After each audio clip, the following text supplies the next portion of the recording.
From Sand Hill to Pine. By Bret Harte. From Sand Hill to Pine. A niece of Snapshot Harry's. There was a slight jarring through the whole frame of the coach, a grinding and hissing from the brakes, and then a sudden jolt as the vehicle ran upon and recoiled from the taut pull straps of the now arrested horses. The murmur of a voice in the road was heard, followed by the impatient accents of Yuba Bill, the driver. "Whatty? Speak up, can't ye?" Here the voice uttered something in a louder key, but equally unintelligible to the now interested and fully awakened passengers. One of them dropped the window nearest him and looked out. He could see the faint glistening of a rain-washed lantern near the wheelers' heads, mingling with the stronger coach lights, and the glow of a distant open cabin door through the leaves and branches of the roadside. The sound of falling rain on the roof, a soft swaying of wind-tossed trees, and an impatient movement on the box seat were all they heard. Then Yuba Bill's voice rose again, apparently in answer to the other. "Why, that's half a mile away." "Yes, but ye might have dropped onto it in the dark, and it's all on the downgrade," responded the strange voice more audibly. The passengers were now thoroughly aroused. "What's up, Ned?" asked the one at the window of the nearest of two figures that had descended from the box. "Tree fallen across the road," said Ned, the expressman, briefly. "I don't see no tree," responded the passenger, leaning out of the window towards the obscurity ahead. "Now, that's unfortunate," said Yuba Bill grimly. "But ef any gentleman will only lend him an opera glass, meb he can see round the curve and over the other side o' the hill where it is. Now then," addressing the stranger with the lantern, "bring along your axes, can't ye?" "Here's one, Bill," said an officious outside passenger, producing the instrument he had taken from its strap in the boot. It was the regulation axe, beautifully shaped, highly polished, and utterly ineffective, as Bill well knew. "We ain't cuttin' no kindlin's," he said scornfully. Then he added brusquely to the stranger, "Fetch out your biggest wood axe, you've got one ye know, and look sharp." "I don't think Bill need be so rough with the stranger, considering he's saved the coach a very bad smash," suggested a reflective young journalist in the next seat. "He talks as if the man was responsible. He ain't quite sure if that isn't the fact," said the express messenger, in a lowered voice. "Why? What do you mean?" clamored the others excitedly. "Well, this is about the spot where the up coach was robbed 6 months ago," returned the messenger. "Dear me," said the lady in the back seat, rising with a half-hysterical laugh. "Hadn't we better get out before they come?" "There is not the slightest danger, madam," said a quiet, observant man, who had scarcely spoken before. "Or the expressman would not have told us, nor would he, I fancy, have left his post beside the treasure on the box." The slight sarcasm implied in this was enough to redden the expressman's cheek in the light of the coach lamp which Yuba Bill had just unshipped and brought to the window. He would have made some tart rejoinder, but was prevented by Yuba Bill addressing the passengers. "You'll have to put up with one light, I reckon, until we've got this job finished." "How long will it last, Bill?"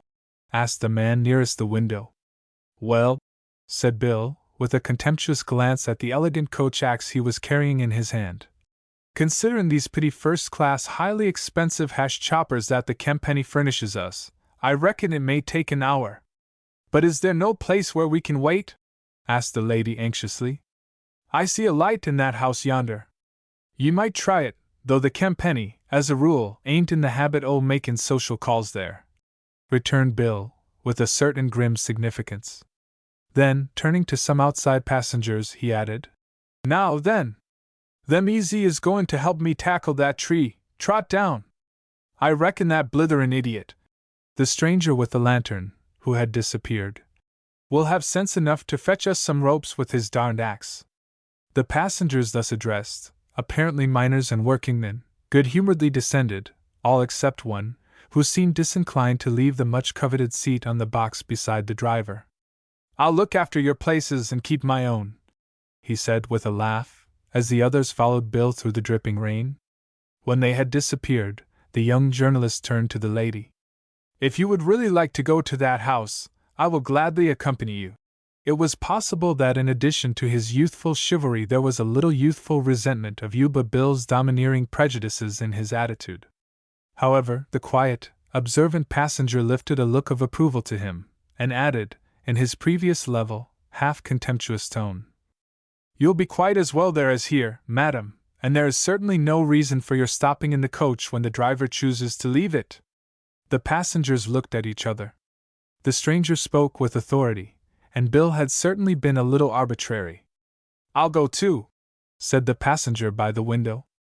"And you'll come, won't you, Ned?" he added to the express messenger. The young man hesitated.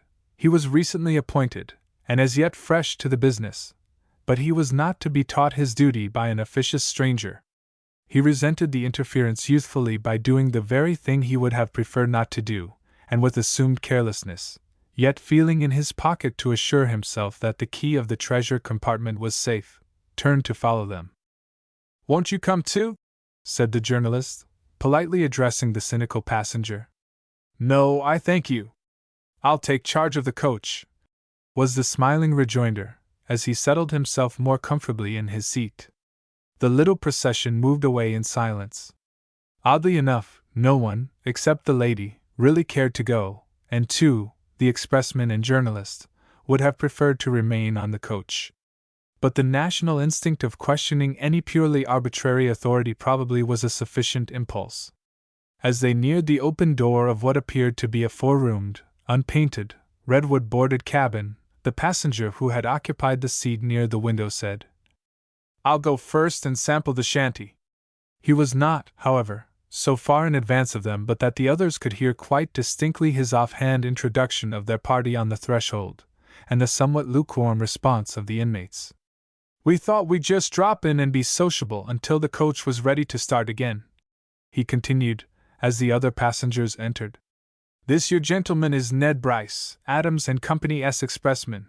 This yer is Frank Frenshaw, editor of the Mountain Banner.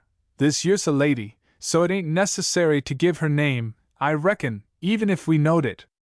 Mine's Sam Heckshill, of Heckshill and Dobbs's Flour Mills, of Stockton War. If you ever come that way, I'll be happy to return the compliment and hospitality."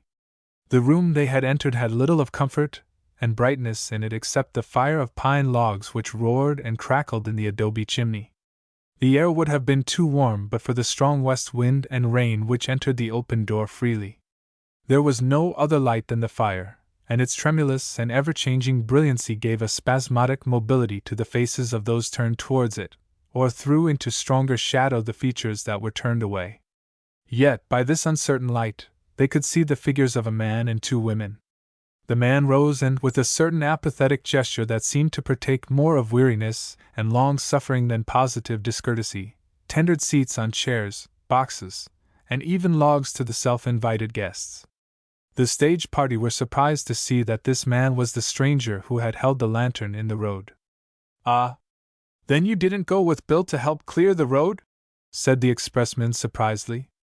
The man slowly drew up his tall, shambling figure before the fire, and then facing them, with his hands behind him, as slowly lowered himself again as if to bring his speech to the level of his hearers and give a lazier and more deliberate effect to his long-drawn utterance. "Well, no," he said slowly. "I didn't go with Bill to help clear the road. I don't reckon to go with Bill to clear any road. I've just whittled this thing down to a pint, and it's this: I ain't no stage company's nigger.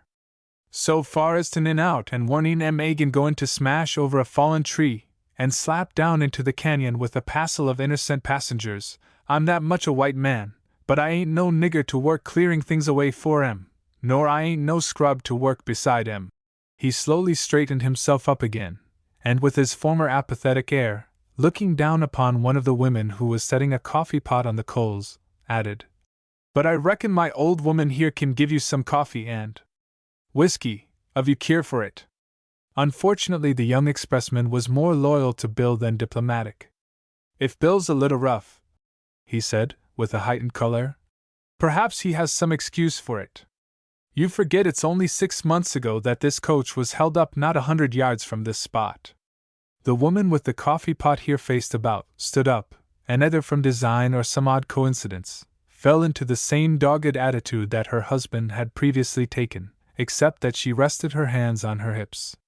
She was prematurely aged, like many of her class, and her black, snake-like locks, twisting loose from her comb as she lifted her head, showed threads of white against the firelight. Then with slow and implacable deliberation she said, "We forget. Well, not much, sonny. We ain't forgot it, and we ain't going to forget it either. We ain't been likely to forget it for any time the last 6 months. What with visitations from the county constables, snoopin's round from Frisco detectives, droppin's in from newspaper men, and yawpin's and starin's from tramps and strangers on the road, we haven't had a chance to disremember much. And when at last Hiram tackled the head stage agent at Marysville, and allowed that this your pesterin' and persecutin' had got ter stop, what did that your head agent tell him? Told him to shed his head, and be thankful that his thievin' old shanty wasn't burnt down around his ears. Forget that 6 months ago the coach was held up near here. Not much, sonny, not much." The situation was embarrassing to the guests, as ordinary politeness called for some expression of sympathy with their gloomy hostess, and yet a selfish instinct of humanity warned them that there must be some foundation for this general distrust of the public. The journalist was troubled in his conscience. The expressman took refuge in an official reticence. The lady coughed slightly, and drew nearer to the fire with a vague but safe compliment to its brightness and comfort. It devolved upon Mr. Heckshill, who felt the responsibility of his late airy introduction of the party, to boldly keep up his role, with an equally non-committal, light-hearted philosophy. "Well, ma'am," he said, addressing his hostess, "it's a queer world, and no man's got sabe enough to say what's the rights and wrongs o' anything. Some folks believe one thing and act upon it, and other folks think differently and act upon that. The only thing ye can safely say is that things is easy they be. My rule here and at the mill is jest to take things easy I find 'em." It occurred to the journalist that Mr. Heckshill had the reputation, in his earlier career, of taking such things as unoccupied lands and timber, as he found them, without much reference to their actual owners. Apparently he was acting upon the same principle now, as he reached for the demijohn of whiskey with the ingenuous pleasantry, "Did somebody say whiskey, or did I dream it?" But this did not satisfy Crenshaw. "I suppose," he said, ignoring Heckshill's diplomatic philosophy, "that you may have been the victim of some misunderstanding or some unfortunate coincidence. Perhaps the company may have confounded you with your neighbors, who are believed to be friendly to the gang, or you may have made some injudicious acquaintances. Perhaps—" He was stopped by a suppressed but not unmusical giggle, which appeared to come from the woman in the corner who had not yet spoken, and whose face and figure in the shadow he had previously overlooked. But he could now see that her outline was slim and graceful, and the contour of her head charming, facts that had evidently not escaped the observation of the expressman and Mr. Heckshill, and that might have accounted for the cautious reticence of the one and the comfortable moralizing of the other. The old woman cast an uneasy glance on the fair giggler, but replied to Crenshaw, "That's it. Injudicious acquaintances. But just because we might happen to have friends, or even be sorter related to folks in another line o' business that ain't none o' ours, the Kempenny hain't no call to persecute us for it. S'pose we do happen to know someone like. Spit it out, auntie, now you've started in." "I don't mind," said the fair giggler, now apparently casting off all restraint in an outburst of laughter. "Well," said the old woman, with dogged desperation, "suppose, then, that young girl thar is the niece of Snapshot Harry, who stopped the coach the last time." "And ain't ashamed of it either," interrupted the young girl, rising and disclosing in the firelight an audacious but wonderfully pretty face. "And supposing he is my uncle, that ain't any cause for their bedevilin' my poor old cousins Hiram and Sophie thar." For all the indignation of her words, her little white teeth flashed mischievously in the dancing light, as if she rather enjoyed the embarrassment of her audience, not excluding her own relatives. Evidently Cousin Sophie thought so too. "It's all very well for you to laugh, Flo, you limb," she retorted querulously, yet with an admiring glance at the girl. "For ye know there ain't a man dare touch ye even with a word, but it's mighty hard on me and Hiram, all the same. Never you mind, Sophie dear, said the girl, placing her hand half affectionately, half humorously on the old woman's shoulder. "Meb, I won't always be a discredit and a bother to you. Just you hold your hosses, and wait until Uncle Harry holds up the next pioneer coach." The dancing devil in her eyes glanced as if accidentally on the young expressman. "And he'll make a big enough pile to send me to Europe, and you'll be quit o' me." The embarrassment, suspiciousness, and uneasiness of the coach party here found relief in a half-hysteric explosion of laughter, in which even the dogged Hiram and Sophie joined. It seemed as impossible to withstand the girl's invincible audacity as her beauty. She was quick to perceive her advantage, and with a responsive laugh and a picturesque gesture of invitation, said, "Now that's all settled, ye'd better waltz in and have your whiskey and coffee afore the stage starts. Ye can comfort yourselves that it ain't stolen or pizened, even if it is served up to ye by Snapshot Harry's niece." With another easy gesture she swung the demijohn over her arm, and, offering a tin cup to each of the men, filled them in turn. The ice thus broken, or perhaps thus perilously skated over, the passengers were as profuse in their thanks and apologies as they had been constrained and artificial before. Heckshill and Frenshaw vied with each other for a glance from the audacious flow. If their compliments partook of an extravagance that was at times ironical, the girl was evidently not deceived by it, but replied in kind. Only the expressman, who seemed to have fallen under the spell of her audacious glances, was uneasy at the license of the others, yet himself dumb towards her. The lady discreetly drew nearer to the fire, the old woman, and her coffee. Hiram subsided into his apathetic attitude by the fire. A shout from the road at last proclaimed the return of Yuba Bill and his helpers. It had the singular effect of startling the party into a vague and uneasy consciousness of indiscretion, as if it had been the voice of the outer world of law and order, and their manner again became constrained. The leave-taking was hurried and perfunctory. The diplomatic Heckshill again lapsed into glittering generalities about the best of friends parting. Only the expressman lingered for a moment on the doorstep in the light of the fire and the girl's dancing eyes. "I hope," he stammered, with a very youthful blush, "to come the next time, with a better introduction. Uncle Harry's," she said, with a quick laugh and a mock curtsy, as she turned away.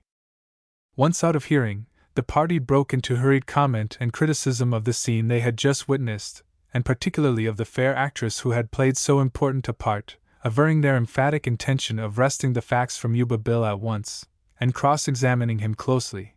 But oddly enough, reaching the coach and that redoubt individual, no one seemed to care to take the initiative, and they all scrambled hurriedly to their seats without a word. How far Yuba Bill's irritability and imperious haste contributed to this, or a fear that he might in turn catechize them kept them silent, no one knew.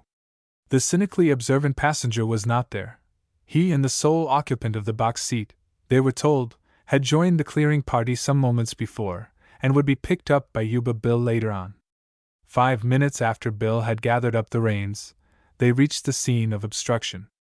The great pine tree which had fallen from the steep bank above and stretched across the road had been partly lopped of its branches, divided in 2 lengths, which were now rolled to either side of the track, leaving barely space for the coach to pass. The huge vehicle slowed up, as Yuba Bill skillfully guided his 6 horses through this narrow alley, whose tassels of pine, glistening with wet, brushed the panels and sides of the coach, and effectually excluded any view from its windows. Seen from the coach top, the horses appeared to be cleaving their way through a dark, shining olive sea, that parted before and closed behind them, as they slowly passed. The leaders were just emerging from it, and Bill was gathering up his slackened reins, when a peremptory voice called, "Halt!" At the same moment the coach lights flashed upon a masked and motionless horseman in the road. Bill made an impulsive reach for his whip, but in the same instant checked himself, reined in his horses with a suppressed oath, and sat perfectly rigid. Not so the expressman, who caught up his rifle, but it was arrested by Bill's arm, and his voice in his ear. "Too late! We're covered! Don't be a d fool!" The inside passengers, still encompassed by obscurity, knew only that the stage had stopped. The outsiders knew, by experience, that they were covered by unseen guns in the wayside branches, and scarcely moved. "I didn't think it was the square thing to stop you, Bill," till you'd got through your work," said a masterful but not unpleasant voice. "And if you'll just hand down the express box, I'll pass you and the rest of your load through free. But as we're both in a hurry, you'd better look lively about it." "Hand it down," said Bill gruffly to the expressman. The expressman turned with a white check but blazing eyes to the compartment below his seat. He lingered, apparently in some difficulty with the lock of the compartment, but finally brought out the box and handed it to another armed and masked figure that appeared mysteriously from the branches beside the wheels. "Thank you," said the voice. "You can slide on now." "And thank you for nothing," said Bill, gathering up his reins. "It's the first time any of your kind had to throw down a tree to hold me up." "You're lying, Bill, though you don't know it," said the voice cheerfully. "Far from throwing down a tree to stop you, it was I sent word along the road to warn you from crashing down upon it, and sending you and your load to HLL before your time. Drive on!" The angry Bill waited for no second comment, but laying his whip over the backs of his team, drove furiously forward. So rapidly had the whole scene passed that the inside passengers knew nothing of it, and even those on the top of the coach roused from their stupor and inglorious inaction only to cling desperately to the terribly swaying coach as it thundered down the grade and tried to keep their equilibrium. Yet, furious as was their speed, Yuba Bill could not help noticing that the expressman from time to time cast a hurried glance behind him. Bill knew that the young man had shown readiness and nerve in the attack, although both were hopeless.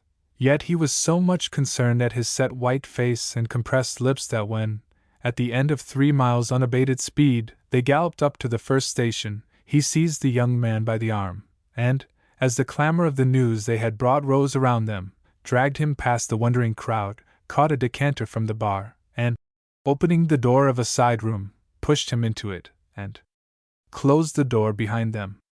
"Look yar, Bryce! Stop it! Quit it right thar!" he said emphatically, laying his large hand on the young fellow's shoulder. "Be a man! You've shown you are one, green easy you are, for you had the sand in ye, the clear grit tonight, yet you'd have been a dead man now, if I hadn't stopped ye. Man! You had no show from the beginning. You've done your level best to save your treasure, and I'm your witness to the Kempenny, and proud of it, too. So shut your head and, pouring out a glass of whiskey, swallow that." But Bryce waved him aside with burning eyes and dry lips. "You don't know it all, Bill," he said, with a half-choked voice. "All what?" "Swear that you'll keep it a secret," he said feverishly, gripping Bill's arm in turn. "And I'll tell you." "Go on." "The coach was robbed before that." "What you say?" ejaculated Bill. "The treasure, a packet of greenbacks, had been taken from the box before the gang stopped us." "The HLL, you say?" "Listen. When you told me to hand down the box, I had an idea, a fool one, perhaps, of taking that package out and jumping from the coach with it. I knew they would fire at me only. I might get away, but if they killed me, I'd have done only my duty, and nobody else would have got hurt. But when I got to the box I found that the lock had been forced, and the money was gone. I managed to snap the lock again before I handed it down. I thought they might discover it at once and chase us, but they didn't." "And then there were no greenbacks in the box that they took?" gasped Bill, with staring eyes. "No." Bill raised his hand in the air as if in solemn adjuration, and then brought it down on his knee, doubling up in a fit of uncontrollable but perfectly noiseless laughter. "Oh, Lord!" he gasped. "Hold me afore I bust right open." "Hush!" he went on, with a jerk of his fingers towards the next room. "Not a word o' this to anyone. It's too much to keep, I know, it's nearly killing me. But we must swaller it ourselves. Oh, Jerusalem the Golden! Oh, Bryce! Think o' that face o' Snapshot Harry's easy he opened that treasure box afore his gang in the brush. And he allers so keen and so easy and so cocksure. Created snakes.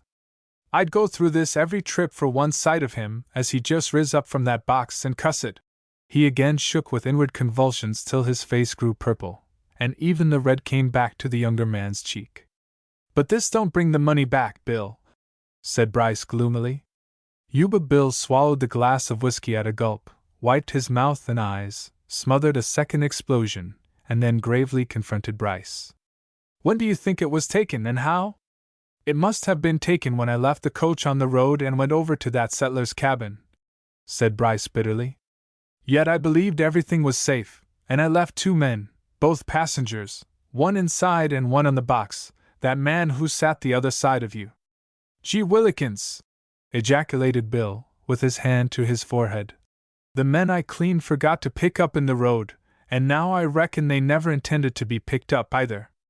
"No doubt a part of the gang," said Bryce, with increased bitterness. "I see it all now." "No," said Bill decisively. "That ain't Snapshot Harry's style. He's a clean fighter, with no underhand tricks. And I don't believe he threw down that tree either. Look here, Sonny," he added, suddenly laying his hand on Bryce's shoulder. 100 to 1 that was the work of a couple OD sneaks or traitors in that gang who came along as passengers. I never took any stock in that coyote who paid extra for his box seat." Bryce knew that Bill never looked kindly on any passenger who, by bribing the ticket agent, secured this favorite seat, which Bill felt was due to his personal friends and was in his own selection. He only returned gloomily, "I don't see what difference it makes to us which robber got the money." "Ye don't," said Bill, raising his head, with a sudden twinkle in his eyes. "Then you don't know Snapshot Harry. Do ye suppose he's going to sit down and twiddle his thumbs with that skin game played on him?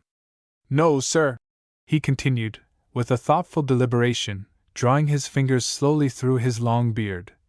"He spotted it, and smelt out the whole trick soon he opened that box, and that's why he didn't foller us. He'll hunt those sneak thieves into HLL, but what he'll get 'em, and," he went on still more slowly, "by the livin' hokey, I reckon, Sonny, that's just how you'll get your chance to chip in." "I don't understand," said Bryce impatiently. "Well," said Bill, with more provoking slowness, as if he were communing with himself rather than Bryce.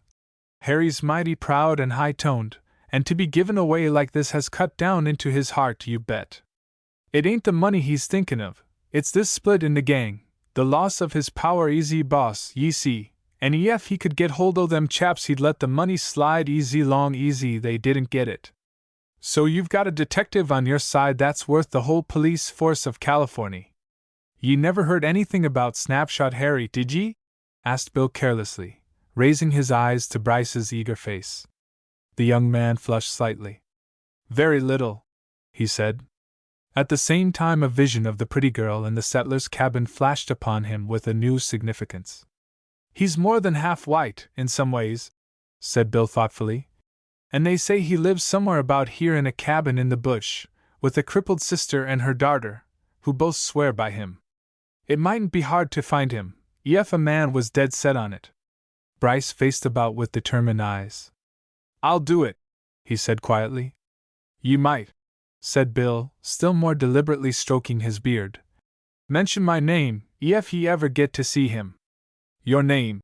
ejaculated the astonished Bryce. "My name," repeated Bill calmly.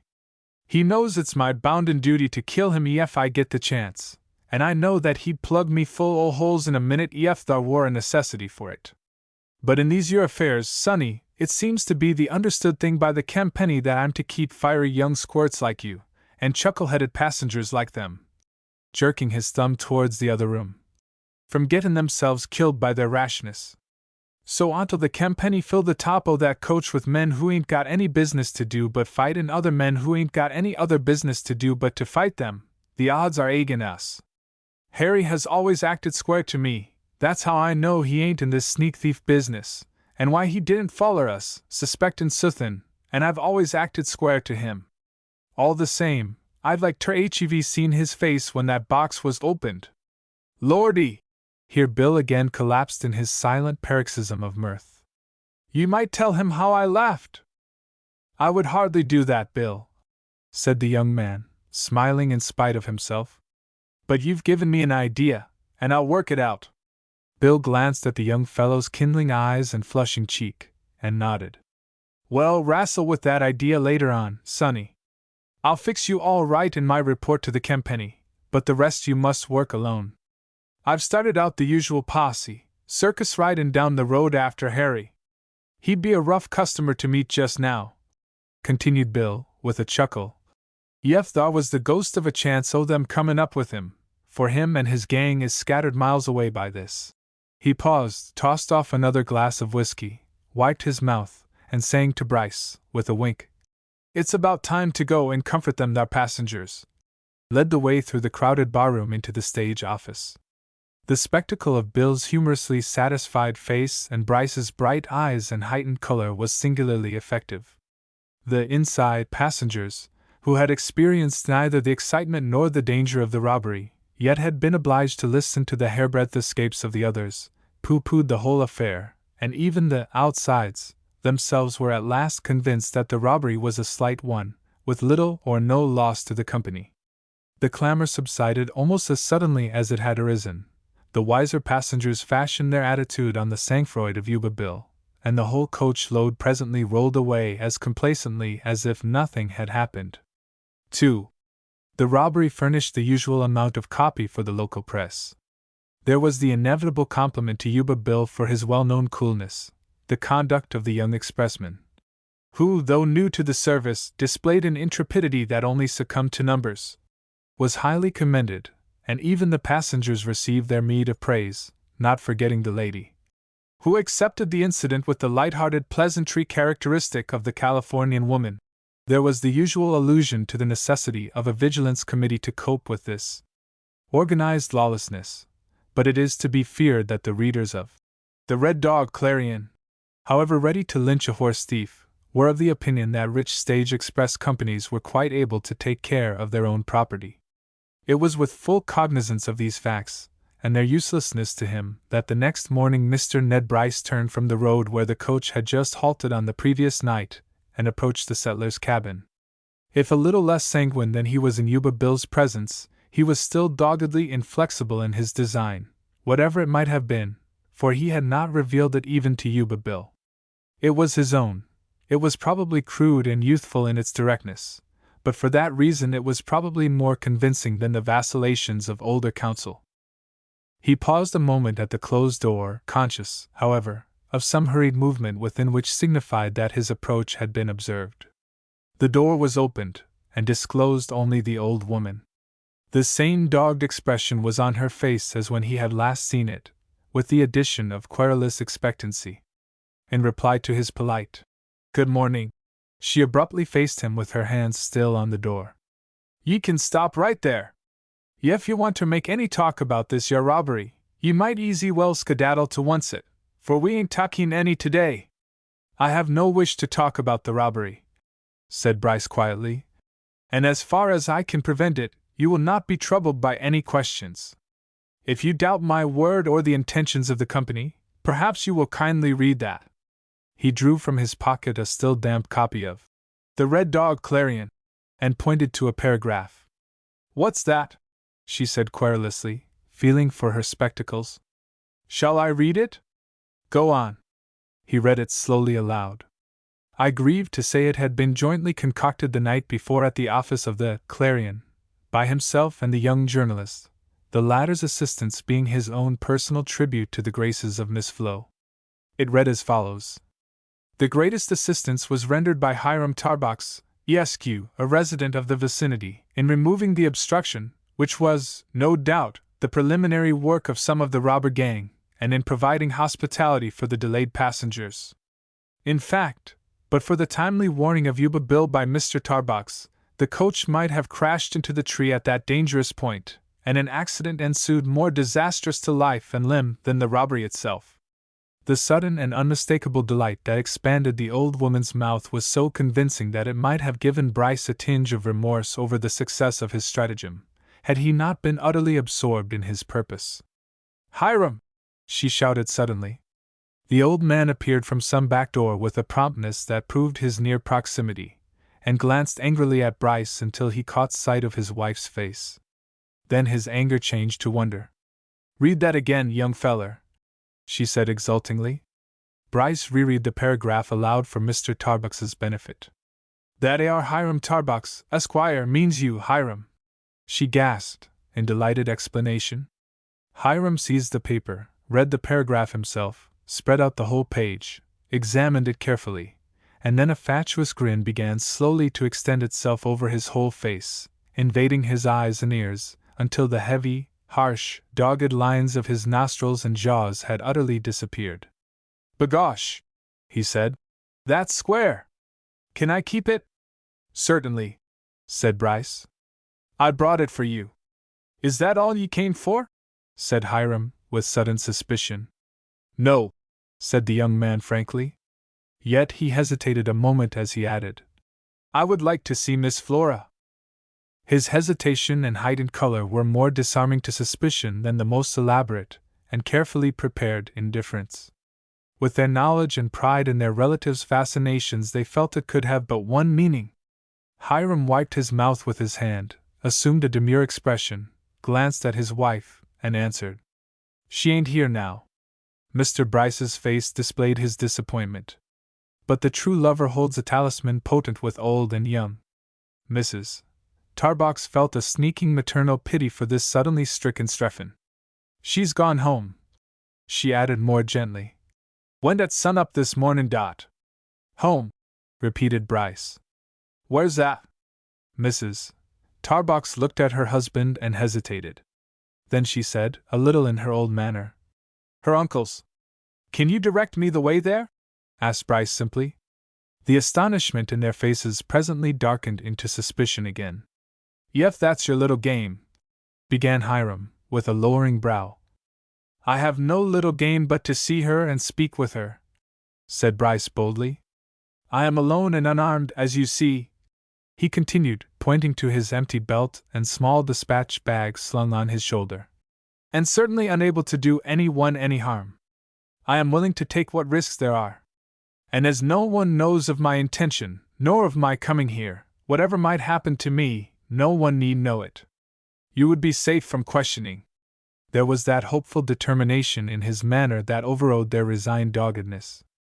"Yef we knew how to direct you thar," said the old woman cautiously, "ye'd be killed outer hand afore ye even set eyes on the girl. The house is in a holler with hills kept by spies. Ye'd be a dead man as soon as ye crossed its boundary." "What do you know about it?" interrupted her husband quickly, in querulous warning. "What are you talking about? You leave me alone, Hiram! I ain't going to let that young feller get popped off without a show, or without knowin' jest what he's got to tackle, know how ye can fix it. And can't ye see he's bound to go, whatever ye says?" Mr. Tarbox saw this fact plainly in Bryce's eyes, and hesitated.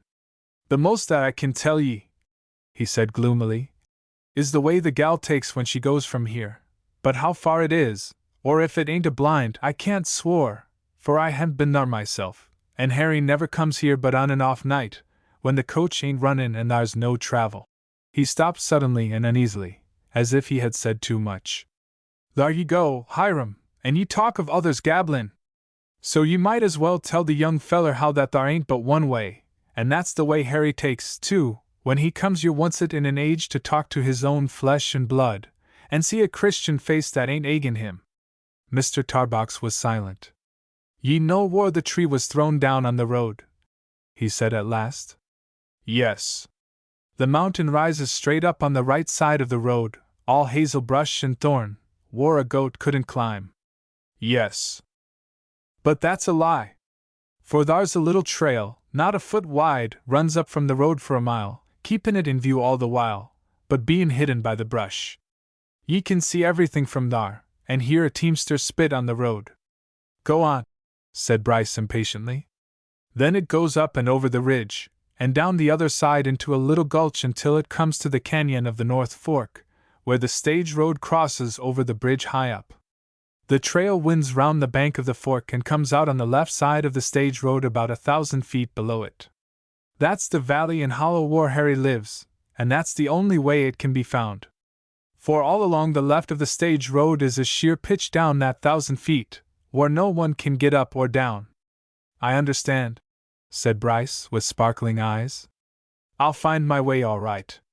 "And when ye get thar, look out for yourself," put in the woman earnestly. "Ye may have regular greenhorn's luck and pick up Flo afore ye cross the boundary, for she's that bold that when she gets lonesome stayin' there she goes wanderin' out o' bounds. Hev ye any weapon, any shootin' iron about ye? Asked Tarbox, with a latent suspicion. The young man smiled, and again showed his empty belt. None, he said truthfully. I ain't sure yef that ain't the safest thing arter all with a shot like Harry, remarked the old man grimly. Well, so long, he added, and turned away. It was clearly a leave-taking, and Bryce, warmly thanking them both, returned to the road. It was not far to the scene of the obstruction, yet but for Tarbox's timely hint, the little trail up the mountain side would have escaped his observation. Ascending, he soon found himself creeping along a narrow ledge of rock, hidden from the road that ran 50 yards below by a thick networked growth of thorn and bramble, which still enabled him to see its whole parallel length. Perilous in the extreme to any hesitating foot, at one point, directly above the obstruction, the ledge itself was missing, broken away by the fall of the tree from the forest crest higher up. For an instant Bryce stood dizzy and irresolute before the gap. Looking down for a foothold, his eye caught the faint imprint of a woman's shoe on a clay rock projecting midway of the chasm. It must have been the young girl's footprint made that morning, for the narrow toe was pointed in the direction she would go. Where she could pass should he shrink from going? Without further hesitation he twined his fingers around the roots above him, and half swung, half pulled himself along until he once more felt the ledge below him. From time to time, as he went on along the difficult track, the narrow little toe print pointed the way to him, like an arrow through the wilds. It was a pleasant thought, and yet a perplexing one. Would he have undertaken this quest just to see her? Would he be content with that if his other motive failed? For as he made his way up to the ridge he was more than once assailed by doubts of the practical success of his enterprise. In the excitement of last night, and even the hopefulness of the early morning, it seemed an easy thing to persuade the vain and eccentric highwayman that their interests might be identical, and to convince him that his, Bryce's, assistance to recover the stolen greenbacks and ensure the punishment of the robber, with the possible addition of a reward from the express company, would be an inducement for them to work together. The risks that he was running seemed to his youthful fancy to atone for any defects in his logic or his plans. Yet as he crossed the ridge, leaving the civilized highway behind him, and descended the narrow trail, which grew wilder at each step, his arguments seemed no longer so convincing. He now hurried forward, however, with a feverish haste to anticipate the worst that might befall him. The trail grew more intricate in the deep ferns. The friendly little footprint had vanished in this primeval wilderness. As he pushed through the gorge, he could hear at last the roar of the North Fork forcing its way through the canyon that crossed the gorge at right angles. At last he reached its current, shut in by two narrow precipitous walls that were spanned 500 feet above by the stage road over a perilous bridge. As he approached the gloomy canyon, he remembered that the river, seen from above, seemed to have no banks, but to have cut its way through the solid rock. He found, however, a faint ledge made by caught driftwood from the current and the debris of the overhanging cliffs. Again the narrow footprint on the ooze was his guide. At last, emerging from the canyon, a strange view burst upon his sight. The river turned abruptly to the right, and following the mountain side, left a small hollow completely walled in by the surrounding heights. To his left was the ridge he had descended from on the other side, and he now understood the singular detour he had made. He was on the other side of the stage road also, which ran along the mountain shelf 1,000 feet above him. The wall, a sheer cliff, made the hollow inaccessible from that side. Little hills covered with buckeye encompassed it. It looked like a sylvan retreat, and yet was as secure in its isolation and approaches as the outlaw's den that it was. He was gazing at the singular prospect when a shot rang in the air. It seemed to come from a distance, and he interpreted it as a signal. But it was followed presently by another, and putting his hand to his hat to keep it from falling, he found that the upturned brim had been pierced by a bullet. He stopped at this evident hint, and taking his dispatch bag from his shoulder, placed it significantly upon a boulder, and looked around as if to await the appearance of the unseen marksman. The rifle shot rang out again, the bag quivered, and turned over with a bullet hole through it. He took out his white handkerchief and waved it. Another shot followed, and the handkerchief was snapped from his fingers, torn from corner to corner. A feeling of desperation and fury seized him. He was being played with by a masked and skillful assassin, who only waited until it pleased him to fire the deadly shot. But this time he could see the rifle smoke drifting from under a sycamore not 100 yards away. He set his white lips together, but with a determined face and unfaltering step walked directly towards it. In another moment he believed and almost hoped that all would be over. With such a marksman he would not be maimed, but killed outright. He had not covered half the distance before a man lounged out from behind the tree carelessly shouldering his rifle. He was tall but slightly built, with an amused, critical manner, and nothing about him to suggest the bloodthirsty assassin. He met Bryce halfway, dropping his rifle slantingly across his breast with his hands lightly grasping the lock, and gazed at the young man curiously. "You look as if you'd had a big scare, old man, but you've clear grit for all that," he said, with a critical and reassuring smile. "Now, what are you doing here?"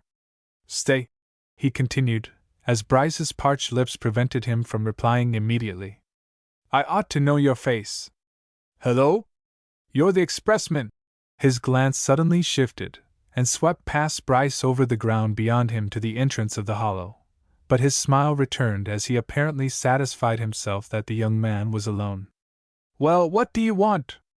"I want to see Snapshot Harry," said Bryce, with an effort.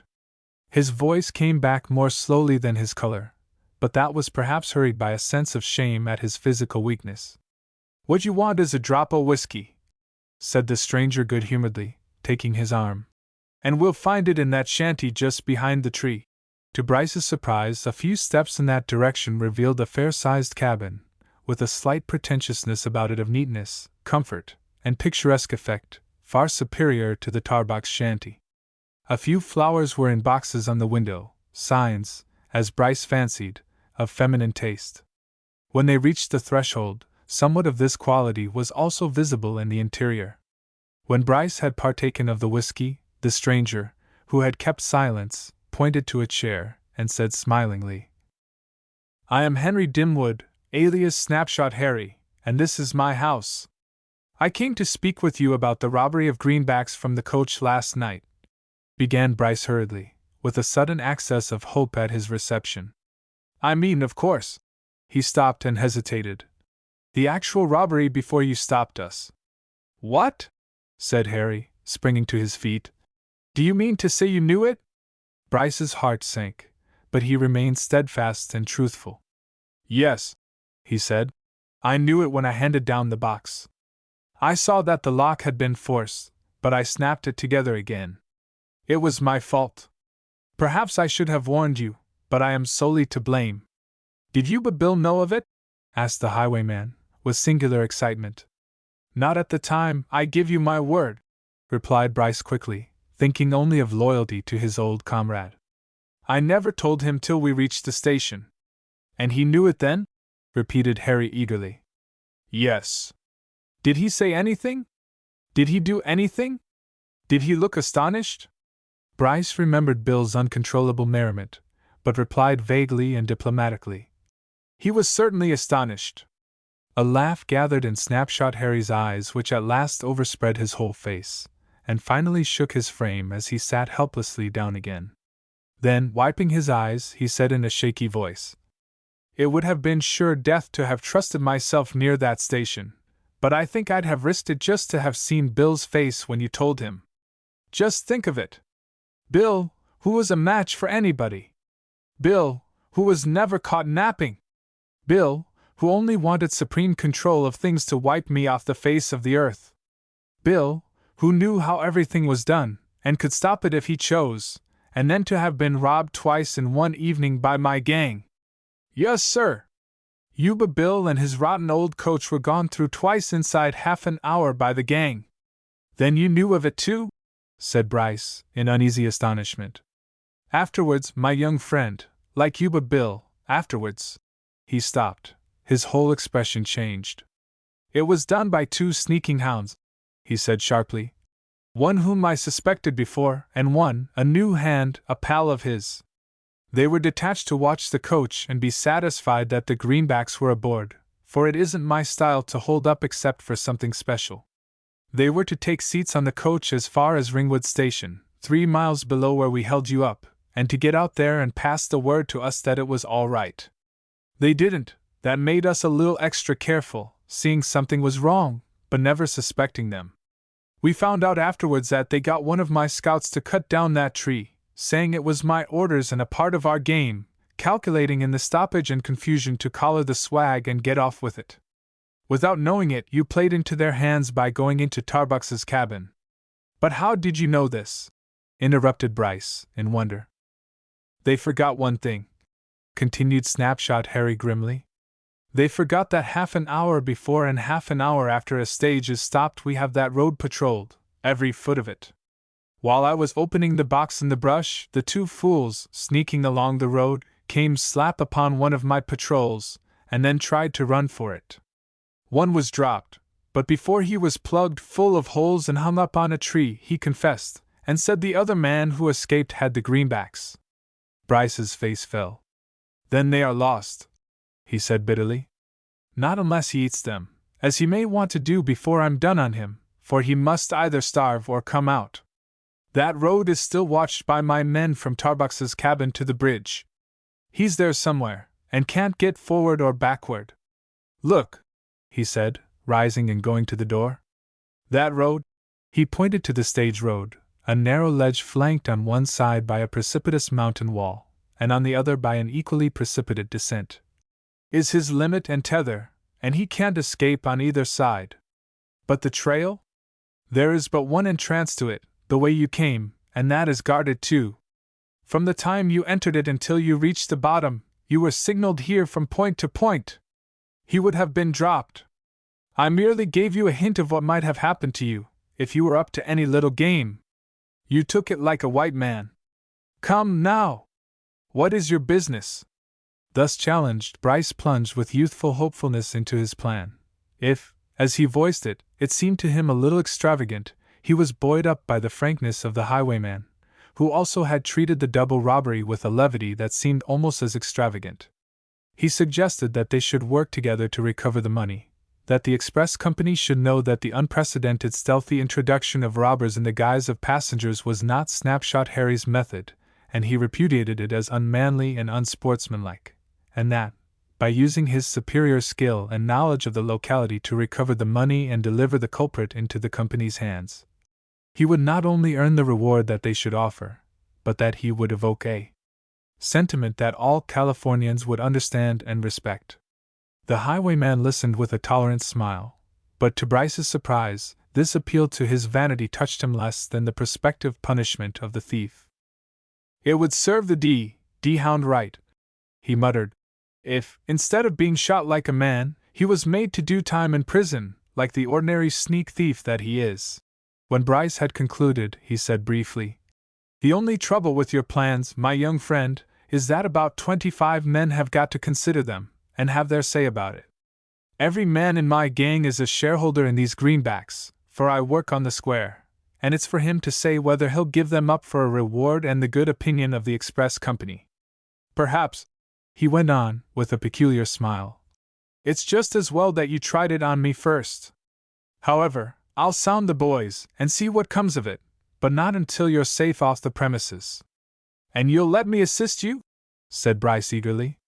Snapshot Harry smiled again. Well, if you come across the D thief, and you recognize him and can get the greenbacks from him, I'll pass over the game to you. He rose and added, apparently by way of farewell, Perhaps it's just as well that I should give you a guide part of the way to prevent accidents.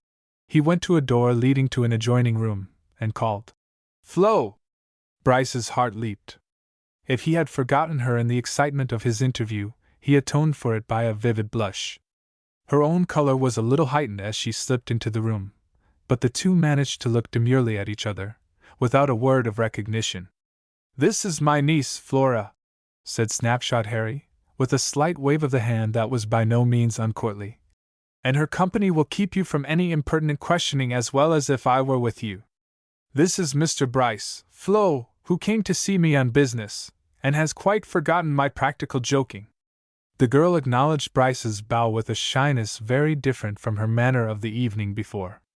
Bryce felt embarrassed and evidently showed it, for his host, with a smile, put an end to the constraint by shaking the young man's hand heartily, bidding him good-bye, and accompanying him to the door. Once on their way, Mr. Bryce's spirits returned. "I told you last night," he said, "that I hoped to meet you the next time with a better introduction. You suggested your uncle's. Well, are you satisfied? But you didn't come to see me," said the girl mischievously. "How do you know what my intentions were?" returned the young man gaily, gazing at the girl's charming face with a serious doubt as to the singleness of his own intentions. "Oh, because I know," she answered, with a toss of her brown head. "I heard what you said to Uncle Harry." Mr. Bryce's brow contracted. "Perhaps you saw me, too, when I came," he said, with a slight touch of bitterness as he thought of his reception. Miss Flo laughed. Bryce walked on silently. The girl was heartless and worthy of her education.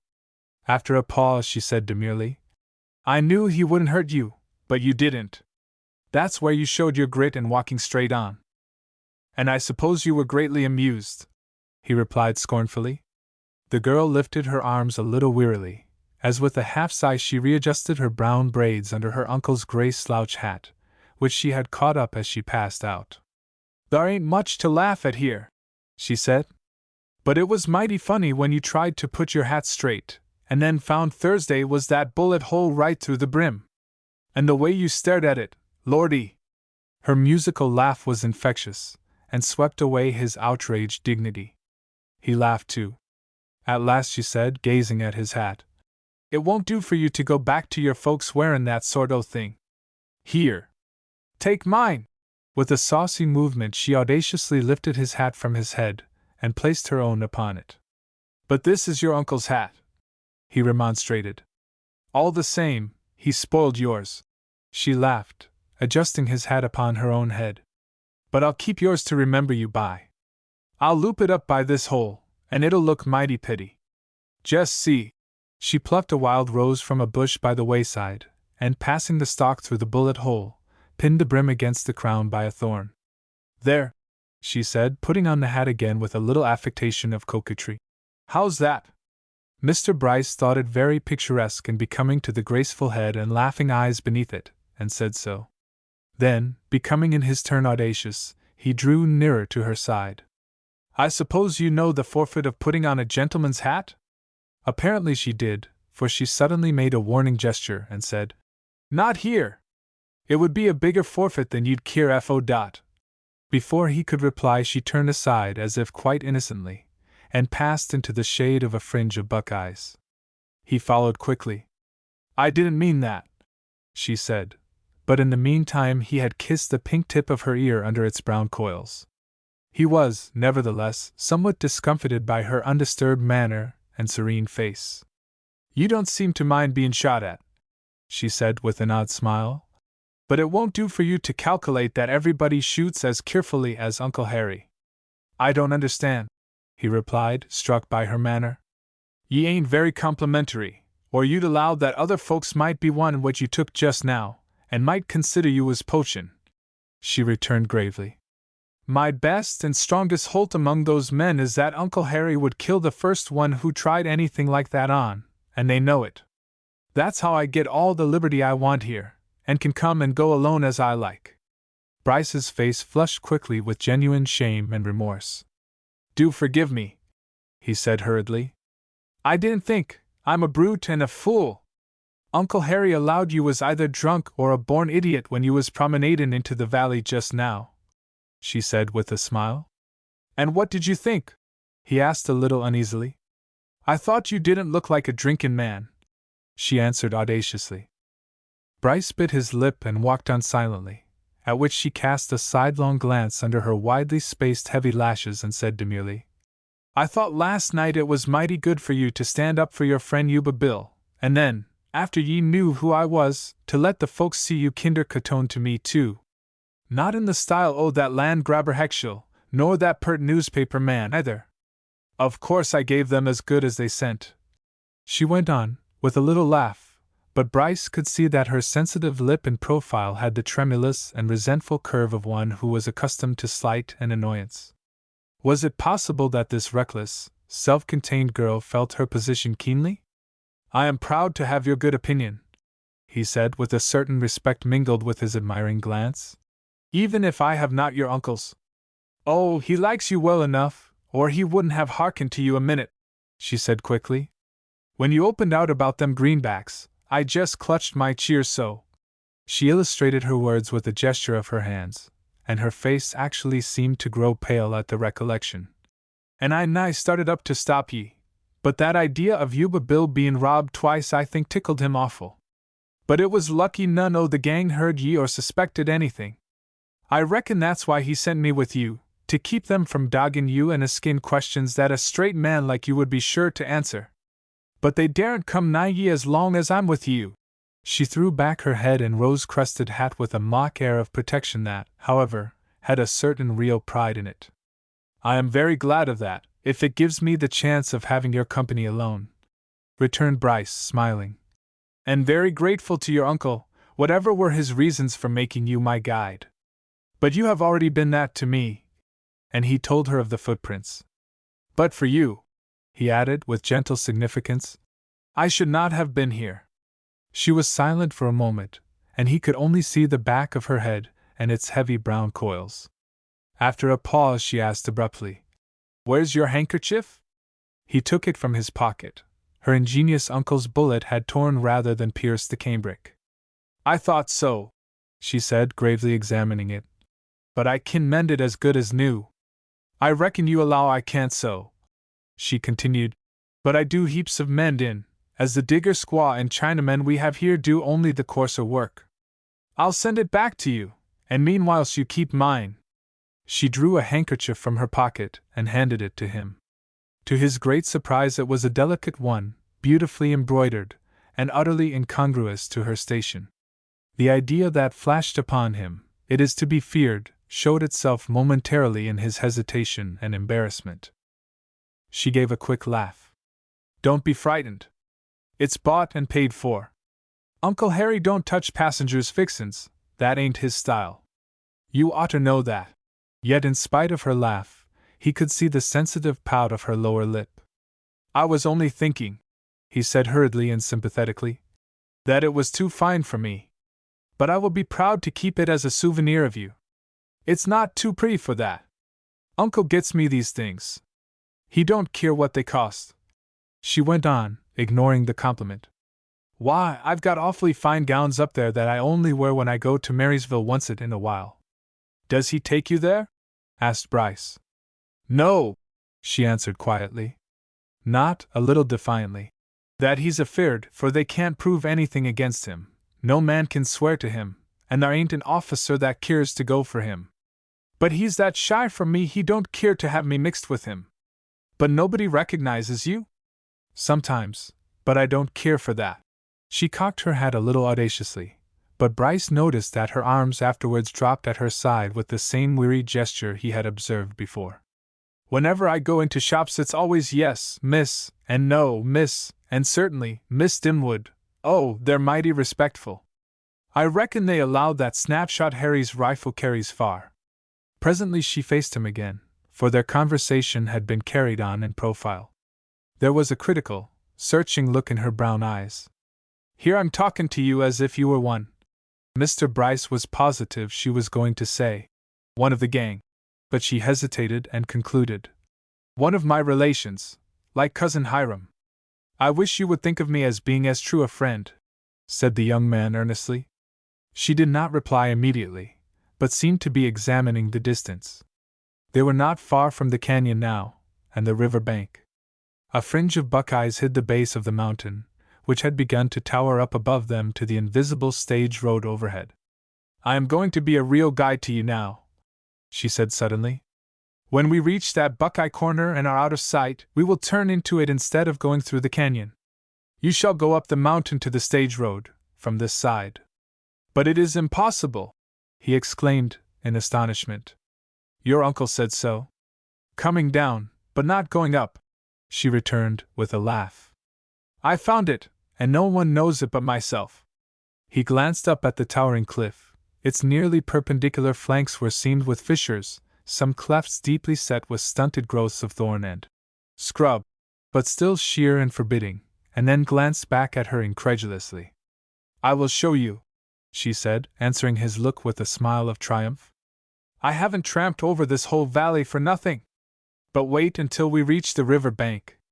They must think that we've gone through the canyon." "They?" "Yes, anyone who is watching us," said the girl dryly. A few steps further on brought them to the buckeye thicket, which extended to the river bank and mouth of the canyon. The girl lingered for a moment ostentatiously before it, and then, saying, "Come," suddenly turned at right angles into the thicket.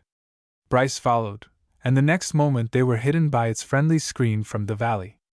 On the other side rose the mountain wall, leaving a narrow trail before them. It was composed of the rocky debris and fallen trees of the cliff, from which buckeyes and larches were now springing. It was uneven, irregular, and slowly ascending, but the young girl led the way with the free footstep of a mountaineer, and yet a grace that was akin to delicacy. Nor could he fail to notice that, after the Western girl's fashion, she was shod more elegantly and lightly than was consistent with the rude and rustic surroundings. It was the same slim shoeprint which had guided him that morning. Presently she stopped, and seemed to be gazing curiously at the cliff's side. Bryce followed the direction of her eyes. On a protruding bush at the edge of one of the wooded clefts of the mountain flank something was hanging, and in the freshening southerly wind was flapping heavily, like a raven's wing, or as if still saturated with the last night's rain. "That's mighty queer," said Flo, gazing intently at the unsightly and incongruous attachment to the shrub, which had a vague, weird suggestion. "It wasn't there yesterday." "It looks like a man's coat," remarked Bryce uneasily.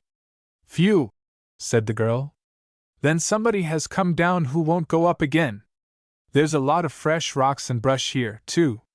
What's that?" She was pointing to a spot some yards before them where there had been a recent precipitation of debris and uprooted shrubs. But mingled with it lay a mass of rags strangely akin to the tattered remnant that flagged from the bush 100 feet above them. The girl suddenly uttered a sharp feminine cry of mingled horror and disgust, the first weakness of sex she had shown, and, recoiling, grasped Bryce's arm. "Don't go there! Come away!" But Bryce had already seen that which, while it shocked him, was urging him forward with an invincible fascination. Gently releasing himself, and bidding the girl stand back, he moved toward the unsightly heap. Gradually it disclosed a grotesque caricature of a human figure, but so maimed and doubled up that it seemed a stuffed and fallen scarecrow.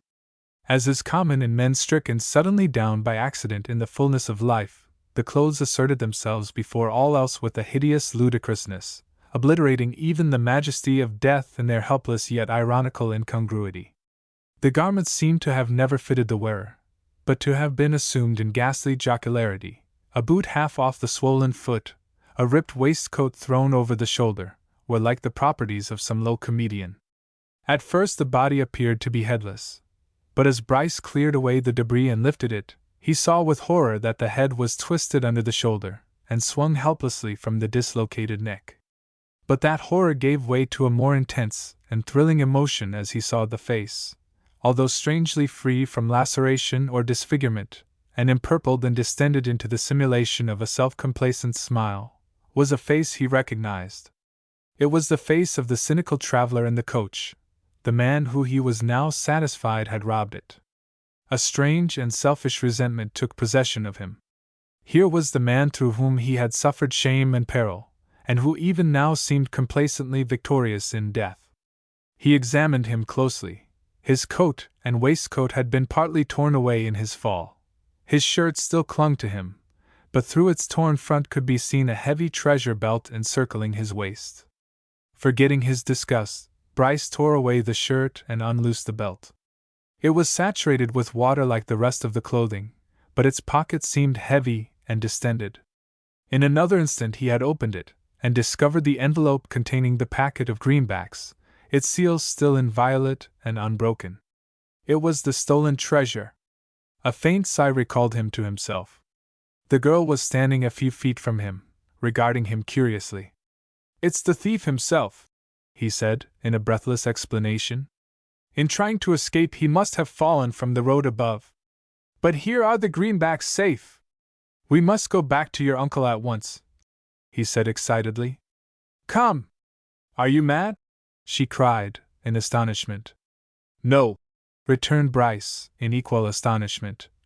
"But you know I agreed with him that we should work together to recover the money, and I must show him our good luck. He told you that if you met the thief and could get the money from him, you were welcome to it," said the girl gravely. "And you have got it." "But not in the way he meant," returned Bryce hurriedly. "This man's death is the result of his attempting to escape from your uncle's guards along the road. The merit of it belongs to them and your uncle. It would be cowardly and mean of me to take advantage of it." The girl looked at him with an expression of mingled admiration and pity. "But the guards were placed there before he ever saw you," said she impatiently. "And whatever Uncle Harry may want to do, he must do what the gang says. And with the money once in their possession, or even in yours if they knew it, I wouldn't give much for its chances, or yours either, for getting out o' this hollow again. But if they are treacherous, that is no reason why I should be so," protested Bryce stoutly. "You've no right to say they were treacherous when they knew nothing of your plans," said the girl sharply. "Your company would have more call to say you were treacherous to it for making a plan without consulting them." Bryce winced, for he had never thought of that before. "You can offer that reward after you get away from here with the greenbacks. But," she added proudly, with a toss of her head, "go back if you want to. Tell him all. Tell him where you found it. Tell him I did not take you through the canyon, but was showing you a new trail I had never shown to them. Tell him that I am a traitor, for I have given them and him away to you, a stranger, and that you consider yourself the only straight and honest one about here." Bryce flushed with shame. "Forgive me," he said hurriedly. "You are right and I am wrong again. I will do just what you say. I will first place these greenbacks in a secure place, and then—" "Get away first, that's your only holt," she interrupted him quickly, her eyes still flashing through indignant tears. "Come quick, for I must put you on the trail before they miss me." She darted forward. He followed, but she kept the lead, as much, he fancied, to evade his observation as to expedite his going. Presently they stopped before the sloping trunk of a huge pine that had long since fallen from the height above, but, although splintered where it had broken ground, had preserved some 50 feet of its straight trunk erect and leaning like a ladder against the mountain wall. "There," she said, hurriedly pointing to its decaying but still projecting lateral branches. "You climb it, I have. At the top you'll find it stuck in a cleft among the brush. There's a little hollow and an old waterway from a spring above which makes a trail through the brush. It's as good as the trail you took from the stage road this morning, but it's not as safe comin' down. Keep along it to the spring, and it will land ye just the other side of Uncle Hiram's cabin. Go quick! I'll wait here until ye've reached the cleft. But you," he said, turning toward her, "how can I ever thank you?" As if anticipating a leave-taking, the girl had already withdrawn herself a few yards away, and simply made an upward gesture with her hand. "Quick! Up with you! Every minute now is a risk to me." Thus appealed to, Bryce could only comply. Perhaps he was a little hurt at the girl's evident desire to avoid a gentler parting. Securing his prized envelope within his breast, he began to ascend the tree. Its inclination, and the aid offered by the broken stumps of branches, made this comparatively easy, and in a few moments he reached its top, and stood upon a little ledge in the wall. A swift glance around him revealed the whole waterway or fissure slanting upward along the mountain face. Then he turned quickly to look down the dizzy height. At first he could distinguish nothing but the top of the buckeyes and their white clustering blossoms. Then something fluttered, the torn white handkerchief of his that she had kept. And then he caught a single glimpse of the flower-plumed hat receding rapidly among the trees, and Flora Dimwood was gone. 3. In 24 hours Edward Bryce was in San Francisco. But although successful and the bearer of the treasure, it is doubtful if he approached this end of his journey with the temerity he had shown on entering the Robbers' Valley. A consciousness that the methods he had employed might excite the ridicule, if not the censure, of his principles, or that he might have compromised them in his meeting with Snapshot Harry, considerably modified his youthful exultation. It is possible that Flora's reproach, which still rankled in his mind, may have quickened his sensitiveness on that point. However, he had resolved to tell the whole truth, except his episode with Flora, and to place the conduct of Snapshot Harry and the Tarboxes in as favorable a light as possible. But first he had recourse to the manager, a man of shrewd worldly experience, who had recommended him to his place. When he had finished and handed him the treasured envelope, the man looked at him with a critical and yet not unkindly expression. "Perhaps it's just as well, Bryce, that you did come to me at first, and did not make your report to the president and directors. I suppose," said Bryce diffidently, "that they wouldn't have liked my communicating with the highwayman without their knowledge? More than that, they wouldn't have believed your story." "Not believe it?" cried Bryce, flushing quickly. "Do you think—" The manager checked him with a laugh. "Hold on. I believe every word of it, and why? Because you've added nothing to it to make yourself the regular hero. Why, with your opportunity, and no one able to contradict you, you might have told me you had a hand-to-hand fight with the thief, and had to kill him to recover the money, and even brought your handkerchief and hat back with the bullet holes to prove it." Bryce winked as he thought of the fair possessor of those articles. "But as a story for general circulation, it won't do. Have you told it to anyone else? Does anyone know what happened but yourself?" Bryce thought of Flora, but he had resolved not to compromise her, and he had a consciousness that she would be equally loyal to him. "No one," he answered boldly. "Very good. And I suppose you wouldn't mind if it were kept out of the newspapers? You're not hankering after a reputation as a hero?" "Certainly not," said Bryce indignantly. "Well, then, we'll keep it where it is. You will say nothing.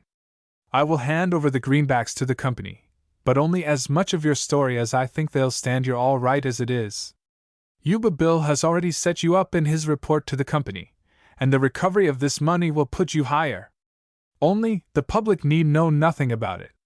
"But," asked Bryce amazedly, "how can it be prevented? The shippers who lost the money will have to know that it has been recovered. Why should they? The company will assume the risk, and repay them just the same. It's a great deal better to have the reputation for accepting the responsibility than for the shippers to think that they only get their money through the accident of its recovery." Bryce gasped at this large business truth. Besides, it occurred to him that it kept the secret, and Flora's participation in it, from Snapshot Harry and the gang. He had not thought of that before. "Come," continued the manager, with official curtness. "What do you say? Are you willing to leave it to me?" Bryce hesitated a moment. It was not what his impulsive, truthful nature had suggested. It was not what his youthful fancy had imagined. He had not worked upon the sympathies of the company on behalf of Snapshot Harry, as he believed he would do. He had not even impressed the manager. His story, far from exciting a chivalrous sentiment, had been pronounced improbable. Yet he reflected he had so far protected her, and he consented with a sigh. Nevertheless, the result ought to have satisfied him. A dazzling check, enclosed in a letter of thanks from the company the next day, and his promotion from the road to the San Francisco office, would have been quite enough for any one but Edward Bryce. Yet he was grateful, albeit a little frightened and remorseful over his luck. He could not help thinking of the kindly tolerance of the highwayman, the miserable death of the actual thief, which had proved his own salvation, and above all the generous, high-spirited girl who had aided his escape. While on his way to San Francisco, and yet in the first glow of his success, he had written her a few lines from Marysville, enclosed in a letter to Mr. Tarbox. He had received no reply. Then a week passed. He wrote again, and still no reply. Then a vague feeling of jealousy took possession of him as he remembered her warning hint of the attentions to which she was subjected, and he became singularly appreciative of Snapshot Harry's proficiency as a marksman. Then, cruelest of all, for your impassioned lover is no lover at all if not cruel in his imaginings, he remembered how she had evaded her uncle's espionage with him. Could she not equally with another? Perhaps that was why she had hurried him away, why she had prevented his returning to her uncle. Following this came another week of disappointment, an equally miserable cynical philosophy, in which he persuaded himself he was perfectly satisfied with his material advancement, that it was the only outcome of his adventure to be recognized, and he was more miserable than ever. A month had passed, when one morning he received a small package by post.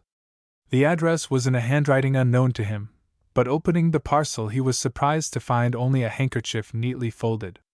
Examining it closely, he found it was his own, the one he had given her, the rent made by her uncle's bullets so ingeniously and delicately mended as to almost simulate embroidery. The joy that suddenly filled him at this proof of her remembrance showed him too plainly how hollow had been his cynicism and how lasting his hope. Turning over the wrapper eagerly, he discovered what he had at first thought was some business card. It was, indeed, printed and not engraved, in some common newspaper type, and bore the address: Hiram Tarbox, Land and Timber Agent, 1101 California Street. He again examined the parcel. There was nothing else, not a line from her. But it was a clue at last, and she had not forgotten him. He seized his hat, and 10 minutes later was breasting the steep sandhill into which California Street in those days plunged, and again emerged at its crest, with a few struggling houses. But when he reached the summit he could see that the outline of the street was still plainly marked along the distance by cottages and new suburban villa-like blocks of houses. Number 1101 was in one of these blocks, a small tenement enough, but a palace compared to Mr. Tarbox's Sierran cabin. He impetuously rang the bell, and without waiting to be announced dashed into the little drawing-room and Mr. Tarbox's presence. That had changed too. Mr. Tarbox was arrayed in a suit of clothes as new, as cheaply decorative, as fresh and, apparently, as damp as his own drawing-room. "Did you get my letter? Did you give her the one I enclosed? Why didn't you answer?" burst out Bryce, after his first breathless greeting. Mr. Tarbox's face here changed so suddenly into his old dejected doggedness that Bryce could have imagined himself back in the Sierran cabin. The man straightened and bowed himself at Bryce's questions, and then replied with bold, deliberate emphasis: "Yes, I did get your letter. I didn't give no letter o' yours to her. And I didn't answer your letter before, for I didn't propose to answer it at all." "Why?" demanded Bryce indignantly. "I didn't give her your letter because I didn't calculate to be any go-between twixt you and Snapshot Harry's niece. Look yar, Mr. Bryce. Since I read that AR paragraph in that paper you gave me, I allowed to myself that it wasn't the square thing for me to have any more doin's with him, and I quit it. I just chucked your letter in the fire. I didn't answer you because I reckoned I'd no call to correspond with ye, and when I showed you that trail over to Harry's camp, it was ended. I've got a house and business to look arter, and it don't jibe with keepin' company with road agents. That's what I got out of that paper you gave me, Mr. Bryce." Rage and disgust filled Bryce at the man's utter selfishness and shameless desertion of his kindred, none the less powerfully that he remembered the part he himself had played in concocting the paragraph. "Do you mean to say," he demanded passionately, "that for the sake of that foolish paragraph you gave up your own kindred? That you truckled to the mean prejudices of your neighbors and kept that poor, defenseless girl from the only honest roof she could find refuge under? That you dared to destroy my letter to her, and made her believe I was as selfish and ungrateful as yourself?" "Young feller," said Mr. Tarbox still more deliberately, yet with a certain dignity that Bryce had never noticed before, "what's between you and Flo, and what right she has fair thinking ye easy selfish and easy ungrateful easy me, if she does, I dunno, but when ye talk o' me givin' up my kindred, and sling such hogwash easy ungrateful and selfish round this yer sittin' room, mebbe it mout occur to ye that Harry Dimwood might hev his opinion o' what was ungrateful and selfish ef I'd played in between his niece and a young man o' the express company, his natrel enemy. It's one thing to hev helped ye to see her in her uncle's own camp, but another to help ye by makin' a clandestine post office o' my cabin. Ef, instead o' writin', you'd hev posted yourself by comin' to me, you mout hev found out that when I broke with Harry I offered to take Flo with me for good and all, ef he'd keep away from us. And that's the kind o' honest roof that thar poor defenseless girl got under when her crippled mother died 3 weeks ago, and left Harry free. It was by trucklin' to them mean prejudices, and readin' that thar foolish paragraph, that I settled this thing then and thar. Bryce's revulsion of sentiment was so complete, and the gratitude that beamed in his eyes was so sincere, that Mr. Tarbox hardly needed the profuse apologies which broke from him. "Forgive me," he continued to stammer. "I have wronged you, wronged her, everybody. But as you know, Mr. Tarbox, how I have felt over this, how deeply, how passionately. It does make a man loony sometimes," said Mr. Tarbox, relaxing into demure dryness again. "So I reckon you did. Meb she reckoned so too, for she asked me to give you the handkercher I sent ye.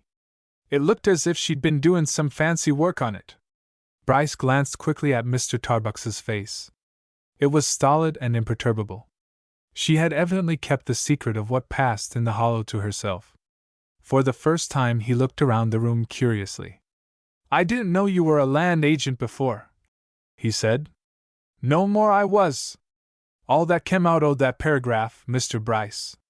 That man Heckshill, who was so mighty perlite that night, wrote to me afterwards that he didn't know my name till he'd seed that paragraph, and he wanted to know ef, easy a well-known citizen, I could recommend him some timber lands. I recommended him half o' my own quarter section, and he took it. He's puttin' up a mill thar, and that's another reason why we want peace and quietness up thar. I'm tryin', betwixt and between us, Mr. Bryce, to get Harry to Sealar out and sell his rights in the valley and the water power on the fork to Heckshill and me. I'm opening a business here. Then you've left Mrs. Tarbox with Miss Flora in your cabin while you attend to business here," said Bryce tentatively. "Not exactly, Mr. Bryce. The old woman thought it a good chance to come to Frisco and put Flo in one o' them Catholic convent schools that asks no questions where the raw logs come from, and turns 'em out first-class plank all round. You foller me, Mr. Bryce? But Mrs. Tarbox is jest in the next room, and would admire to tell ye all this, and I'll go in and send her to you." And with a patronizing wave of the hand, Mr. Tarbox complacently disappeared in the hall. Mr. Bryce was not sorry to be left to himself in his utter bewilderment. Flo, separated from her detrimental uncle, and placed in a convent school. Tarbox, the obscure pioneer, a shrewd speculator emerging into success, and taking the uncle's place. And all this within that month which he had wasted with absurd repinings. How feeble seemed his own adventure and advancement! How even ludicrous his pretensions to any patronage and superiority! How this common backwoodsman had set him in his place as easily as she had evaded the advances of the journalist and Heckshill. They had taught him a lesson. Perhaps even the sending back of his handkerchief was part of it. His heart grew heavy. He walked to the window and gazed out with a long sigh. A light laugh, that might have been an echo of the one which had attracted him that night in Tarbox's cabin, fell upon his ear. He turned quickly to meet Flora Dimwood's laughing eyes shining upon him as she stood in the doorway. Many a time during that month he had thought of this meeting, had imagined what it would be like, what would be his manner towards her, what would be her greeting, and what they would say. He would be cold, gentle, formal, gallant, gay, sad, trustful, reproachful, even as the moods in which he thought of her came to his foolish brain. He would always begin with respectful seriousness, or a frankness equal to her own, but never, never again would he offend as he had offended under the Buckeyes. And now, with her pretty face shining upon him, all his plans, his speeches, his preparations vanished, and left him dumb. Yet he moved towards her with a brief articulate something on his lips, something between a laugh and a sigh, but that really was a kiss, and, in point of fact, promptly folded her in his arms.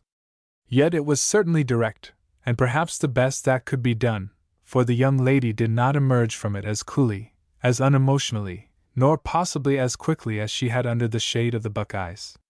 But she persuaded him, by still holding his hand, to sit beside her on the chilly, highly varnished green rep sofa, albeit to him it was a bank in a bower of enchantment.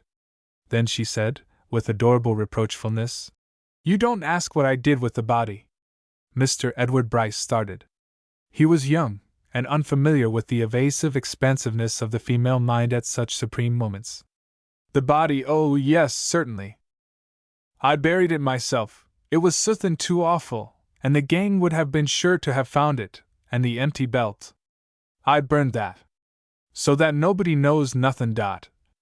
It was not a time for strictly grammatical negatives, and I am afraid that the girl's characteristically familiar speech, even when pathetically corrected here and there by the influence of the convent, endeared her the more to him. And when she said, "And now, Mr. Edward Bryce, sit over at that end of the soffy and let's talk," they talked. They talked for an hour, more or less continuously, until they were surprised by a discreet cough and the entrance of Mrs. Tarbox. Then there was more talk, and the discovery that Mr. Bryce was long due at the office. "You might drop in now and then, whenever you feel like it, and Flo is at home," suggested Mrs. Tarbox at parting. Mr. Bryce did drop in frequently during the next month. On one of these occasions Mr. Tarbox accompanied him to the door. "And now, easy, everything is settled and in order, Mr. Bryce, and if you should be wanting to say anything about it to your bosses at the office, you may mention my name, Easy Flo Dimwood's second cousin, and say I'm a depositor in their bank. And," with greater deliberation, "if anything at any time should be thrown up at ye for marrying a niece o' Snapshot Harry's, you might mention, careless like, that Snapshot Harry, under the name o' Henry J. Dimwood, has held shares in their old bank for years. A treasure of the Redwoods." Part 1. Mr. Jack Fleming stopped suddenly before a lifeless and decaying redwood tree with an expression of disgust and impatience. It was the very tree he had passed only an hour before, and he now knew he had been describing that mysterious and hopeless circle familiar enough to those lost in the woods. There was no mistaking the tree, with its one broken branch which depended at an angle like the arm of a semaphore. Nor did it relieve his mind to reflect that his mishap was partly due to his own foolish abstraction.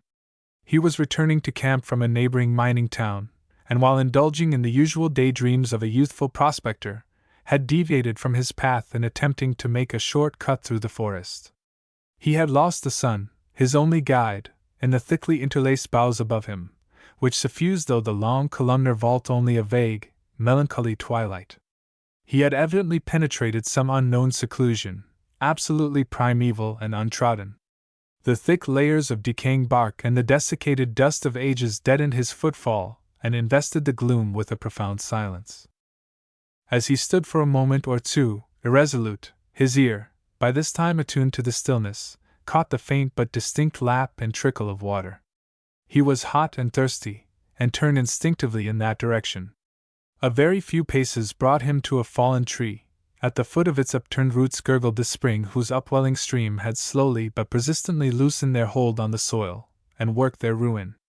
A pool of cool and clear water, formed by the disruption of the soil, overflowed, and after a few yards sank again in the sodden floor.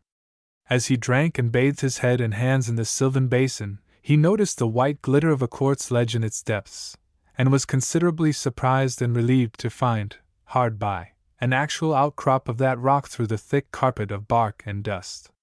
This betokened that he was near the edge of the forest, or some rocky opening. He fancied that the light grew clearer beyond, and the presence of a few fronds of ferns confirmed him in the belief that he was approaching a different belt of vegetation. Presently he saw the vertical beams of the sun again piercing the opening in the distance. With this prospect of speedy deliverance from the forest at last secure, he did not hurry forward, but on the contrary coolly retraced his footsteps to the spring again. The fact was that the instincts and hopes of the prospector were strongly dominant in him, and having noticed the quartz ledge and the contiguous outcrop, he determined to examine them more closely. He had still time to find his way home, and it might not be so easy to penetrate the wilderness again. Unfortunately, he had neither pick, pan, nor shovel with him, but a very cursory displacement of the soil around the spring and at the outcrop with his hands showed him the usual red soil and decomposed quartz which constituted an indication. Yet none knew better than himself how disappointing and elusive its results often were, and he regretted that he had not a pan to enable him to test the soil by washing it at the spring. If there were only a miner's cabin handy, he could easily borrow what he wanted. It was just the usual luck. The things a man sees when he hasn't his gun with him. He turned impatiently away again in the direction of the opening. When he reached it, he found himself on a rocky hillside sloping toward a small green valley. A light smoke curled above a clump of willows. It was from the chimney of a low dwelling, but a second glance told him that it was no miner's cabin. There was a larger clearing around the house, and some rude attempt at cultivation in a roughly fenced area.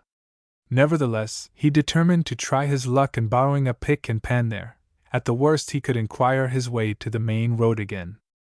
A hurried scramble down the hill brought him to the dwelling, a rambling addition of sheds to the usual log cabin. But he was surprised to find that its exterior, and indeed the palings of the fence around it, were covered with the stretched and drying skins of animals. The pelts of bear, panther, wolf, and fox were intermingled with squirrel and wildcat skins, and the displayed wings of eagle, hawk, and kingfisher. There was no trail leading to or from the cabin. It seemed to have been lost in this opening of the encompassing woods and left alone and solitary. The barking of a couple of tethered hounds at last brought a figure to the door of the nearest lean-to shed. It seemed to be that of a young girl, but it was clad in garments so ridiculously large and disproportionate that it was difficult to tell her precise age. A calico dress was pinned up at the skirt, and tightly girt at the waist by an apron, so long that one corner had to be tucked in at the apron string diagonally, to keep the wearer from treading on it. An enormous sunbonnet of yellow nankeen completely concealed her head and face, but allowed two knotted and twisted brown tails of hair to escape under its frilled cape behind. She was evidently engaged in some culinary work, and still held a large tin basin or pan she had been cleaning clasped to her breast. Fleming's eye glanced at it covetously, ignoring the figure behind it. But he was diplomatic. "I have lost my way in the woods. Can you tell me in what direction the main road lies?" She pointed a small red hand apparently in the direction he had come. "Straight over thar, across the hill." Fleming sighed. He had been making a circuit of the forest instead of going through it, and this open space containing the cabin was on a remote outskirt. "How far is it to the road?" he asked. "Just a spell arter ye rise the hill, ef ye keep 'longside the woods.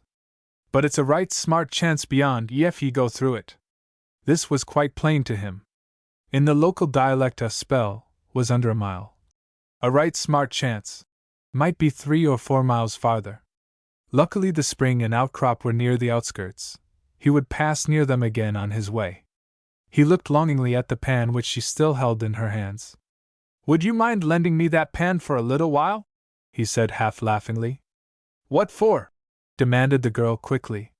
Yet her tone was one of childish curiosity rather than suspicion.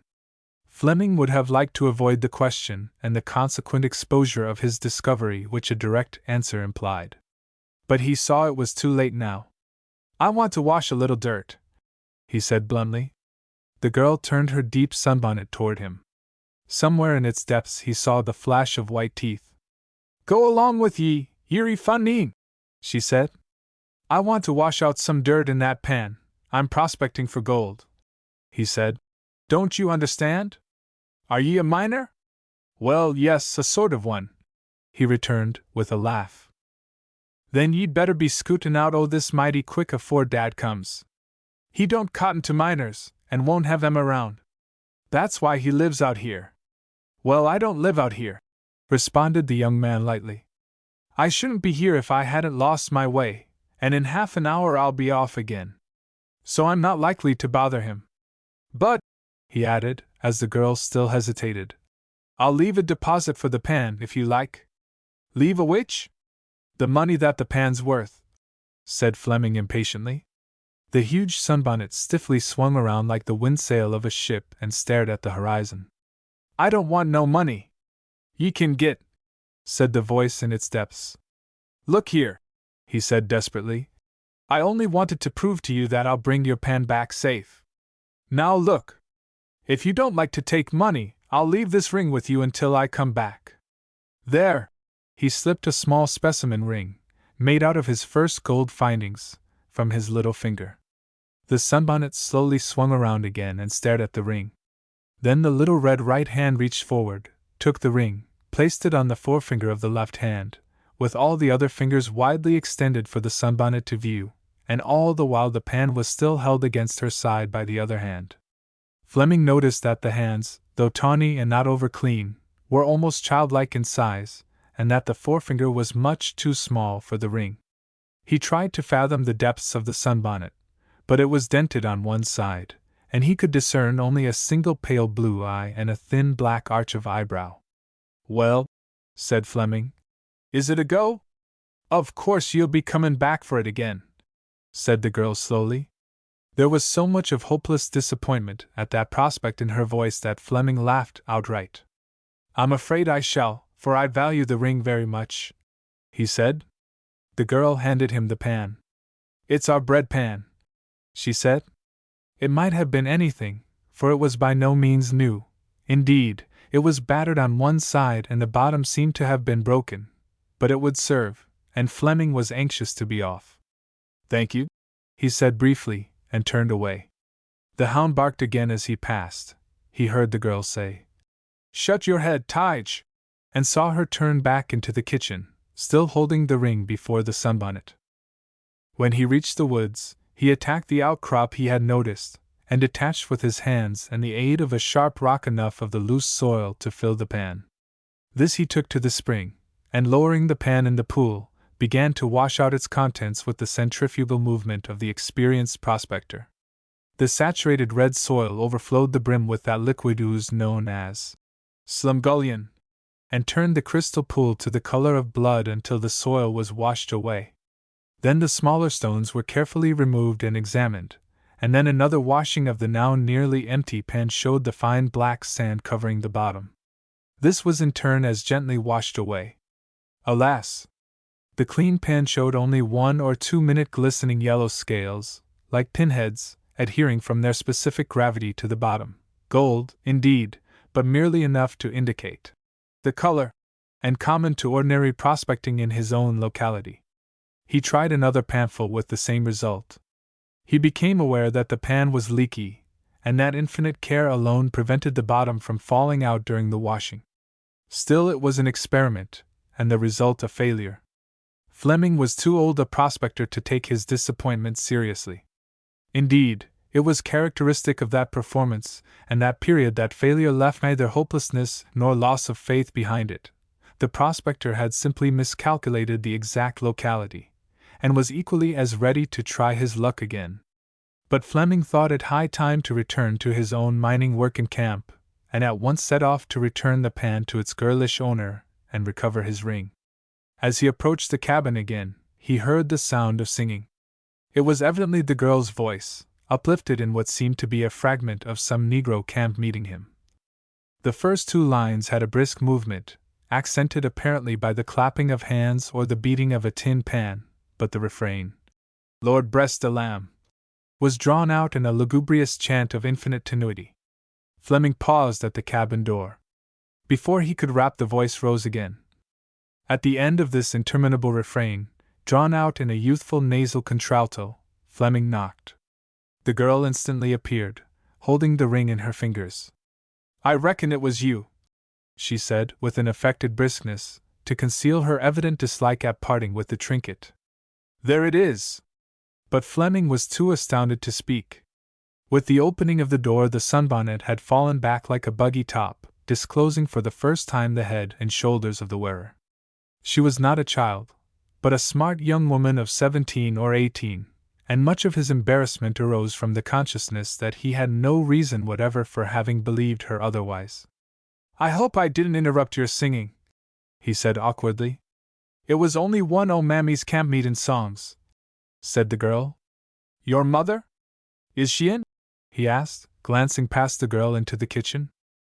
"'Tain't mother, she's dead. Mammy's our old nurse. She's gone to Jimtown, and taken my duds to get some new ones fitted to me. These are some o' mother's." This accounted for her strange appearance, but Fleming noticed that the girl's manner had not the slightest consciousness of their unbecomingness, nor of the charms of face and figure they had marred. She looked at him curiously. "Hev you got religion?" "Well, no," said Fleming, laughing. "I'm afraid not. Dad he's got it powerful." "Is that the reason he don't like miners?" asked Fleming. Take not to yourself the mammon of unrighteousness, said the girl, with the confident air of repeating a lesson. That's what the book says. But I read the Bible too, replied the young man. Dad says the letter killeth, said the girl sententiously. Fleming looked at the trophies nailed on the walls with a vague wonder if this peculiar scriptural destructiveness had anything to do with his skill as a marksman. The girl followed his eye. Dad's a mighty hunter afore the Lord. What does he do with these skins? Trades them off for grub and fixins. But he don't believe in trottin' round in the mud for gold. Don't you suppose these animals would have preferred it if he had? Gold hunting takes nothing from anybody. The girl stared at him, and then, to his great surprise, laughed instead of being angry. It was a very fascinating laugh in her imperfectly nourished pale face, and her little teeth revealed the bluish milky whiteness of pips of young Indian corn. What you looking at? She asked frankly. You, he replied, with equal frankness. It's them duds, she said, looking down at her dress. I reckon I ain't got the hang o' 'em. Yet there was not the slightest tone of embarrassment, or even coquetry in her manner, as with both hands she tried to gather in the loose folds around her waist. Let me help you, he said gravely.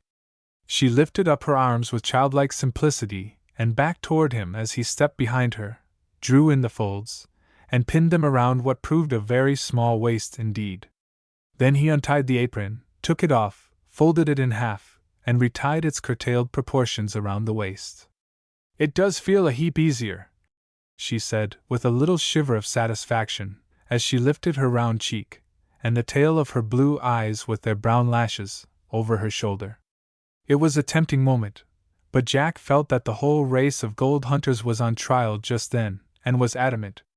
Perhaps he was a gentle fellow at heart, too. I could loop up that dress also, if I had more pins, he remarked tentatively. Jack had sisters of his own. The pins were forthcoming. In this operation, a kind of festooning, the girl's petticoat, a piece of common washed-out blue flannel, as pale as her eyes, but of the commonest material, became visible, but without fear or reproach to either. There, that looks more tidy, said Jack, critically surveying his work, and a little of the small ankles revealed. The girl also examined it carefully by its reflection on the surface of the saucepan. Looks a little like a Chinese girl, don't it? Jack would have resented this, thinking she meant a Chinese, until he saw her pointing to a cheap crockery ornament, representing a Dutch shepherdess, on the shelf. There was some resemblance. You beat Mammy out o' sight, she exclaimed gleefully. It will just set her clear crazy when she sees me. Then you had better say you did it yourself, said Fleming. Why? Asked the girl, suddenly opening her eyes on him with relentless frankness. You said your father didn't like miners, and he mightn't like your lending your pan to me. I'm more afraid o' Lion than o' Dad, she said with an elevation of moral sentiment that was, however, slightly weakened by the addition. Mammy'll say anything I'll tell her to say. Well, goodbye, said Fleming, extending his hand. You didn't tell me what luck he had with the pan, she said, delaying taking his hand. Fleming shrugged his shoulders. Oh, my usual luck, nothing, he returned, with a smile. You seem to care more for getting your old ring back than for any luck, she continued. I reckon you ain't much o' a miner. I'm afraid not. You didn't say what your name was, in case Dad wants to know. I don't think he will want to, but it's John Fleming. She took his hand. You didn't tell me yours, he said, holding the little red fingers. In case I wanted to know. It pleased her to consider the rejoinder intensely witty. She showed all her little teeth, threw away his hand, and said, "Gee long with ye, Mr. Fleming. It's Tinka." Tinker? Yes, short for Katinka, Katinka Jallinger. Goodbye, Miss Jallinger. Goodbye. Dad's name is Henry Boone Jallinger, of Kentucky, if you was ever a skin dot. Thank you. He turned away as she swiftly re-entered the house. As he walked away, he half expected to hear her voice uplifted again in the camp-meeting chant, but he was disappointed. When he reached the top of the hill he turned and looked back at the cabin. She was apparently waiting for this, and waved him an adieu with the humble pan he had borrowed. It flashed a moment dazzlingly as it caught the declining sun, and then went out, even obliterating the little figure behind it. Part 2. Mr. Jack Fleming was indeed not much of a miner. He and his partners, both as young, hopeful, and inefficient as himself, had for 3 months worked a claim in a mountain mining settlement which yielded them a certain amount of healthy exercise, good-humored grumbling, and exalted independence. To dig for 3 or 4 hours in the morning, smoke their pipes under a redwood tree for an hour at noon, take up their labors again until sunset, when they washed up and gathered sufficient gold to pay for their daily wants, was, without their seeking it, or even knowing it, the realization of a charming socialistic ideal which better men than themselves had only dreamed of. Fleming fell back into this refined barbarism, giving little thought to his woodland experience, and no revelation of it to his partners. He had transacted their business at the mining town. His deviations en route were nothing to them, and small account to himself. The 3rd day after his return he was lying under a redwood when his partner approached him.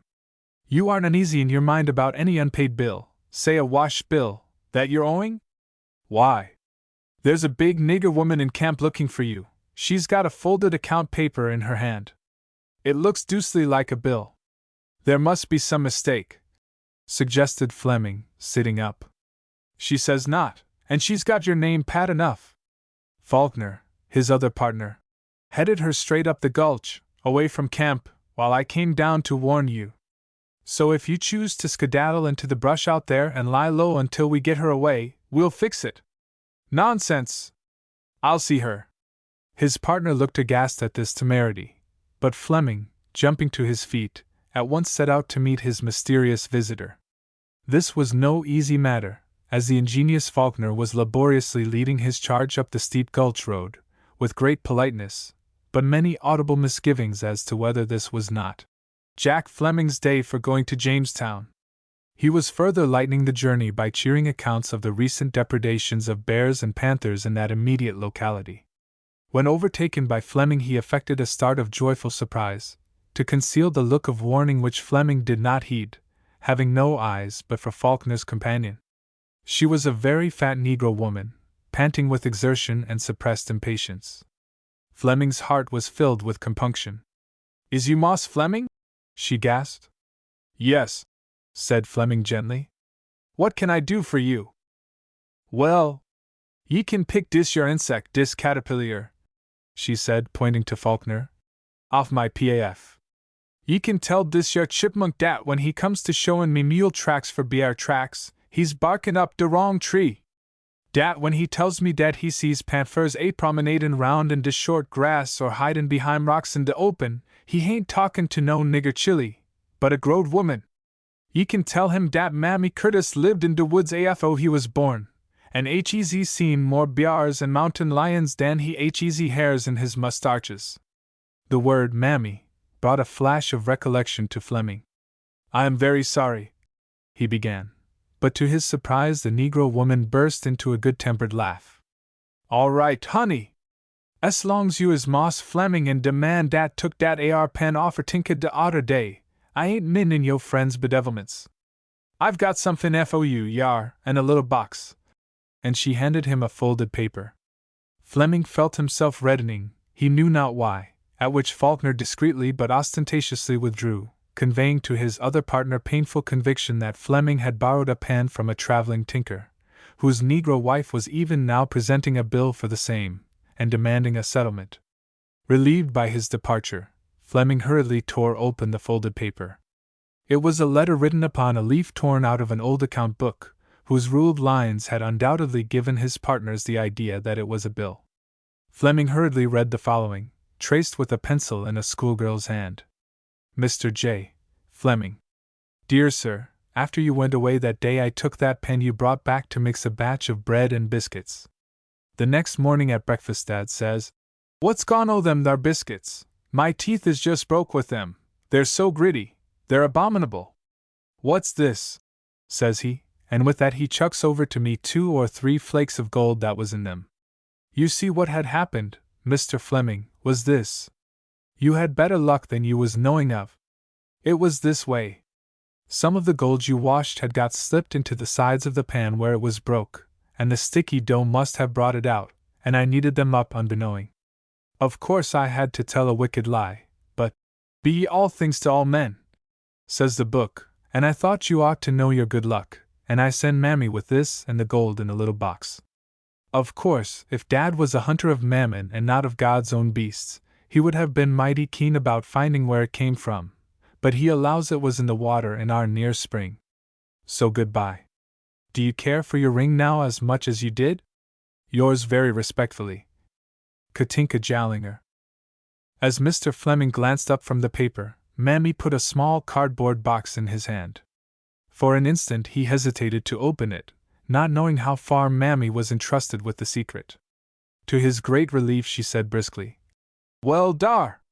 Now dat job's done gone and often my hands I allow to quit and jest get off dis yer camp afo ye can shake a stick. So don't tell me nothin' I ain't gotter tell when I goes back." Fleming understood. "You can tell her I thank her, and I'll attend to it," he said vaguely. "That is, hold dar! That's just enough, honey, no M.O. So long to ye and yous folks." He watched her striding away toward the main road, and then opened the box. It contained 3 flakes of placer or surface gold, weighing in all about 1/4 of an ounce.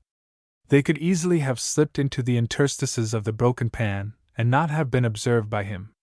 If this was the result of the washing of a single pan, and he could now easily imagine that other flakes might have escaped, but he stopped, dazed and bewildered at the bare suggestion. He gazed upon the vanishing figure of Mammy. Could Katinka have the least suspicion of the possibilities of this discovery? Or had Providence put the keeping of this secret into the hands of those who least understood its importance? For an instant he thought of running after her with a word of caution, but on reflection he saw that this might awaken her suspicion and precipitate a discovery by another. His only safety for the present was silence, until he could repeat his experiment. And that must be done quickly. How should he get away without his partner's knowledge of his purpose? He was too loyal to them to wish to keep this good fortune to himself, but he was not yet sure of his good fortune. It might be only a little pocket, which he had just emptied. It might be a larger one which another trial would exhaust. He had put up no notice.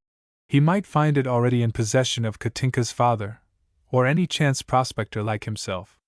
In either case he would be covered with ridicule by his partners in the camp, or more seriously rebuked for his carelessness and stupidity. No! He could not tell them the truth, nor could he lie. He would say he was called away for a day on private business. Luckily for him, the active imagination of his partners was even now helping him.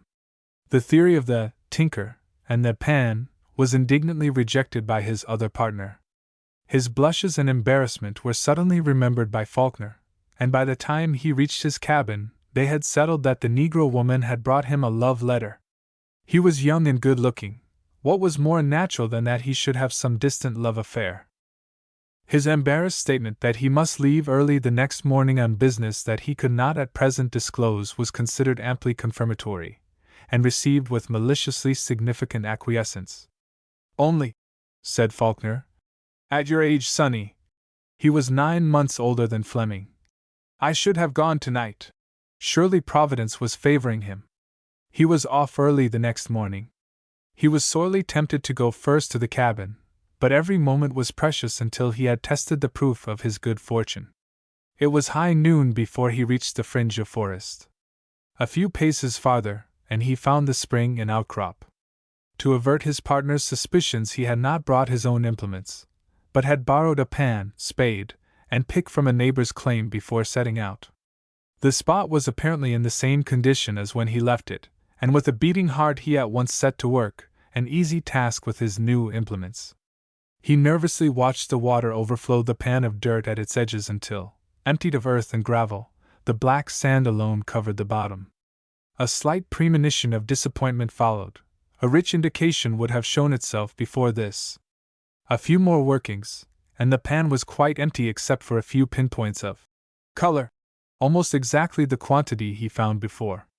He washed another pan with the same result.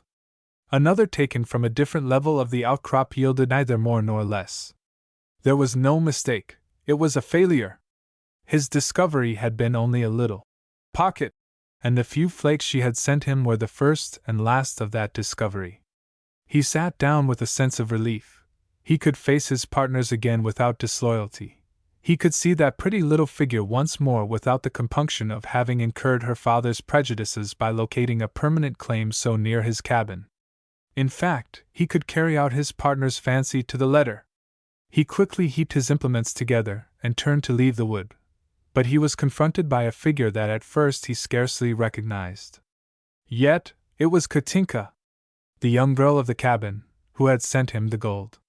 She was dressed differently, perhaps in her ordinary everyday garments, a bright sprigged muslin, a chip hat with blue ribbons set upon a coil of luxurious brown hair. But what struck him most was that the girlish and diminutive character of the figure had vanished with her ill-fitting clothes. The girl that stood before him was of ordinary height, and of a prettiness and grace of figure that he felt would have attracted anywhere. Fleming felt himself suddenly embarrassed, a feeling that was not lessened when he noticed that her pretty lip was compressed, and her eyebrows a little straightened as she gazed at him. "Ye made a bee-line for the woods, I see," she said coldly. "I allowed ye might have been droppin' into our house first." "So I should," said Fleming quickly, "but I thought I ought to first make sure of the information you took the trouble to send me." He hesitated to speak of the ill luck he had just experienced. He could laugh at it himself, but would she? "And ye got a new pan?" she said half poutingly. Here seemed his opportunity. "Yes, but I'm afraid it hasn't the magic of yours. I haven't even got the color. I believe you bewitched your old pan." Her face flushed a little and brightened, and her lip relaxed with a smile. "Go 'long with yer! Ye don't mean to say ye had no luck today?" "None, but in seeing you." Her eyes sparkled. "Ye see, I said all along ye weren't much o' a miner. Ye ain't got no faith. Yef ye had as much as a grain o' mustard seed, ye'd remove mountains. It's in the book."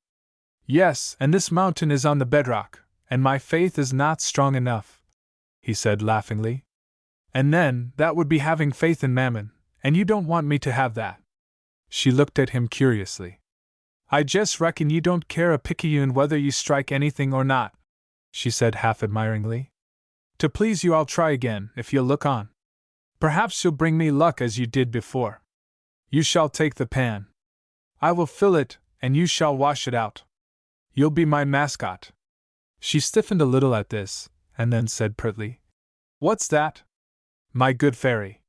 She smiled again, this time with a new color in her pale face. "Maybe I am," she said with sudden gravity. He quickly filled the pan again with soil, brought it to the spring, and first washed out the greater bulk of loose soil. "Now come here and kneel down beside me," he said, "and take the pan and do as I show you." She knelt down obediently. Suddenly she lifted her little hand with a gesture of warning. "Wait a minute, just a minute, till the water runs clear again." The pool had become slightly discolored from the first washing. "That makes no difference," he said quickly. "Ah! But wait, please!" She laid her brown hand upon his arm. A pleasant warmth seemed to follow her touch. Then she said joyously, "Look down there." "Where?" he asked.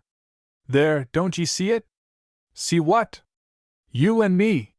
He looked where she pointed. The pool had settled, resumed its mirror-like calm, and reflected distinctly, not only their two bending faces, but their two figures kneeling side by side. Two tall redwoods rose on either side of them, like the columns before an altar. There was a moment of silence. The drone of a bumblebee nearby seemed to make the silence swim drowsily in their ears. Far off they heard the faint beat of a woodpecker. The suggestion of their kneeling figures in this magic mirror was vague, unreasoning, yet for the moment none the less irresistible. His arm instinctively crept around her little waist as he whispered, he scarce knew what he said. "Perhaps here is the treasure I am seeking."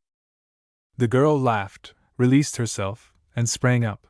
The pan sank ingloriously to the bottom of the pool, where Fleming had to grope for it, assisted by Tinka, who rolled up her sleeve to her elbow. For a minute or two they washed gravely, but with no better success than attended his own individual efforts. The result in the bottom of the pan was the same. Fleming laughed. "You see," he said gaily, "the mammon of unrighteousness is not for me, at least, so near your father's tabernacle." "That makes no difference now," said the girl quickly, "for Dad is going to move, anyway, farther up the mountains. He says it's getting too crowded for him here, when the last settler took up a section 3 miles off." "And are you going too?" asked the young man earnestly. Tinka nodded her brown head. Fleming heaved a genuine sigh. "Well, I'll try my hand here a little longer. I'll put up a notice of claim. I don't suppose your father would object. You know he could it legally. I reckon ye might do it ef ye wanted, ef ye was that keen on gettin' gold," said Tinka, looking away. There was something in the girl's tone which this budding lover resented. He had become sensitive. "Oh, well," he said, "I see that it might make unpleasantness with your father. I only thought," he went on, with tenderer tentativeness, "that it would be pleasant to work here near you. Ye'd be only wasting your time," she said darkly. Fleming rose gravely. "Perhaps you're right," he answered sadly and a little bitterly. "And I'll go at once." He walked to the spring, and gathered up his tools.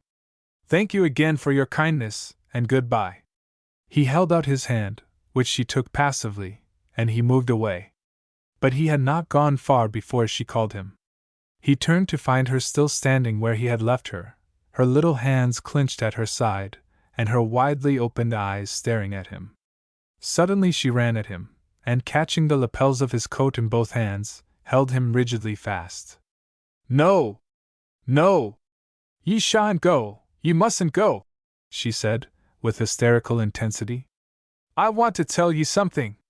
Listen, you, Mr. Fleming! I've been a wicked, wicked girl. I've told lies to Dad, to Mammy, to you.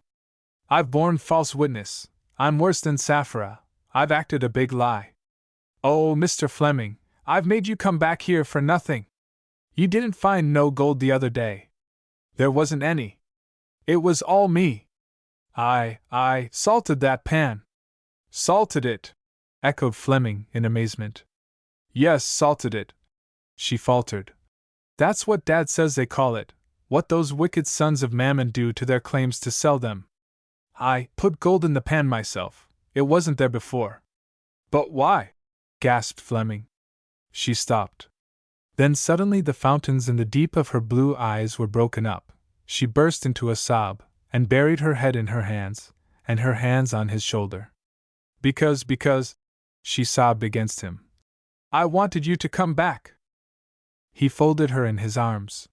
He kissed her lovingly, forgivingly, gratefully, tearfully, smilingly, and paused. Then he kissed her sympathetically, understandingly, apologetically, explanatorily, in lieu of other conversation. Then, becoming coherent, he asked, "But where did you get the gold?" "Oh," she said between fitful and despairing sobs. "Somewhere, I don't know, out of the old run, long ago, when I was little. I didn't never dare say anything to Dad, he'd have been crazy mad at his own daughter diggin', and I never cared nor thought a single bit about it until I saw you." "And you have never been there since?" "Never." "Nor anybody else?" "No." Suddenly she threw back her head. Her chip hat fell back from her face, rosy with a dawning inspiration. "Oh, say, Jack, you don't think that, after all this time, there might—" She did not finish the sentence, but grasping his hand cried, "Come!" She caught up the pan, he seized the shovel and pick, and they raced like boy and girl down the hill. When within a few hundred feet of the house she turned at right angles into the clearing, and saying, "Don't be skeered, Dad's away," ran boldly on, still holding his hand, along the little valley. At its farther extremity they came to the run, a half-dried watercourse whose rocky sides were marked by the erosion of winter torrents. It was apparently as wild and secluded as the forest spring. "Nobody ever came here," said the girl hurriedly, "after Dad sunk the well at the house. 1 or 2 pools still remained in the run from the last season's flow, water enough to wash out several pans of dirt." Selecting a spot where the white quartz was visible, Fleming attacked the bank with the pick. After 1 or 2 blows it began to yield and crumble away at his feet. He washed out a panful perfunctorily, more intent on the girl than his work. She, eager, alert, and breathless, had changed places with him, and become the anxious prospector. But the result was the same. He threw away the pan with a laugh, to take her little hand. But she whispered, "Try again." He attacked the bank once more with such energy that a great part of it caved and fell, filling the pan and even burying the shovel in the debris. He unearthed the ladder while Tinka was struggling to get out the pan. "The mean thing is stuck and won't move," she said pettishly. "I think it's broken now, too, just like ours." Fleming came laughingly forward, and putting one arm around the girl's waist, attempted to assist her with the other. The pan was immovable, and, indeed, seemed to be broken and bent. Suddenly he uttered an exclamation and began hurriedly to brush away the dirt and throw the soil out of the pan. In another moment he had revealed a fragment of decomposed quartz, like discolored honeycomb cheese, half filling the pan. But on its side, where the pick had struck it glancingly, there was a yellow streak like a ray of sunshine. And as he strove to lift it he felt in that unmistakable omnipotency of weight that it was seamed and selled with gold. The news of Mr. Fleming's engagement, 2 weeks later, to the daughter of the recluse religious hunter who had made a big strike at Lone Run, excited some skeptical discussion, even among the honest congratulations of his partners. "That's a mighty queer story how Jack got that girl sweet on him just by borrowin' a prospectin' pan of her," said Faulkner, between the whiffs of his pipe under the trees. "You and me might have borrowed 100 prospectin' pans and never got even a drink thrown in. Then to think of that old preachin' coon hunter havin' to give in and pass his strike over to his daughter's feller, just because he had scruples about gold diggin' himself. He'd hev booted you and me outer his ranch first." "Lord, ye ain't talking no stock in that hogwash," responded the other. "Why, everybody knows old man Jallinger pretended to be sick o' miners and men in camps, and couldn't bear to hev near him, only jest because he himself was all the while secretly prospectin' the whole load and didn't want no interlopers. It was only when Fleming nippled in by gettin' hold of the girl that Jallinger knew the secret was out, and that's the way he bought him off. Why, Jack wasn't no miner, never was, ye could see that. He never struck anything. The only treasure he found in the woods was Tinka Jallinger, a belle of Canada City." Sissy was tying her hat under her round chin before a small glass at her window. The window gave upon a background of serrated mountain and olive-shadowed canyon, with a faint additional outline of a higher snow level, the only dreamy suggestion of the whole landscape. The foreground was a glaringly fresh and unpicturesque mining town, whose irregular attempts at regularity were set forth with all the cruel, uncompromising clearness of the Californian atmosphere. There was the straight main street with its new brick block of stores, ending abruptly against a tangled bluff. There was the ruthless clearing in the sedate pines where the hideous spire of the new church imitated the soaring of the solemn shafts it had displaced with almost a religious mockery. Yet this foreground was Sissy's world, her life, her sole girlish experience. She did not, however, bother her pretty head with the view just then, but moved her cheek up and down before the glass, the better to examine by the merciless glare of the sunlight a few freckles that starred the hollows of her temples. Like others of her sex, she was a poor critic of what was her real beauty, and quarreled with that peculiar texture of her healthy skin which made her face as eloquent in her sun-kissed cheek as in her bright eyes and expression. Nevertheless, she was somewhat consoled by the ravishing effect of the bowknot she had just tied, and turned away not wholly dissatisfied. Indeed, as the acknowledged belle of Canada City and the daughter of its principal banker, small wonder that a certain frank vanity and childlike imperiousness were among her faults, and her attractions. She bounded down the stairs and into the front parlor, for their house possessed the unheard-of luxury of a double drawing-room, albeit the second apartment contained a desk, and was occasionally used by Sissy's father in private business interviews with anxious seekers of advances, who shunned the publicity of the bank. Here she instantly flew into the arms of her bosom friend, Miss Piney Tibbs, a girl only a shade or two less pretty than herself, who, always more or less ill at ease in these splendors, was awaiting her impatiently. For Miss Tibbs was merely the daughter of the hotel keeper, and although Tibbs was a Southerner, and had owned his own niggers in the States, she was of inferior position and a protégée of Sissy's. "Thank goodness you've come," exclaimed Miss Tibbs, "for I've been sittin' here till I nigh took root." "What kep' ye? How does it look?" responded Sissy, as a relevant reply. The "it" referred to Sissy's new hat, and to the young girl the coherence was perfectly plain. Miss Tibbs looked at "it" severely. It would not do for a protégé to be too complaisant. "Hem! Must have cost a heap o' money." "It did.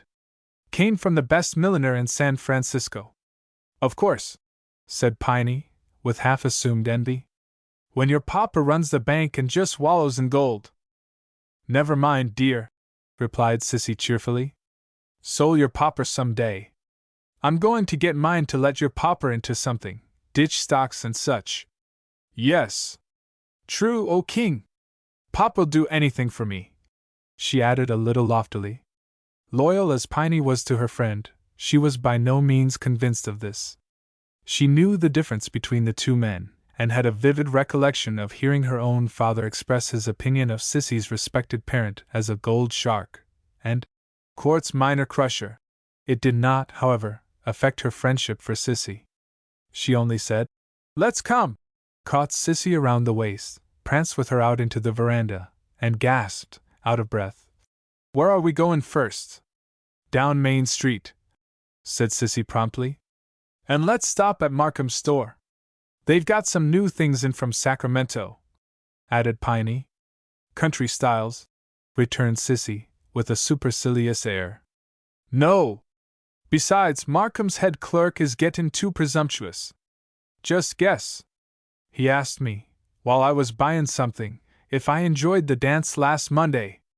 "But you danced with him," said the simple Piney in astonishment. "But not in his store among his customers," said Sissy sapiently. "No! We're going down Main Street past the camps. Those Camp girls are sure to be at their windows, looking out. This hat will just turn 'em green, greener than ever." "You're just horrid, Sis," said Piney with admiration. "And then," continued Sissy, "we'll just sail down past the new block to the Parsons and make a call." "Oh, I see," said Piney archly. "It'll be just about the time when the new engineer of the mill works has a clean shirt on, and is smoking his cigar before the office." Sissy tossed her hat disdainfully. "Much anybody cares whether he's there or not. I haven't forgotten how he showed us over the mill the other day in a pair of overalls, just like a workman. But they say he's awfully smart and well educated, and needn't work, and I'm sure it's very nice of him to dress just like the other men when he's with them," urged Piney. "Bah! That was just to show that he didn't care what we thought of him, he's that conceited. And it wasn't respectful, considering one of the directors was there, all dressed up. Don't tell me! You can see it in his eye, looking you over without blinking and then turning away as if he'd got enough of you. He makes me tired." Piney did not reply. The engineer had seemed to her to be a singularly attractive young man, yet she was equally impressed with Sissy's superior condition, which could find flaws in such perfection. Following her friend down the steps of the veranda, they passed into the staring gravelled walk of the new garden, only recently recovered from the wildwood, its accurate diamond and heart-shaped beds of vivid green set in white quartz borders giving it the appearance of elaborately iced confectionery. A few steps further brought them to the road and the wooden sidewalk, to Main Street, which carried civic improvements to the hillside, and Mr. Trixett's very door. Turning down this thoroughfare, they stopped laughing, and otherwise assumed a conscious half-artificial air, for it was the hour when Canada City lounged listlessly before its shops, its saloons, its offices and mills, or even held lazy meetings in the dust of the roadway, and the passage down the principal street of its two prettiest girls was an event to be viewed as if it were a civic procession. Hats flew off as they passed. Place was freely given, impeding barrels and sacks were removed from the wooden pavement, and preoccupied indwellers hastily summoned to the front door to do homage to Sissy Trixett and Piney as they went by. Not but that Canada City, in the fierce and unregenerate days of its youth, had seen fairer and higher-colored faces, more gaily bedizened, on its thoroughfares, but never anything so fresh and innocent. Men stood there all unconsciously, reverencing their absent mothers, sisters, and daughters, in their spontaneous homage to the pair, and seemed to feel the wholesome breath of their Eastern homes wafted from the freshly ironed skirts of these foolish virgins as they rustled by. I am afraid that neither Sissy nor Piney appreciated this feeling. Few women did at that time. Indeed, these young ladies assumed a slight air of hauteur. "Really, they do stare so," said Sissy, with eyes dilating with pleasurable emotion. "We'll have to take the back street next time." Piney, proud in the glory reflected from Sissy, and in her own, answered, "We will, sure." There was only one interruption to this triumphal progress, and that was so slight as to be noticed by only one of the two girls. As they passed the new works at the mill, the new engineer, as Piney had foreseen, was leaning against the doorpost, smoking a pipe. He took his hat from his head and his pipe from his mouth as they approached, and greeted them with an easy "Good afternoon," yet with a glance that was quietly observant and tolerantly critical. "There," said Sissy when they had passed. "Didn't I tell you? Did you ever see such conceit in your born days? I hope you did not look at him." Piney, conscious of having done so, and of having blushed under his scrutiny, nevertheless stoutly asserted that she had merely looked at him to see who it was. But Sissy was placated by passing the Secamp's cottage, from whose window the three strapping daughters of John Secamp, lately an emigrant from Missouri, were, as Sissy had surmised, lightening the household duties by gazing at the, to them, unwanted wonders of the street. Whether their complexions, still bearing traces of the alkali dust and inefficient nourishment of the plains, took a more yellow tone from the spectacle of Sissy's hat, I cannot say. Sissy thought they did. Perhaps Piney was nearer the truth when she suggested that they were only looking to enable them to make a homemade copy of the hat next week. Their progress forward and through the outskirts of the town was of the same triumphal character. Teamsters withheld their oaths and their uplifted whips as the two girls passed by. Weary miners, toiling in ditches, looked up with a pleasure that was half reminiscent of their past. Younger skylarkers stopped in their horseplay with half smiling, half apologetic faces.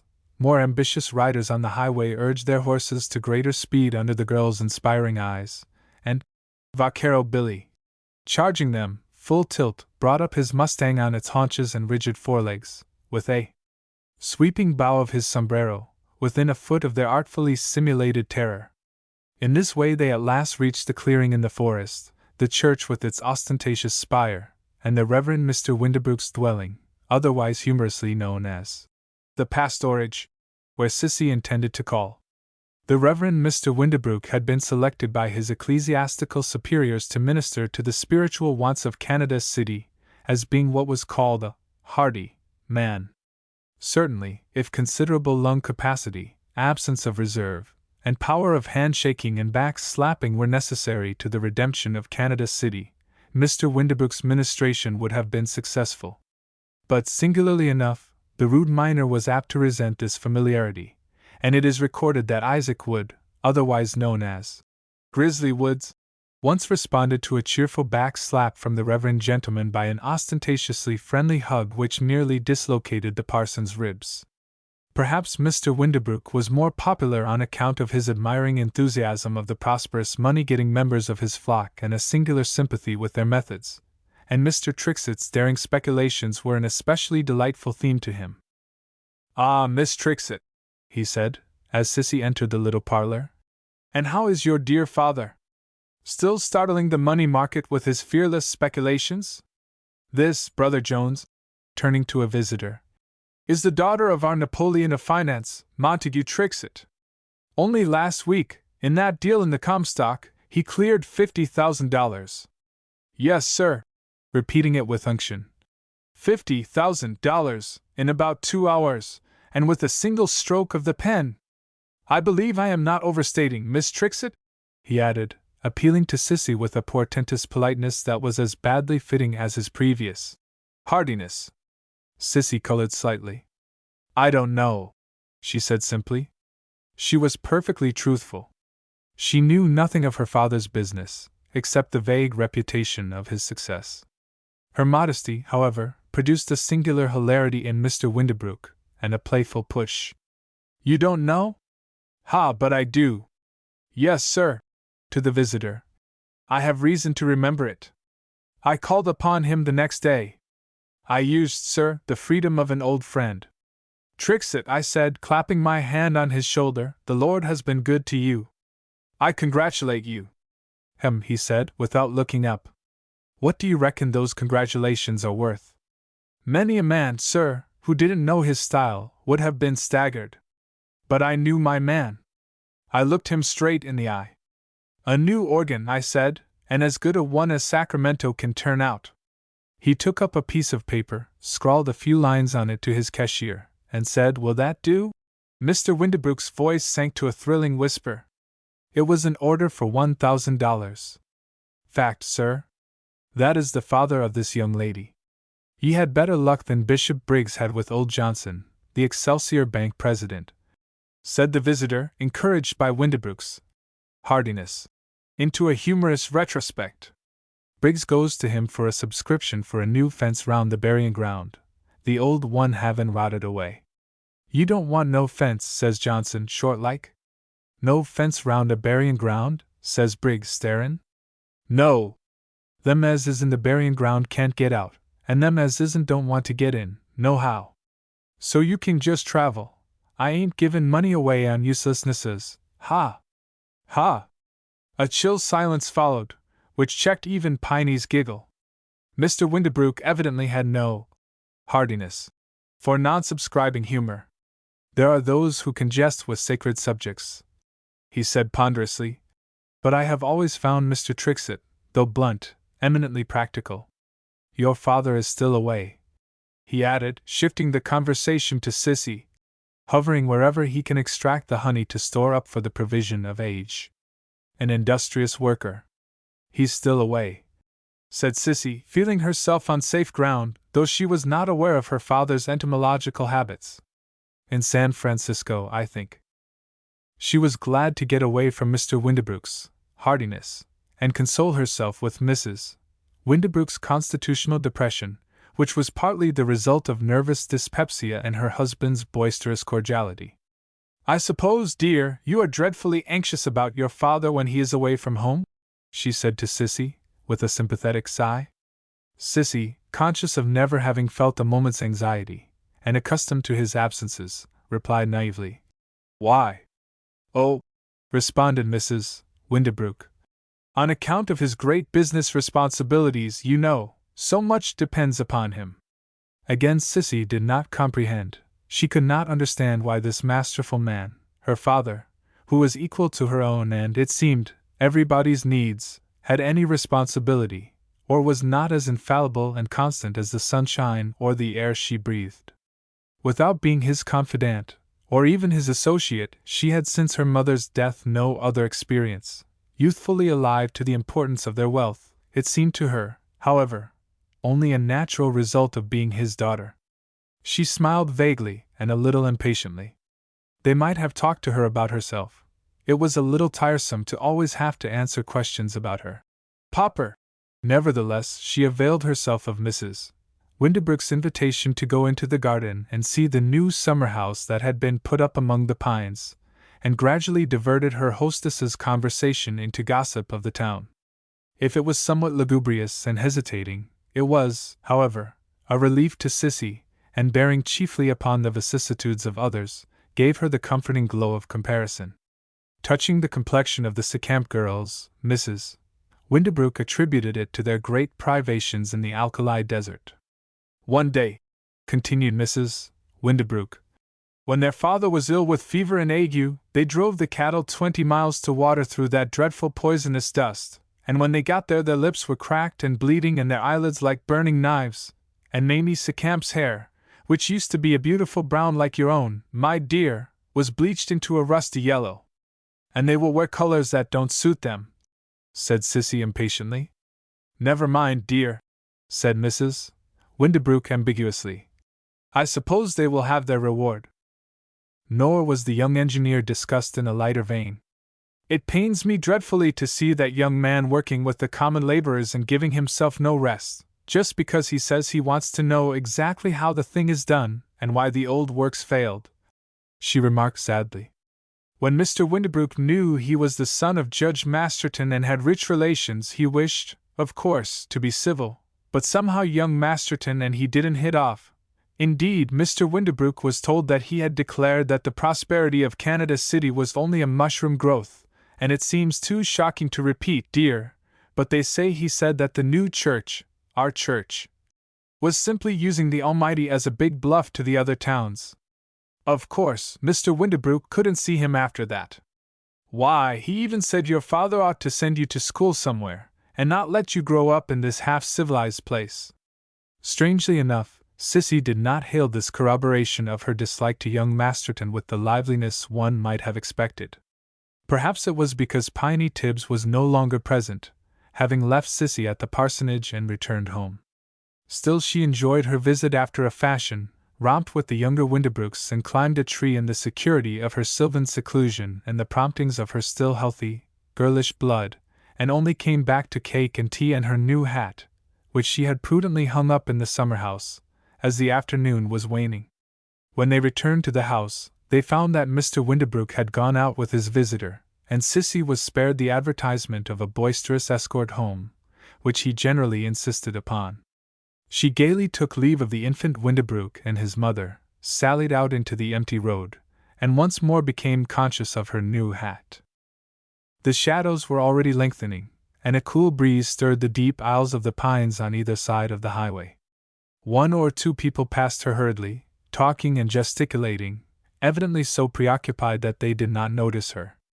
Again, a rapid horseman rode by without glancing round, overtook the pedestrians, exchanged a few hurried words with them, and then spurred swiftly away as one of them shouted after him, "There's another dispatch confirming it." A group of men talking by the roadside failed to look up as she passed. Sissy pouted slightly at this want of taste, which made some late election news or the report of a horse race more enthralling than her new hat and its owner. Even the toilers in the ditches had left their work, and were congregated around a man who was reading aloud from a widely margined extra of the Canada City Press. It seemed provoking, as she knew her cheeks were glowing from her romp, and was conscious that she was looking her best.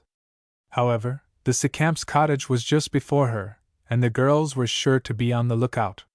She shook out her skirts and straightened her pretty little figure as she approached the house.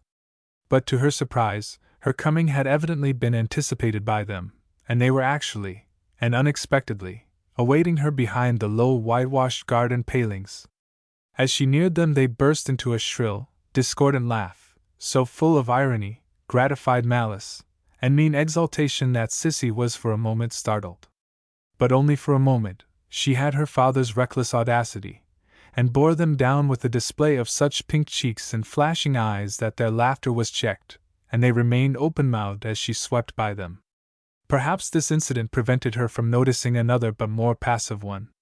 A group of men standing before the new mill, the same men who had so solicitously challenged her attention with their bows a couple of hours ago, turned as she approached and suddenly dispersed.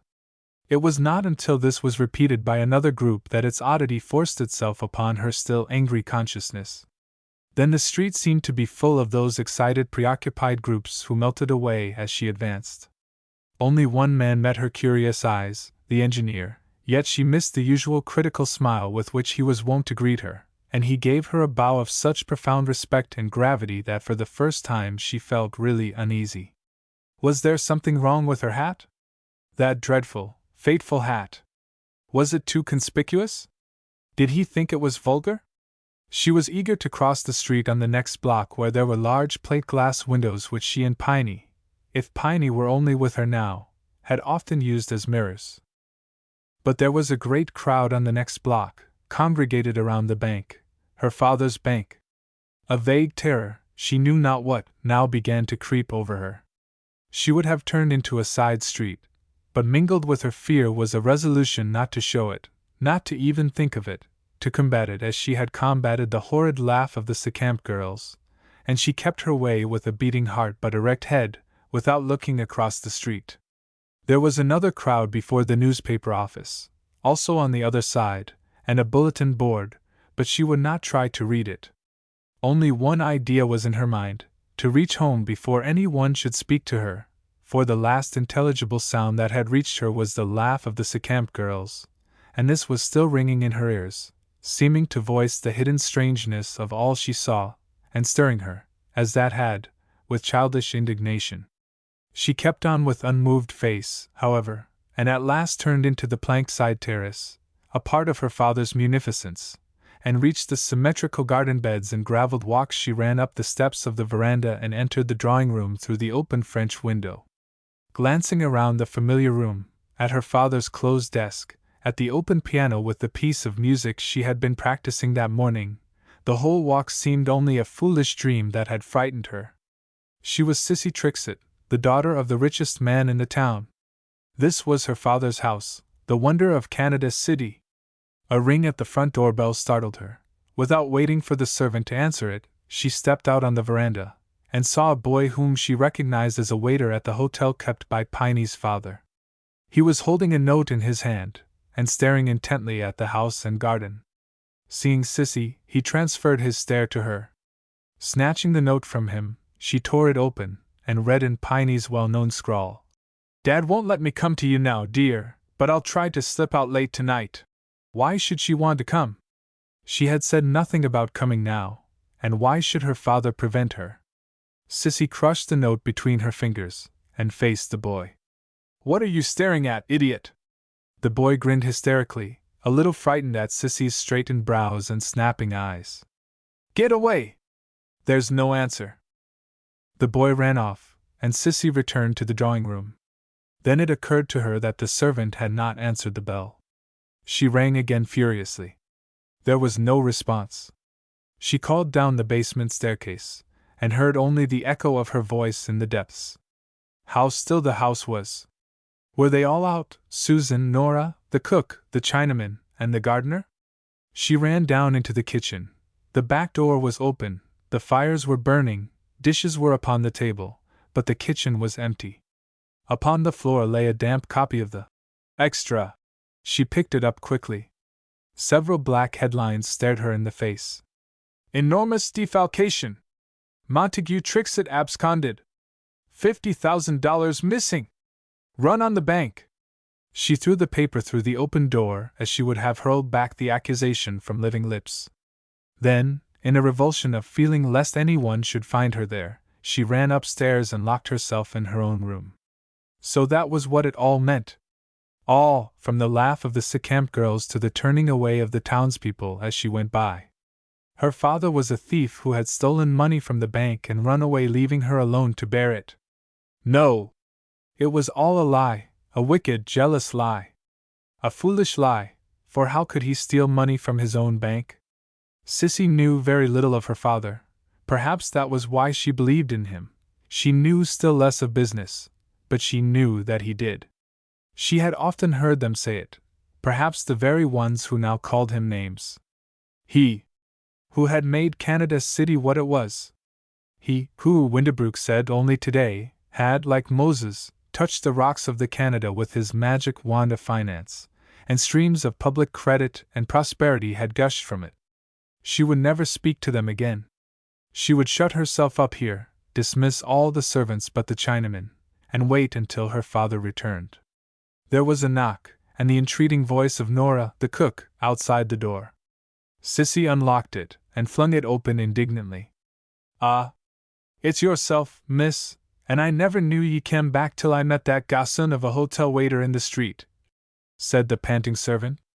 "Sure it was only an hour ago while I was at me work in the kitchen, and Jim rushes in and says, for the love of God, if ever ye want to see a blessed cent of the money ye put in the master's bank, off with ye now and draw it out, for there's a run on the bank." "It was an infamous lie," said Sissy fiercely. "Sure, miss, how was to know? And if the master has gone away, it's only talking me money from the other divils down there that's drawing it out and dividin' it betwixt and between them." Sissy had a very vague idea of what a run on the bank meant, but Nora's logic seemed to satisfy her feminine reason. She softened a little. Mr. Windabrook is in the parlor, miss, and a gentleman on the veranda," continued Nora, encouraged. Sissy started. "I'll come down," she said briefly.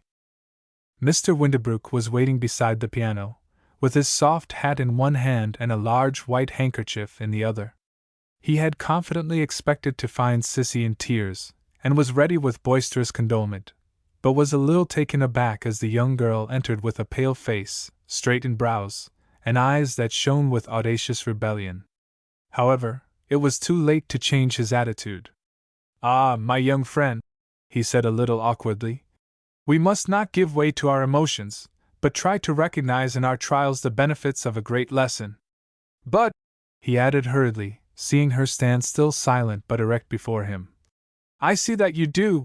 He paused, coughed slightly, cast a glance at the veranda, where Sissy now for the first time observed a man standing in an obviously assumed attitude of negligent abstraction, moved towards the back room, and in a lower voice said, "A word with you in private." Without replying, Sissy followed him. "If," said Mr. Windabrook, with a sickly smile, "you are questioned regarding your father's affairs, you may remember his peculiar and utterly unsolicited gift of a certain sum towards a new organ, to which I alluded today. You can say that he always expressed great liberality towards the church, and it was no surprise to you." Sissy only stared at him with dangerous eyes. "Mrs. Windabrook," continued the reverend gentleman in his highest, heartiest voice, albeit a little hurried, "wished me to say to you that until you heard from your friends, she wanted you to come and stay with her. Do come! Do!" Sissy, with her bright eyes fixed upon her visitor, said, "I shall stay here." "But," said Mr. Windabrook impatiently, "you cannot. That man you see on the veranda is the sheriff's officer. The house and all that it contains are in the hands of the law." Sissy's face whitened in proportion as her eyes grew darker, but she said stoutly, "I shall stay here till my pauper tells me to go." "Till your pauper tells you to go," repeated Mr. Windabrook harshly, dropping his heartiness and his handkerchief in a burst of unguarded temper. "Your papa is a thief escaping from justice, you foolish girl, a disgraced felon, who dare not show his face again in Canada City, and you are lucky, yes, lucky, miss, if you do not share his disgrace.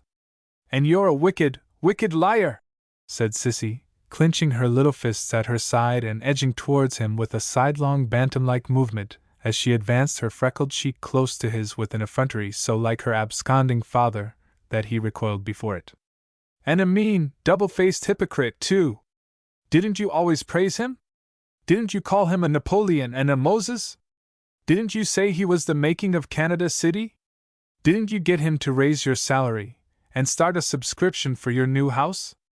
Oh, you stinking beast!" Here the stranger on the veranda, still gazing abstractedly at the landscape, gave a low and apparently unconscious murmur, as if enraptured with the view. Mr. Windabrook, recalled to an attempt at dignity, took up his hat and handkerchief. "When you have remembered yourself and your position, Miss Trixet," he said loftily, "the offer I have made you, I despise it." "I'd sooner stay in the woods with the grizzlies and rattlesnakes," said Sissy pantingly. "Go and leave me alone. Do you hear?" She stamped her little foot. "Are you listening? Go!" Mr. Windabrook promptly retreated through the door and down the steps into the garden, at which the stranger on the veranda reluctantly tore himself away from the landscape and slowly entered the parlor through the open French window. Here, however, he became equally absorbed and abstracted in the condition of his beard, carefully stroking his shaven cheek and lips and pulling his goatee. After a pause he turned to the angry Sissy, standing by the piano, radiant with glowing cheeks and flashing eyes, and said slowly, "I reckon you gave the parson as good as he sent. It kinder settles a man to hear the frozen truth about himself sometimes, and you've helped old Shadbelly considerably on the way towards salvation. But he was right about one thing, Miss Trixet. The house is in the hands of the law. I'm representing it as deputy sheriff. Meb, you might remember me, Jake Poole, when your father was addressing the last citizens' meeting, sittin' next to him on the platform. I'm in possession. It isn't a job I'm hankerin' much arter. I'd a leaf rather hunt hoss thieves or track down road agents than this kind o' fancy, underhand work. So you'll excuse me, miss, if I ain't got the style." He paused, rubbed his chin thoughtfully, and then said slowly and with great deliberation, "Yef there's any little thing here, miss, any keepsakes or such trifles easy you care for in particular, things you wouldn't like strangers to have, you just make a little pile of 'em and drop 'em down somewhere outside the back door. There ain't no inventory taken nor sealin' up of anythin' done just yet, though I have to see there ain't anythin' disturbed. But I calculate to walk out on that veranda for a spell and look at the landscape." He paused again, and said, with a sigh of satisfaction, "It's a mighty pooty view out thar. It just takes me every time." As he turned and walked out through the French window, Sissy did not for a moment comprehend him. Then, strangely enough, his act of rude courtesy for the first time awakened her to the full sense of the situation. This house, her father's house, was no longer hers. If her father should never return, she wanted nothing from it, nothing. She gripped her beating heart with the little hand she had clenched so valiantly a moment ago. Suddenly her hand dropped. Someone had glided noiselessly into the back room, a figure in a blue blouse, a Chinaman, their house servant, Ah Fei. He cast a furtive glance at the stranger on the veranda, and then beckoned to her stealthily. She came towards him wonderingly, when he suddenly whipped a note from his sleeve, and with a dexterous movement slipped it into her fingers. She tore it open. A single glance showed her a small key enclosed in a line of her father's handwriting. Drawing quickly back into the corner, she read as follows: "If this reaches you in time, take from the second drawer of my desk an envelope marked Private Contracts and give it to the bearer." There was neither signature nor address. Putting her finger to her lips, she cast a quick glance at the absorbed figure on the veranda and stepped before the desk. She fitted the key to the drawer and opened it rapidly but noiselessly. There lay the envelope, and among other ticketed papers a small roll of greenbacks, such as her father often kept there. It was his money. She did not scruple to take it with the envelope. Handing the latter to the Chinaman, who made it instantly disappear up his sleeve like a conjurer's act, she signed him to follow her into the hall. "Who gave you that note, Ah Fei?" she whispered breathlessly. "Chinaman." "Who gave it to him?" "Chinaman." "And to him?" "No Li Chinaman." "Another Chinaman?" "Yes, heap Chinaman, all the same as gang." "You mean it passed from one Chinaman's hand to another?" "All the same." "Why didn't the first Chinaman who got it bring it here?" "I s'pose Melican man want to catch ye letel." "He spotty Chinaman." "He fully Chinaman." "Chinaman passe letel next Chinaman." "He no get." "Melican man no have got." "Sabe? Then this package will go back the same way." "All the same." "And who will you give it to now?" "All the same man blingy me letel." "Hop Lee, who make ye washi?" An idea here struck Sissy which made her heart jump and her cheeks flame. Ah Fei gazed at her with an infantile smile of admiration. "How far did that letter come?" she asked, with eager questioning eyes. "Letty me see him," said Ah Fei. Sissy handed him the missive. He examined closely some half a dozen Chinese characters that were scrawled along the length of the outer fold, and which she had innocently supposed were a part of the markings of the rice paper on which the note was written. "Heap Chinaman velly much walkie, longy way. I s'pose you look." He pointed through the open front door to the prospect beyond. It was a familiar one to Sissy, the long Canada, the crest on crest of serried pines, and beyond the dim snow line. Ah Fei's brown finger seemed to linger there. "In the snow," she whispered, her cheek whitening like that dim line, but her eyes sparkling like the sunshine over it. "All the same, John," said Ah Fei plaintively. "Ah Fei," whispered Sissy, "take me with you to Hop Lee." "No good," said Ah Fei stolidly. "Hop Lee he give 'ee this." He indicated the envelope in his sleeve. "To next Chinaman. He no go. I s'pose you go with me, Hop Lee, you no makey nothing, all the same, makey foolee." "I know, but you just take me there." "Do." The young girl was irresistible. Ah Fei's face relaxed. "Ali Li Ti," he said, with a resigned smile. "You wait here a moment." said Sissy, brightening. She flew up the staircase. In a few minutes she was back again. She had exchanged her smart rose-sprigged chintz for a pathetic little blue-checked frock of her schooldays. The fateful hat had given way to a brown straw. Flat, bent like a frame around her charming face. All the girlishness, and indeed a certain honest boyishness of her nature, seemed to have come out in her glowing, freckled cheek, brilliant, audacious eyes, and the quick stride which brought her to Ah Fe's side. "Now let's go," she said. "Out the back way and down the side streets." She paused, cast a glance through the drawing-room at the contemplative figure of the sheriff's deputy on the veranda, and then passed out of the house forever. The excitement over the failure of Montague Trixet's bank did not burn itself out until midnight. By that time, however, it was pretty well known that the amount of the defalcations had been exaggerated, that it had been preceded by the suspension of the Excelsior Bank of San Francisco, of which Trixet was also a managing director, occasioned by the discovery of the withdrawal of securities for use in the branch bank at Canada City, that he had fled the state eastward across the Sierras, yet that, owing to the vigilance of the police on the frontier, he had failed to escape and was in hiding. But there were adverse reports of a more sinister nature. It was said that others were implicated, that they dared not bring him to justice. It was pointed out that there was more concern among many who were not openly connected with the bank than among its unfortunate depositors. Besides the inevitable downfall of those who had invested their fortunes in it, there was distrust or suspicion everywhere. Even Trixet's enemies were forced to admit the saying that Canada City was the bank, and the bank was Trixet. Perhaps this had something to do with an excited meeting of the directors of the new mill, to whose discussions Dick Masterton, the engineer, had been hurriedly summoned. When the president told him that he had been selected to undertake the difficult and delicate mission of discovering the whereabouts of Montague Trixet, and if possible, procuring an interview with him, he was amazed. What had the new mill, which had always kept itself aloof from the bank and its methods, to do with the disgraced manager? He was still more astonished when the president added bluntly, "Trixet holds securities of ours for money advanced to the mill by himself privately. They do not appear on the books, but if he chooses to declare them as assets of the bank, it's a bad thing for us. If he is bold enough to keep them, he may be willing to make some arrangement with us to carry them on. If he has got away or committed suicide, as some say, it's for you to find the whereabouts of the securities and get them. He is said to have been last seen near the summit. You understand our position?" Masterton did, with suppressed disgust. But he was young, and there was the thrill of adventure in this. "I will go," he said quietly. "We thought you would. You must take the upstage tonight. Come again and get your final instructions.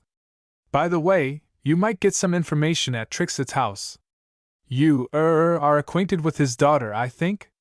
Which makes it quite impossible for me to seek her for such a purpose," said Masterton coldly. A few hours later he was on the coach. As they cleared the outskirts of the town, they passed two Chinamen plodding sturdily along in the dust of the highway. Mr. Masterton started from a slight doze in the heavy, lumbering, mountain wagon, which had taken the place of the smart Concord coach that he had left at the last station. The scenery, too, had changed. The four horses threaded their way through rocky defile of stunted larches and hardy brush, with here and there open patches of shrunken snow. Yet at the edge of declivities he could still see through the rolled-up leather curtains the valley below bathed in autumn, the glistening rivers half spent with the long summer drought, and the green slopes rolling upward into crest after crest of ascending pines.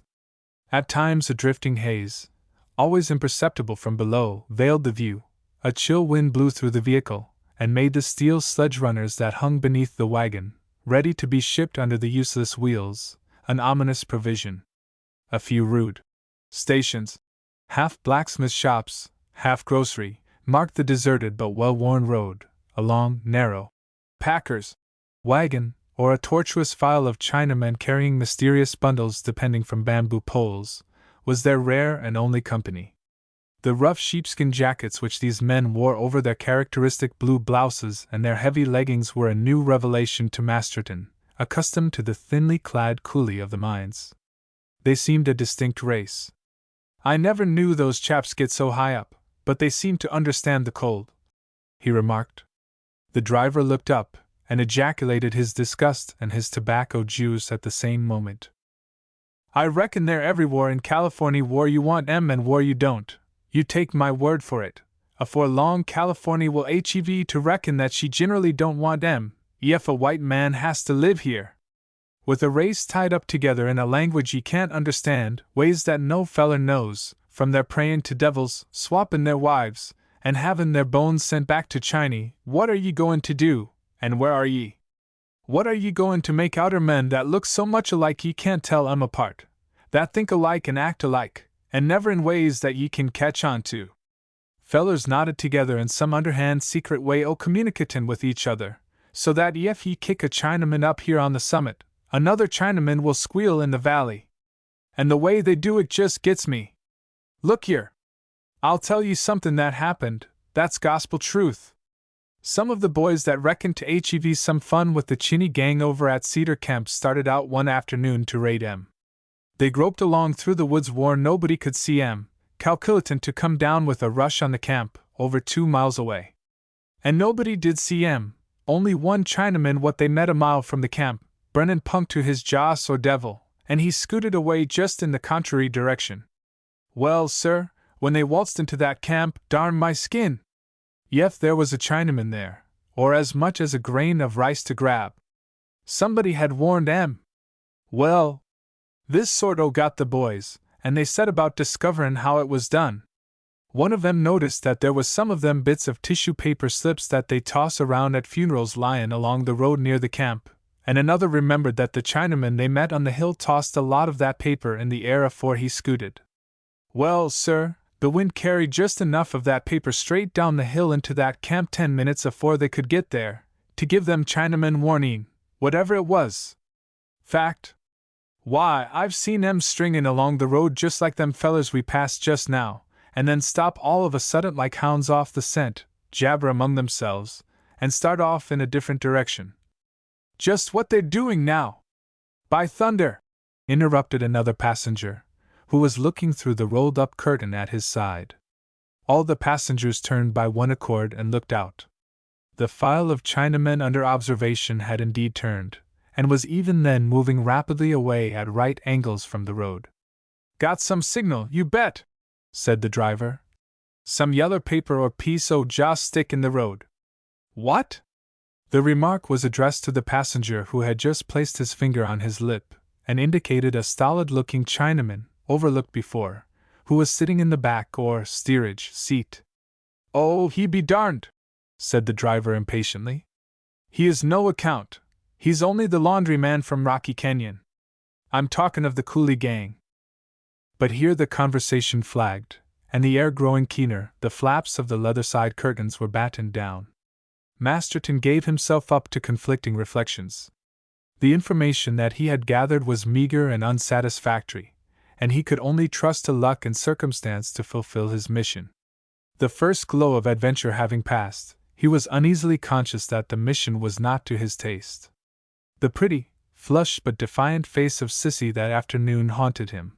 He had not known the immediate cause of it, but made no doubt that she had already heard the news of her father's disgrace when he met her. He regretted now that he hadn't spoken to her, if only a few formal words of sympathy. He had always been half-tenderly amused at her frank conceit and her airs, the innocent, undisguised pride of the country belle, so different from the hard aplomb of the city girl. And now the foolish little moth, dancing in the sunshine of prosperity, had felt the chill of winter in its pretty wings. The contempt he had for the father had hitherto shown itself in tolerant pity for the daughter, so proud of her father's position and what it brought her. In the revelation that his own directors had availed themselves of that father's methods, and the ignoble character of his present mission, he felt a stirring of self-reproach. What would become of her? Of course, frivolous as she was, she would not feel the keenness of this misfortune like another, nor yet rise superior to it. She would succumb for the present, to revive another season in a dimmer glory elsewhere. His critical, cynical observation of her had determined that any filial affection she might have would be merged and lost in the greater deprivation of her position. A sudden darkening of the landscape below, and a singular opaque whitening of the air around them, aroused him from his thoughts. The driver drew up the collar of his overcoat, and laid his whip smartly over the backs of his cattle. The air grew gradually darker, until suddenly it seemed to disintegrate into invisible gritty particles that swept through the wagon. Presently these particles became heavier, more perceptible, and polished like small shot, and a keen wind drove them stingingly into the faces of the passengers, or insidiously into their pockets, collars, or the folds of their clothes. The snow forced itself through the smallest crevice. "We'll get over this when once we've passed the bend. The road seems to dip beyond," said Masterton cheerfully from his seat beside the driver. The driver gave him a single scornful look, and turned to the passenger who occupied the seat on the other side of him. "I don't like the look o' things down there, but if we are stuck, we'll have to strike out for the next station." "But," said Masterton, as the wind volleyed the sharp snow pellets in their faces and the leaders were scarcely distinguishable through the smoke-like discharges, "it can't be worse than here." The driver did not speak, but the other passenger craned over his back, and said explanatorily, "I reckon you don't know these storms. This kind o' dry snow don't stick and don't clog. Look!" Indeed, between the volleys, Masterton could see that the road was perfectly bare and windswept, and except slight drifts and banks beside outlying bushes and shrubs, which even then were again blown away before his eyes, the level landscape was unclothed and unchanged. Where these mysterious snow pellets went to puzzled and confused him. They seemed to vanish, as they had appeared, into the air about them. "I'd make a straight rush for the next station," said the other passenger confidently to the driver. "If we're stuck, we're that much on the way. If we turn back now, we'll have to take the grade anyway when the storm's over, and neither you nor I know when that'll be. It may be only a squall just now, but it's gettin' rather late in the season. Just pitch in and drive all ye know." The driver laid his lash on the horses, and for a few moments the heavy vehicle dashed forward in violent conflict with the storm. At times the elastic hickory framework of its domed leather roof swayed and bent like the ribs of an umbrella. At times it seemed as if it would be lifted bodily off. At times the whole interior of the vehicle was filled with a thin smoke by drifts through every cranny. But presently, to Masterton's great relief, the interminable level seemed to end, and between the whitened blasts he could see that the road was descending. Again the horses were urged forward, and at last he could feel that the vehicle began to add the momentum of its descent to its conflict with the storm. The blasts grew less violent, or became only the natural resistance of the air to their dominant rush. With the cessation of the snow volleys and the clearing of the atmosphere, the road became more strongly defined as it plunged downward to a terrace on the mountain flank, several hundred feet below. Presently they came again upon a thicker growth of bushes, and here and there a solitary fir. The wind died away, the cold seemed to be less bitter. Masterton, in his relief, glanced smilingly at his companions on the box, but the driver's mouth was compressed as he urged his team forward, and the other passenger looked hardly less anxious. They were now upon the level terrace, and the storm apparently spending its fury high up and behind them. But in spite of the clearing of the air, he could not but notice that it was singularly dark. What was more singular, the darkness seemed to have risen from below, and to flow in upon them as they descended. A curtain of profound obscurity, darker even than the mountain wall at their side, shut out the horizon and the valley below. But for the temperature, Masterton would have thought a thunderstorm was closing in upon them. An odd feeling of uneasiness crept over him. A few fitful gusts now came from the obscurity. One of them was accompanied by what seemed a flight of small startled birds crossing the road ahead of them. A second larger and more sustained flight showed his astonished eyes that they were white, and each bird an enormous flake of snow. For an instant the air was filled with these disks, shreds, patches, 2 or 3 clinging together, like the downfall shaken from a tree, striking the leather roof and sides with a dull thud, spattering the road into which they descended with large rosettes that melted away only to be followed by hundreds more that stuck and stayed. In 5 minutes the ground was white with it, the long road gleaming out ahead in the darkness, The roof and sides of the wagon were overlaid with it as with a coating of plaster of Paris. The harness of the horses, and even the reins, stood out over their steaming backs like white trappings. In 5 minutes more the steaming backs themselves were blanketed with it, the arms and legs of the outside passengers pinioned to the seats with it, and the arms of the driver kept free only by incessant motion. It was no longer snowing, it was snowballing. It was an avalanche out of the slopes of the sky. The exhausted horses floundered in it, the clogging wheels dragged in it. The vehicle at last plunged into a billow of it, and stopped. The bewildered and half-blinded passengers hurried out into the road to assist the driver to unship the wheels and fit the steel runners in their axles. But it was too late. By the time the heavy wagon was converted into a sledge, it was deeply embedded in wet and clinging snow. The narrow, long-handled shovels borrowed from the prospectors' kits were powerless before this heavy, half-liquid impediment. At last the driver, with an oath, relinquished the attempt, and unhitching his horses, collected the passengers and led them forward by a narrower and more sheltered trail toward the next stations now scarce a mile away. The led horses broke a path before them, the snow fell less heavily, but it was nearly an hour before the straggling procession reached the house, and the snow-coated and exhausted passengers huddled and steamed round the red-hot stove in the barroom. The driver had vanished with his team into the shed. Masterton's fellow passenger on the box seat, after a few whispered words to the landlord, also disappeared. "I see you've got Jake Poole with you," said one of the barroom loungers to Masterton, indicating the passenger who had just left. "I reckon he's here on the same fool business." Masterton looked his surprise and mystification. "Jake Poole, the deputy sheriff," repeated the other. "I reckon he's here pretendin' to hunt for Montague Trixit like the San Francisco detectives that came up yesterday." Masterton with difficulty repressed a start. He had heard of Poole, but did not know him by sight. "I don't think I understand," he said coolly. "I reckon you're a stranger in these parts," returned the lounger, looking at Masterton curiously. "Yef you warn't, ye know that about the last man San Francisco or Canada City wanted to catch is Monty Trixit. He knows too much, and they know it. But they've got to keep up a show chase, a kind o' circus ridin', up here to satisfy the stockholders. You bet that Jake Poole HEZ got his orders. They might kill him to shut his mouth, yef they got an excuse, and he made a fight, but he ain't no such fool. No, sir! Why, the sickest man you ever saw was that director that came up here with a detective when he found that Monty hadn't left the state." "Then he is hiding about here?"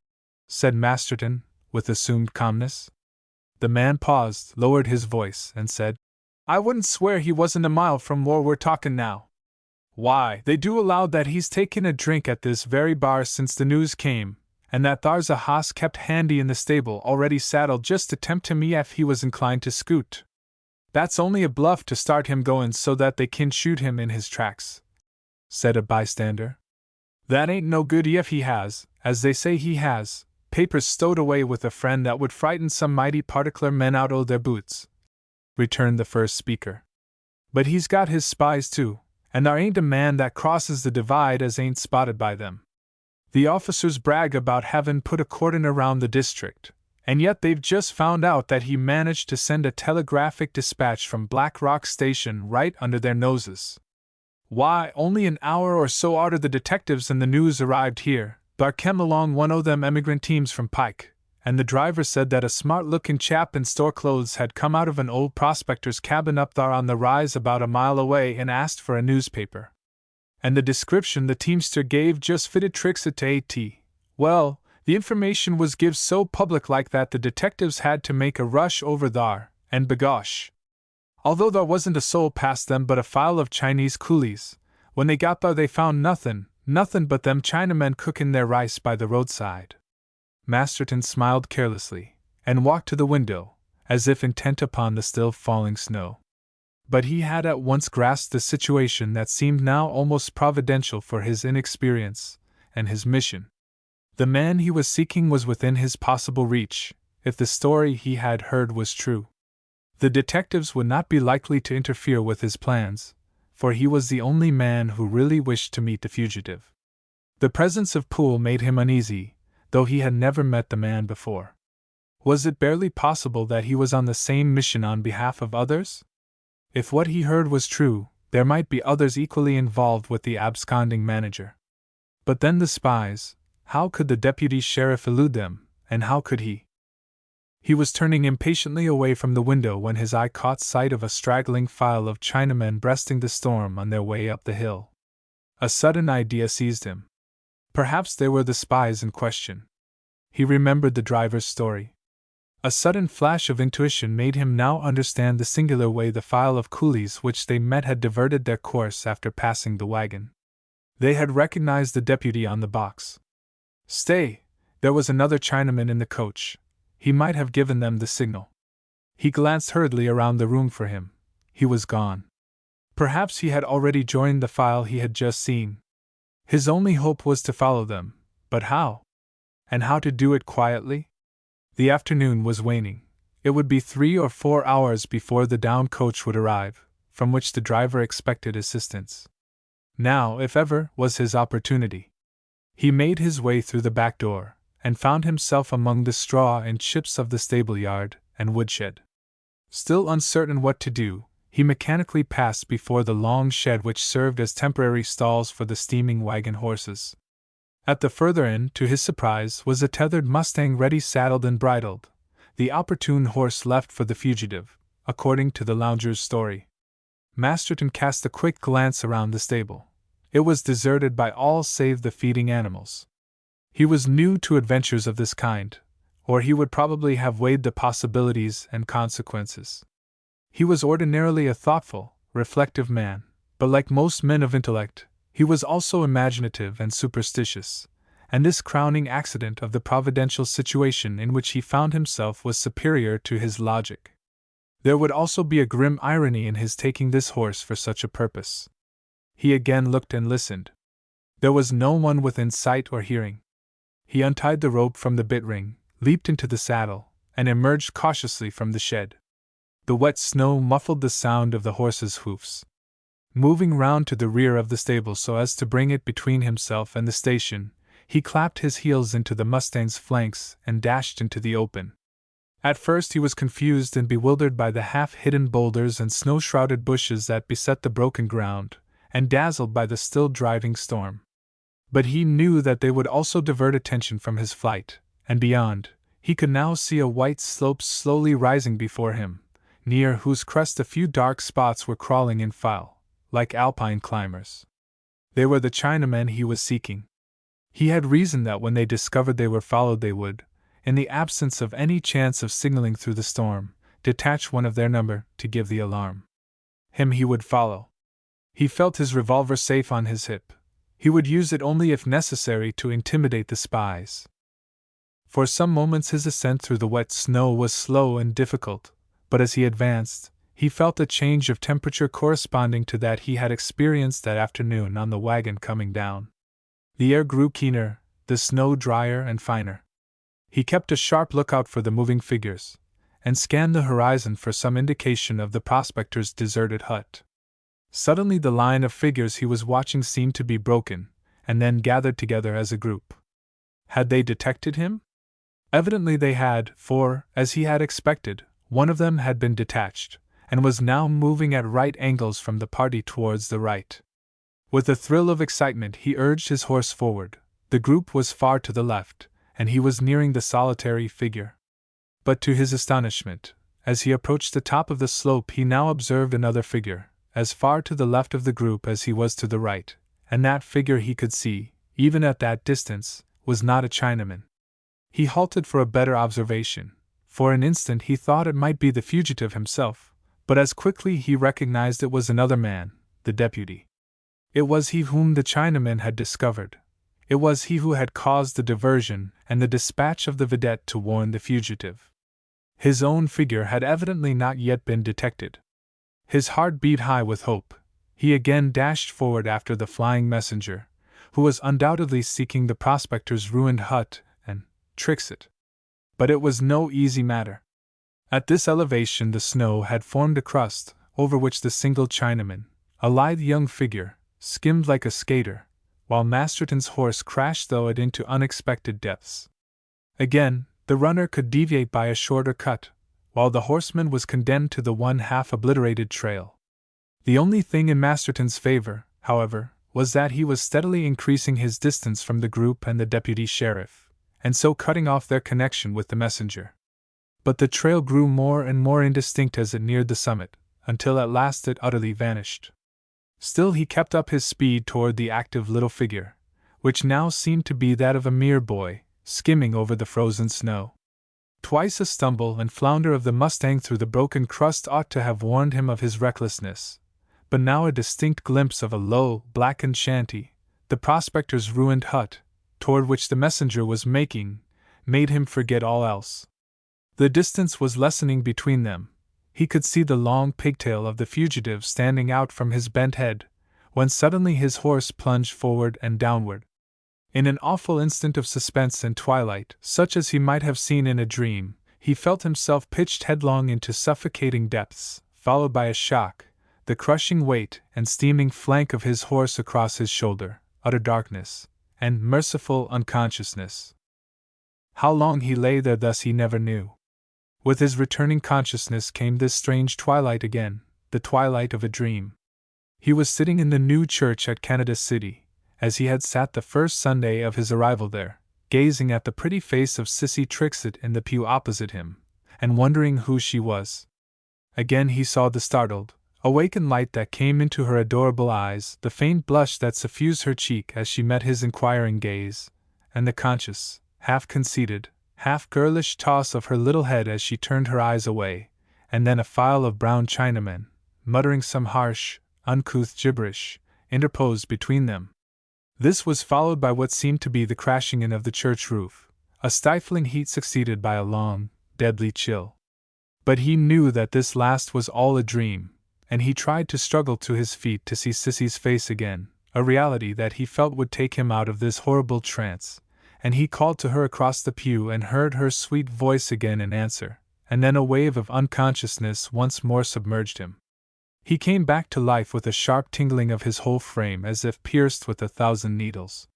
He knew he was being rubbed, and in his attempts to throw his torturers aside, he saw faintly by the light of a flickering fire that they were Chinamen, and he was lying on the floor of a rude hut.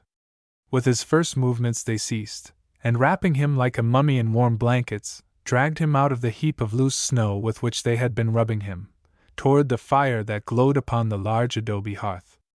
The stinging pain was succeeded by a warm glow, a pleasant languor, which made even thought a burden, came over him, and yet his perceptions were keenly alive to his surroundings.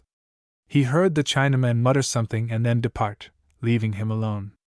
But presently he was aware of another figure that had entered, and was now sitting with its back to him at a rude table, roughly extemporized from a packing box, apparently engaged in writing.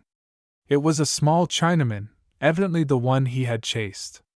The events of the past few hours, his mission, his intentions, and every incident of the pursuit, flashed back upon him. Where was he? What was he doing here? Had Trixit escaped him? In his exhausted state he was unable to formulate a question which even then he doubted if the Chinaman could understand. So he simply watched him lazily, and with a certain kind of fascination, until he should finish his writing and turn round. His long pigtail, which seemed ridiculously disproportionate to his size, the pigtail which he remembered had streamed into the air in his flight, had partly escaped from the discovered hat under which it had been coiled. But what was singular, it was not the wiry black pigtail of his Mongolian fellows, but soft and silky, and as the firelight played upon it, it seemed of a shining chestnut brown. It was like, he stopped. Was he dreaming again? A long sigh escaped him. The figure instantly turned. He started. It was Sissy Trixit. There was no mistaking that charming, sensitive face, glowing with health and excitement, albeit showing here and there the mark of the pigment with which it had been stained, now hurriedly washed off. A little of it had run into the corners of her eyelids, and enhanced the brilliancy of her eyes. He found his tongue with an effort. "What are you doing here?" he asked with a faint voice, and a fainter attempt to smile. "That's what I might ask about you," she said pertly, but with a slight touch of scorn. But I guess I know as well as I do about the others. I came here to see my father, she added defiantly. And you are the one I chased? Yes, and I'd have outrun you easily, even with your horse to help you, she said proudly. Only I turned back when you went down into that prospector's hole with your horse and his broken neck atop of you. He groaned slightly, but more from shame than pain. The young girl took up a glass of whiskey ready on the table and brought it to him.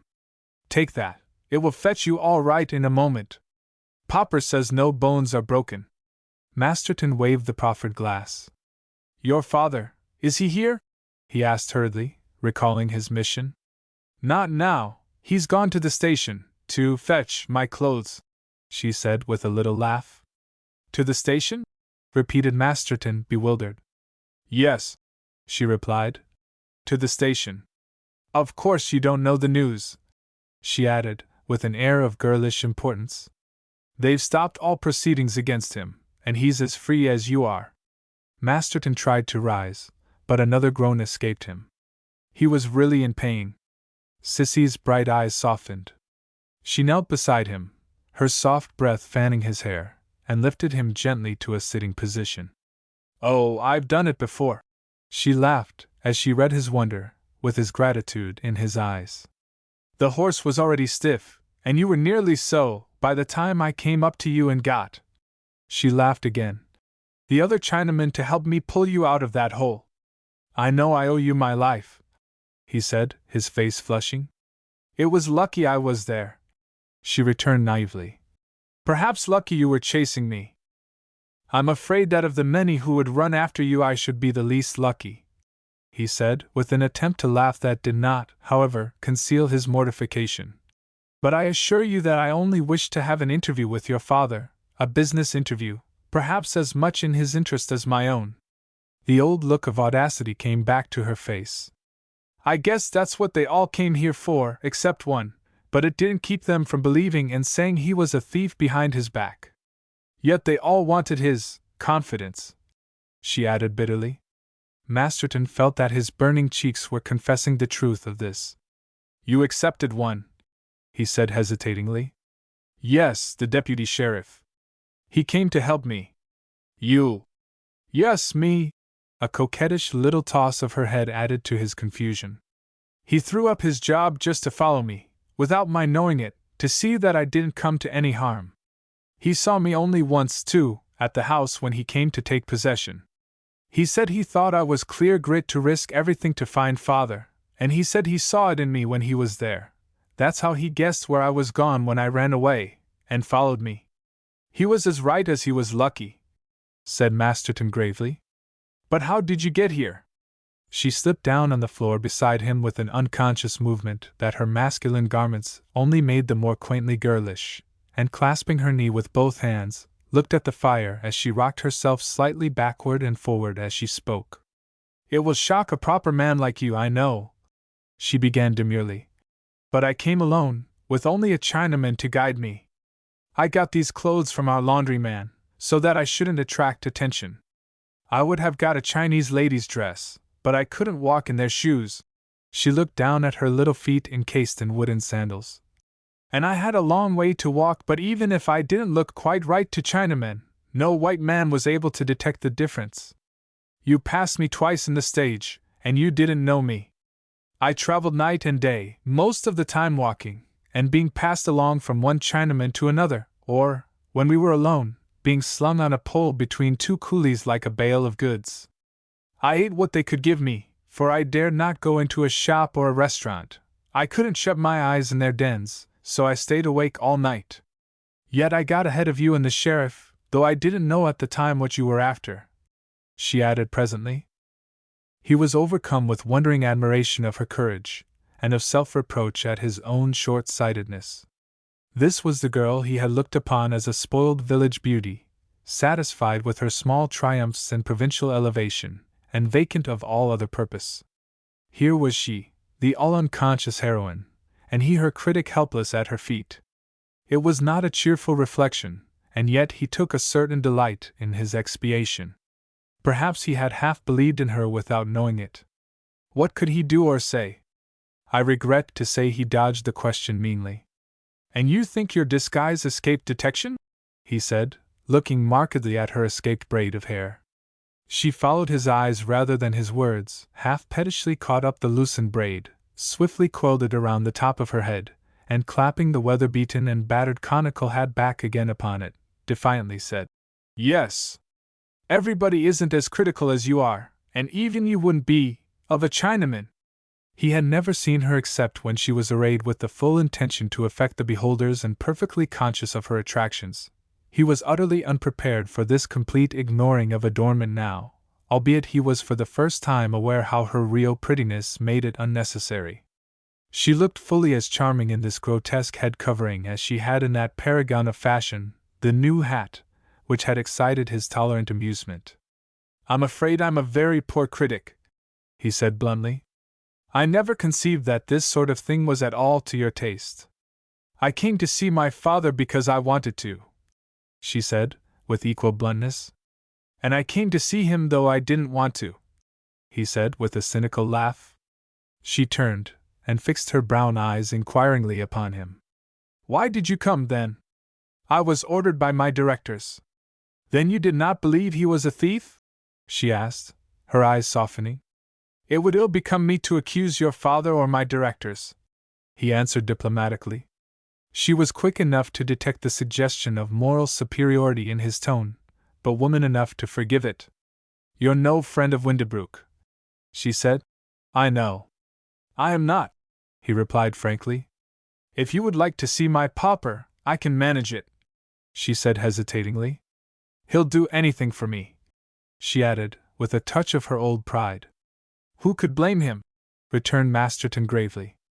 "But if he is a free man now, and able to go where he likes, and to see whom he likes, he may not care to give an audience to a mere messenger." "You wait and let me see him first," said the girl quickly. Then, as the sound of sleigh bells came from the road outside, she added, "Here he is. I'll get your clothes, they are out here drying by the fire in the shed." She disappeared through a back door, and returned presently bearing his dried garments. "Dress yourself while I take Popper into the shed," she said quickly, and ran out into the road. Masterton dressed himself with difficulty.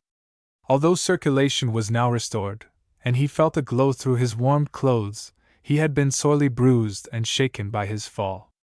He had scarcely finished dressing when Montague Trixet entered from the shed. Masterton looked at him with a new interest and a respect he had never felt before. There certainly was little of the daughter in this keen-faced, resolute-lipped man, though his brown eyes, like hers, had the same frank, steadfast audacity. With a business brevity that was hurried but not unkindly, he hoped Masterton had fully recovered. "Thanks to your daughter, I'm all right now," said Masterton. "I need not tell you that I believe I owe my life to her energy and courage, for I think you have experienced what she can do in that way. But you have had the advantage of those who have only enjoyed her social acquaintance in knowing all the time what she was capable of," he added significantly. "She is a good girl," said Trixet briefly, yet with a slight rise in color on his dark, sallow cheek, and a sudden wavering of his steadfast eyes. "She tells me you have a message from your directors. I think I know what it is, but we won't discuss it now. As I am going directly to Sacramento, I shall not see them, but I will give you an answer to take to them when we reach the station. I am going to give you a lift there when my daughter is ready. And here she is." It was the old sissy that stepped into the room, dressed as she was when she left her father's house 2 days before. Oddly enough, he fancied that something of her old conscious manner had returned with her clothes, and as he stepped with her into the back seat of the covered sleigh in waiting, he could not help saying, "I really think I understand you better in your other clothes." A slight blush mounted to Sissy's cheek, but her eyes were still audacious. "All the same, I don't think you'd like to walk down Main Street with me in that rig, although you once thought nothing of taking me over your old mill in your blue blouse and overalls." And having apparently greatly relieved her proud little heart by this enigmatic statement, she grew so chatty and confidential that the young man was satisfied that he had been in love with her from the first. When they reached the station, Trixet drew him aside. Taking an envelope marked "Private Contracts" from his pocket, He opened it and displayed some papers. "These are the securities. Tell your directors that you have seen them safe in my hands, and that no one else has seen them. Tell them that if they will send me their renewed notes, dated from today, to Sacramento within the next 3 days, I will return the securities. That is my message." The young man bowed. But before the coach started, he managed to draw near to Sissy. "You are not returning to Canada City," he said. The young girl made a gesture of indignation. "No! I am never going there again. I go with my pauper to Sacramento." "Then I suppose I must say goodbye." The girl looked at him in surprise. "Pauper says you are coming to Sacramento in 3 days. Am I?" He looked at her fixedly. She returned his glance audaciously, steadfastly. "You are," she said in her low but distinct voice. "I will." And he did. What happened at the Fonda? Part 1. "Well," said the editor of the Mountain Clarion, looking up impatiently from his copy. "What's the matter now?" The intruder in his sanctum was his foreman. He was also acting as pressman, as might be seen from his shirt sleeves spattered with ink, rolled up over the arm that had just been working. The Archimedean lever that moves the world. Which was the editor's favorite allusion to the handpress that strict economy obliged the Clarion to use. His braces, slipped from his shoulders during his work, were looped negligently on either side, their functions being replaced by one hand, which occasionally hitched up his trousers to a secure position. A pair of down-at-heel slippers, dear to the country printer, completed his negligee. But the editor knew that the ink-spattered arm was sinewy and ready, that a stout and loyal heart beat under the soiled shirt, and that the slipshod slippers did not prevent its owner's foot from being put down very firmly on occasion. He accordingly met the shrewd, good-humored blue eyes of his faithful henchman with an interrogating smile. "I won't keep you long," said the foreman, glancing at the editor's copy with his habitual half-humorous toleration of that work, it being his general conviction that news and advertisements were the only valuable features of a newspaper. "I only wanted to talk to you a minute about makin' suthin' more o' this yer accident to Colonel Starbottle." "Well, we've a full report of it in, haven't we?" said the editor wonderingly. "I have even made an editorial para about the frequency of these accidents, and called attention to the danger of riding those half-broken Spanish mustangs." "Yes, ye did that," said the foreman tolerantly. "But ye see, thar's some folks around here that allow it warn't no accident. There's a heap of them believe that no runaway hoss ever mauled the Colonel easy he got mauled." "But I heard it from the Colonel's own lips," said the editor, "and he surely ought to know." "He mout know and he mout, and if he did know, he wouldn't tell," said the foreman musingly, rubbing his chin with the cleaner side of his arm. "Ye didn't see him when he was picked up, did ye?" "No," said the editor. "Only after the doctor had attended him." "Why?" "Jake Parmley, easy picked him up outer the ditch, says that he was half choked, and his black silk neck-handkercher was pulled tight around his throat. There was a mark on his nose easy ef someone had tried to gouge out his eye, and his left ear was chawed easy ef he'd been down in a reg'lar rough-and-tumble clinch. He told me his horse bolted, buck-jumped through him, and he lost consciousness," said the editor positively. "He had no reason for lying, and a man like Starbottle, who carries a derringer and is a dead shot, would have left his mark on somebody if he'd been attacked.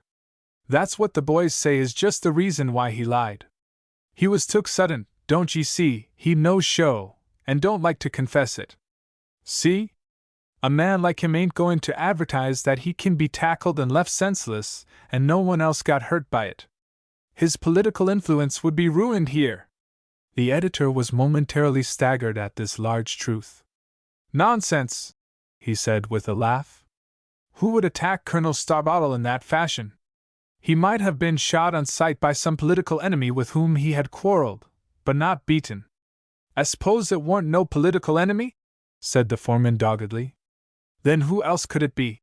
demanded the editor impatiently. "That's just for the press to find out and expose," returned the foreman, with a significant glance at the editor's desk. "I reckon that's where the Clarion ought to come in a matter of this kind," said the editor promptly. The paper has no business to interfere with a man's statement. The colonel has a perfect right to his own secret, if there is one, which I very much doubt.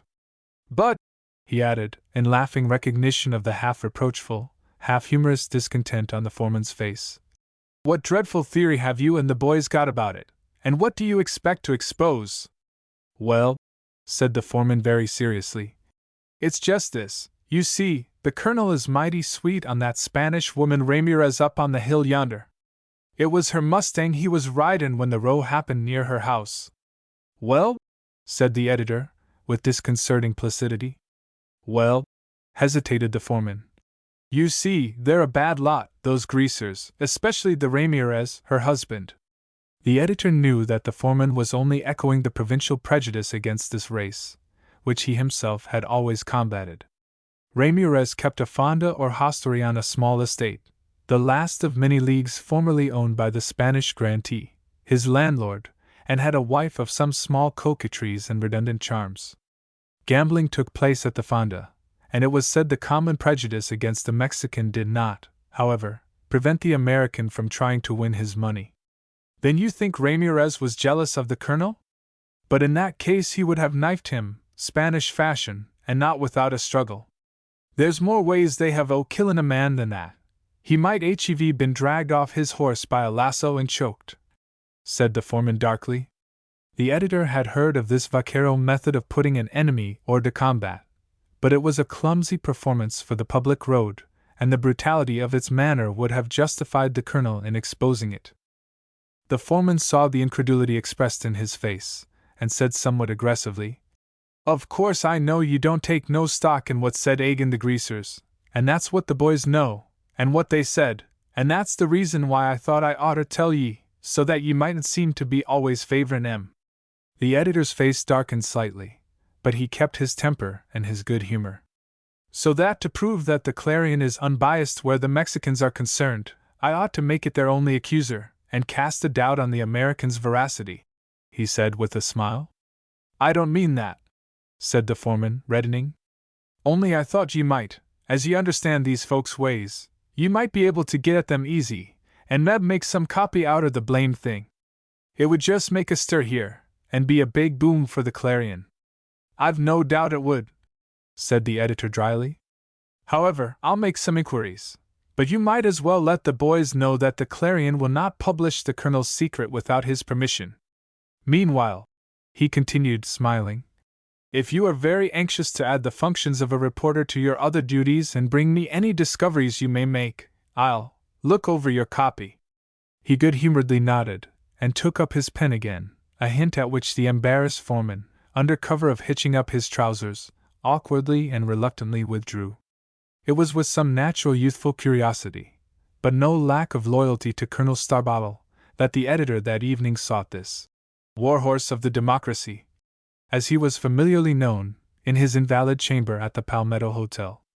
He found the hero with a bandaged ear and, perhaps it was fancy suggested by the story of the choking, cheeks more than usually suffused and apoplectic. Nevertheless, he was seated by the table with a mint julep before him, and welcomed the editor by instantly ordering another. The editor was glad to find him so much better. "Gad, sir, no bones broken, but a good deal of possum scratching about the head for such a little throw like that. I must have slid a yard or two on my left ear before I brought up. You were unconscious from the fall, I believe." "Only for an instant, sir, a single instant. I recovered myself with the assistance of a no-then gentleman, a Mr. Parmley, who was passing." "Then you think your injuries were entirely due to your fall?" The colonel paused with the mint julep halfway to his lips, and set it down. "Sir!" he ejaculated, with astounded indignation. "You say you were unconscious," returned the editor lightly, "and some of your friends think the injuries inconsistent with what you believe to be the cause. They are concerned lest you were unknowingly the victim of some foul play." "Unknowingly? Sir! Do you take me for a chuckle-headed nigger, that I don't know when I'm thrown from a buck-jumping Mustang? Or do they think I'm a Chinaman to be hustled and beaten by a gang of bullies? Do they know, sir, that the account I have given I am responsible for, sir, personally responsible? There was no doubt to the editor that the Colonel was perfectly serious, and that the indignation arose from no guilty consciousness of a secret. A man as peppery as the Colonel would have been equally alert in defense. They feared that you might have been ill-used by some evilly disposed person during your unconsciousness, explained the editor diplomatically. But as you say, that was only for a moment, and that you were aware of everything that happened. He paused. Perfectly, sir. Perfectly. As plain as I see this julep before me. I had just left the Ramirez rancho. The Sonora, a devilish pretty woman, sir, after a little playful badinage, had offered to lend me her daughter's Mustang if I could ride it home. You know what it is, Mr. Gray, he said gallantly. I'm an older man than you, sir, but a challenge from a fascinating creature. I trust, sir, I am not yet old enough to decline. Gad, sir, I mounted the brute. I've ridden Morgan stock and bluegrass thoroughbreds bareback, sir, but I've never thrown my leg over such a blank Chinese cracker before. After he bolted I held my own fairly, but he buck-jumped before I could lock my spurs under him, and the second jump landed me. How far from the Ramirez Fonda were you when you were thrown? A matter of 400 or 500 yards, sir. Then your accident might have been seen from the Fonda? Scarcely, sir. For in that case I may say, without vanity, that the Sonora would have come to my assistance. But not her husband? The old-fashioned shirt frill which the Colonel habitually wore grew erectile with a swelling indignation, possibly half assumed to conceal a certain conscious satisfaction beneath. Mr. Gray, he said, with pained severity, as a personal friend of mine, and a representative of the press, a power which I respect, I overlook a disparaging reflection upon a lady, which I can only attribute to the levity of youth and thoughtlessness. At the same time, sir, he added, with a logical sequence, if Ramirez felt aggrieved at my attentions, he knew where I could be found, sir, and that it was not my habit to decline giving gentlemen, of any nationality, satisfaction, sir, personal satisfaction. He paused, and then added, with a singular blending of anxiety and a certain natural dignity, I trust, sir, that nothing of this, kind will appear in your paper. It was to keep it up by learning the truth from you, my dear Colonel, said the editor lightly, that I called today. Why, it was even suggested, he added with a laugh, that you were half strangled by a lasso. To his surprise the Colonel did not join in the laugh, but brought his hand to his loose cravat with an uneasy gesture and a somewhat disturbed face. I admit, sir, he said, with a forced smile, that I experienced a certain sensation of choking, and I may have mentioned it to Mr. Parmley, but it was due, I believe, sir, to my cravat, which I always wear loosely, as you perceive, becoming twisted in my fall and in rolling over. He extended his fat white hand to the editor, who shook it cordially, and then withdrew. Nevertheless, although perfectly satisfied with his mission, and firmly resolved to prevent any further discussion on the subject, Mr. Gray's curiosity was not wholly appeased. What were the relations of the Colonel with the Ramirez family? From what he himself had said, the theory of the foreman as to the motives of the attack might have been possible, and the assault itself committed while the Colonel was unconscious. Mr. Gray, however, kept this to himself, briefly told his foreman that he found no reason to add to the account already in type, and dismissed the subject from his mind. The Colonel left the town the next day. One morning a week afterward, the foreman entered the sanctum cautiously, and closing the door of the composing room behind him, stood for a moment before the editor with a singular combination of irresolution, shamefacedness, and humorous discomfiture in his face. Answering the editor's look of inquiry, he began slowly. "Meb, you remember when we was talkin' last week o' Colonel Starbottle's accident, I sorter allowed that he knew all the time why he was attacked that way, only he wouldn't tell." "Yes, I remember you were incredulous," said the editor, smiling. "Well, I take it all back. I reckon he told all he knew. I was wrong. I cave." "Why?" asked the editor wonderingly. "Well, I have been through the mill myself." He unbuttoned his shirt collar, pointed to his neck, which showed a slight abrasion and a small livid mark of strangulation at the throat, and added, with a grim smile, "And I've got about as much proof as I want." The editor put down his pen and stared at him. You see, Mr. Gray, it was partly your fault. When you bedeviled me about getting that news, and allowed I might try my hand at reporting, I was fool enough to take up the challenge. So once or twice, when I was off duty here, I hung around the Ramirez shanty. Once I went in thar when they were gambling. Thar were 1 or 2 Americans thar that wore winning as far as I could see, and was pretty full o' that aguardient that they sell thar, that kills at 40 rods. You see, I had a kind o' suspicion that ef thar was any foul play goin' on it might be worked on these fellers arter they were drunk, and war goin' home with thar winnings. So you gave up your theory of the Colonel being attacked from jealousy? Said the editor, smiling. Hold on. I ain't through yet. I only reckon that ef thar was a gang of roughs kept thar on the premises they might be used for that purpose, and I only wanted to catch 'em at thar work.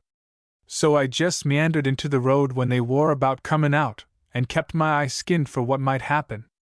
Thar was a kind o' corral about 100 yards down the road, half adobe wall, and a stockade o' palms on top of it, about 6 feet high. Some of the palms were off, and I peeped through, but thar warn't nobody thar. I stood thar, alongside the bank, leanin' my back agin one o' them openin's, and jest watched and waited. All of a sudden I felt myself grabbed by my coat collar behind, and my neck handkercher and collar drawn tight around my throat till I couldn't breathe. The more I twisted round, the tighter the clinch seemed to get. I couldn't holler nor speak, but thar I stood with my mouth open, pinned back agin that cursed stockade, and my arms and legs movin' up and down, like one o' them dancin' jacks. It seems funny, Mr. Gray, I reckon I looked like a darn fool, but I don't want ter feel agean as I did jest then. The clinch o' my throat got tighter, everything got black about me. I was jest goin' off and calculatin' it was about time for you to advertise for another foreman, when suthin' broke, fetched away. It was my collar button, and I dropped like a shot. It was a minute before I could get my breath agean, and when I did and managed to climb that darn stockade, and drop on the other side, thar warn't a soul to be seen. A few hosses that stampeded in my gettin' over the fence wore all that was there. I was mighty shook up, you bet, and to make the whole thing perfectly ridiculous, when I got back to the road, after all I'd got through, darn my skin, ef thar warn't that pesky lot o' drunken men staggerin' along, jinglin' the scads they had won, and enjoyin' themselves, and nobody a followin' 'em. I gene 'em jest for company's sake, till we got back to town, but nothin' happened. But, my dear Richards, said the editor warmly, this is no longer a matter of mere reporting, but of business for the police. You must see the deputy sheriff at once, and bring your complaint, or shall I? It's no joking matter. Hold on, Mr. Gray, replied Richards slowly. I've told this to nobody but you, nor am I goin' to, sabe? It's an affair of my own, and I reckon I can take care of it without goin' to the revised statutes of the state of California, or callin' out the sheriff's posse. His humorous blue eyes just then had certain steely points in them like glittering facets as he turned them away, which the editor had seen before on momentous occasions, and he was speaking slowly and composedly, which the editor also knew boded no good to an adversary. Don't be a fool, Richards, he said quietly. Don't take as a personal affront what was a common, vulgar crime. You would undoubtedly have been robbed by that rascal had not the others come along. Richards shook his head. I might have been robbed a dozen times afore they came along, ef that was the little game. No, Mr. Gray, it warn't no robbery. Had you been paying court to the Senora Ramirez like Colonel Starbottle? Asked the editor, with a smile. Not much, returned Richards scornfully. She ain't my style. But he hesitated, and then added, Thar was a mighty pretty gal thar, and her darter, I reckon, a reg'lar pink fairy. She kem in only a minute, and they sorter hustled her out agean, for darn my skin ef she didn't look as much out o' place in that smoky old garlic-smellin' room as an angel at a bullfight. And what got me, she was easy white easy you or me, with blue eyes, and a lot o' dark reddish hair in a long braid down her back. Why, only for her pretty sing-song voice and her gracious, senor, you'd have reckoned she was a blue-grass girl just fresh from across the plains. A little amused at his foreman's enthusiasm, Mr. Gray gave an ostentatious whistle and said, "Come now, Richards, look here! Really? Only a little girl, a mere child, Mr. Gray, not more 'n 14 if a day," responded Richards, in embarrassed depreciation. "Yes, but those people marry at 12, said the editor, with a laugh. "Look out! Your appreciation may have been noticed by some other admirer." He half regretted this speech the next moment in the quick flush, the male instinct of rivalry, that brought back the glitter of Richards's eyes. "I reckon I can take care of that, sir," he said slowly. "And I calculate that the next time I meet that chap, whoever he may be, he won't see so much of my back as he did." The editor knew there was little doubt of this, and for an instant believed it his duty to put the matter in the hands of the police. Richards was too good and brave a man to be risked in a barroom fight. But reflecting that this might precipitate the scandal he wished to avoid, he concluded to make some personal investigation. A stronger curiosity than he had felt before was possessing him. It was singular, too, that Richards's description of the girl was that of a different and superior type, the hidalgo, or fair-skinned Spanish settler. If this was true, what was she doing there, and what were her relations to the Ramirez? Part 2. The next afternoon he went to the fonda. Situated on the outskirts of the town which had long outgrown it, it still bore traces of its former importance as a hacienda, or smaller farm, of one of the old Spanish landholders. The patio, or central courtyard, still existed as a stable-yard for carts, and even 1 or 2 horses were tethered to the railings of the inner corridor, which now served as an open veranda to the fonda or inn. The opposite wing was utilized as a tienda, or general shop, a magazine for such goods as were used by the Mexican inhabitants, and belonged also to Ramirez. Ramirez himself, round-whiskered and Sancho Panza-like in build, welcomed the editor with fat, perfunctory urbanity. The fonda and all it contained was at his disposition. The Sonora coquettishly bewailed, in rising and falling inflections, his long absence, his infidelity and general perfidiousness. Truly he was growing great in writing of the affairs of his nation. He could no longer see his humble friends. Yet not long ago, truly that very week, there was the head impriser of Don Pancho's imprenta himself who had been there.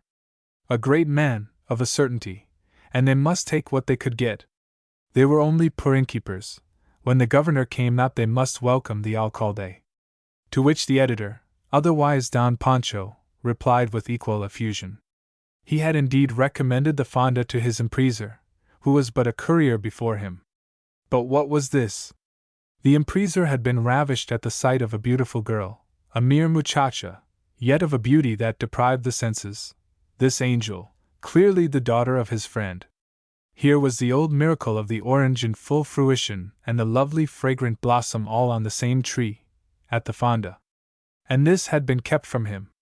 Yes, it was but a thing of yesterday, said the Sonora, obviously pleased. The muchacha, for she was but that, had just returned from the convent at San Jose, where she had been for 4 years. Ah! What would you? The fonda was no place for the child, who should know only the litany of the Virgin, and they had kept her there. And now, that she was home again, she cared only for the horse. From morning to night!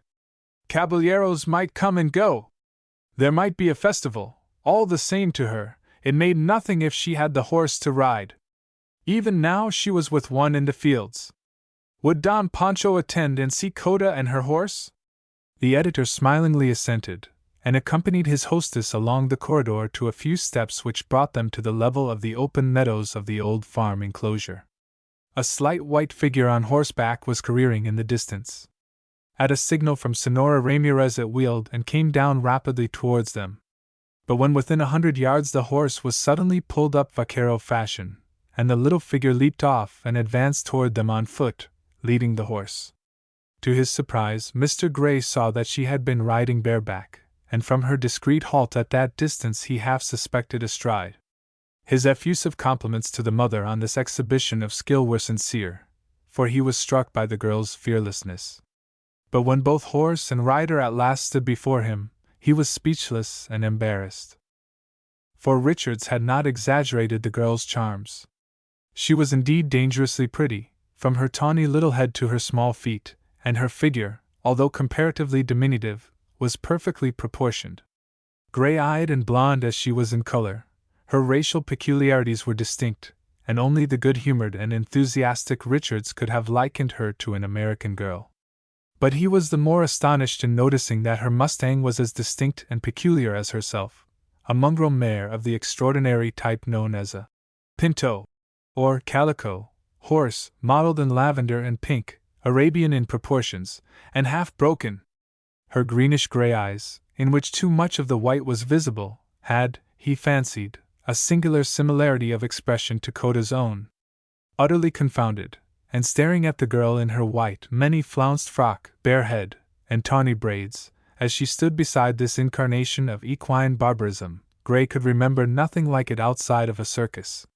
He stammered a few words of admiration of the mare. Miss Coda threw out her 2 arms with a graceful gesture and a profound curtsy, and said, "A la disposition de l'usted, senor." Gray was quick to understand the malicious mischief which underlay this formal curtsy and danced in the girl's eyes, and even fancied it shared by the animal itself. But he was a singularly good rider of untrained stock, and rather proud of his prowess. He bowed. "I accept that I may have the honor of laying the señorita's gift again at her little feet." But here the burly Ramirez intervened. "Ah, Mother of God! May the devil fly away with all this nonsense! I will have no more of it," he said impatiently to the girl. "Have a care, Don Pancho." He turned to the editor. "It is a trick." "One I think I know," said Gray sapiently. The girl looked at him curiously as he managed to edge between her and the mustang, under the pretense of stroking its glossy neck. "I shall keep my own spurs," he said to her in a lower voice, pointing to the sharp, small-roweled American spurs he wore, instead of the large, blunt, 5-pointed star of the Mexican pattern. The girl evidently did not understand him then, though she did a moment later. For without attempting to catch hold of the mustang's mane, Gray in a single leap threw himself across its back. The animal, utterly unprepared, was at first stupefied. But by this time her rider had his seat. He felt her sensitive spine arch like a cat's beneath him as she sprang rocket-wise into the air. But here she was mistaken. Instead of clinging tightly to her flanks with the inner side of his calves, after the old vaquero fashion to which she was accustomed, he dropped his spurred heels into her sides and allowed his body to rise with her spring, and the cruel spur to cut its track upward from her belly almost to her back. She dropped like a shot, he dexterously withdrawing his spurs, and regaining his seat, jarred but not discomfited. Again she essayed a leap. The spurs again marked its height in a scarifying track along her smooth barrel. She tried a third leap, but this time dropped halfway as she felt the steel scraping her side, and then stood still, trembling. Gray leaped off. There was a sound of applause from the innkeeper and his wife, assisted by a lounging vaquero in the corridor. Ashamed of his victory, Gray turned apologetically to Coda. To his surprise she glanced indifferently at the trickling sides of her favorite, and only regarded him curiously. "Ah," she said, drawing in her breath, "you are strong, and you comprehend." "It was only a trick for a trick, señorita," he replied, reddening.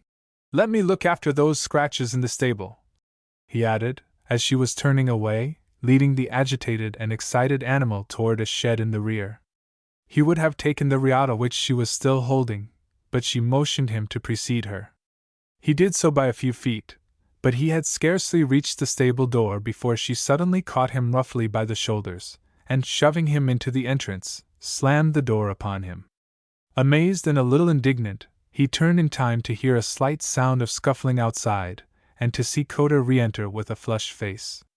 "Pardon, senor," she said quickly, "but I feared she might have kicked you. Rest tranquil, however, for the servant he has taken her away."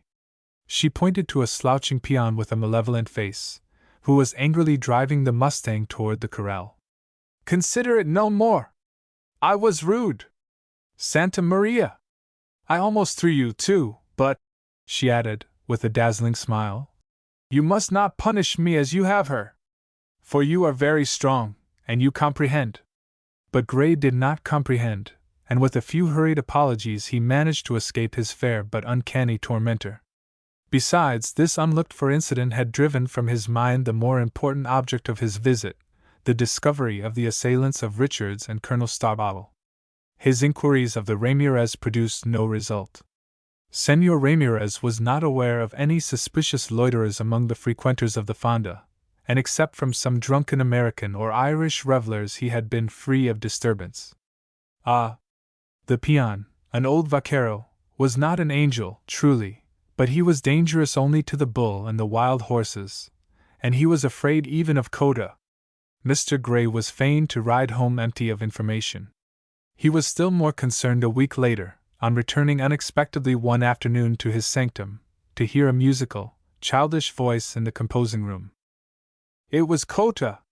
She was there, as Richards explained, on his invitation, to view the marvels and mysteries of printing at a time when they would not be likely to disturb Mr. Gray at his work.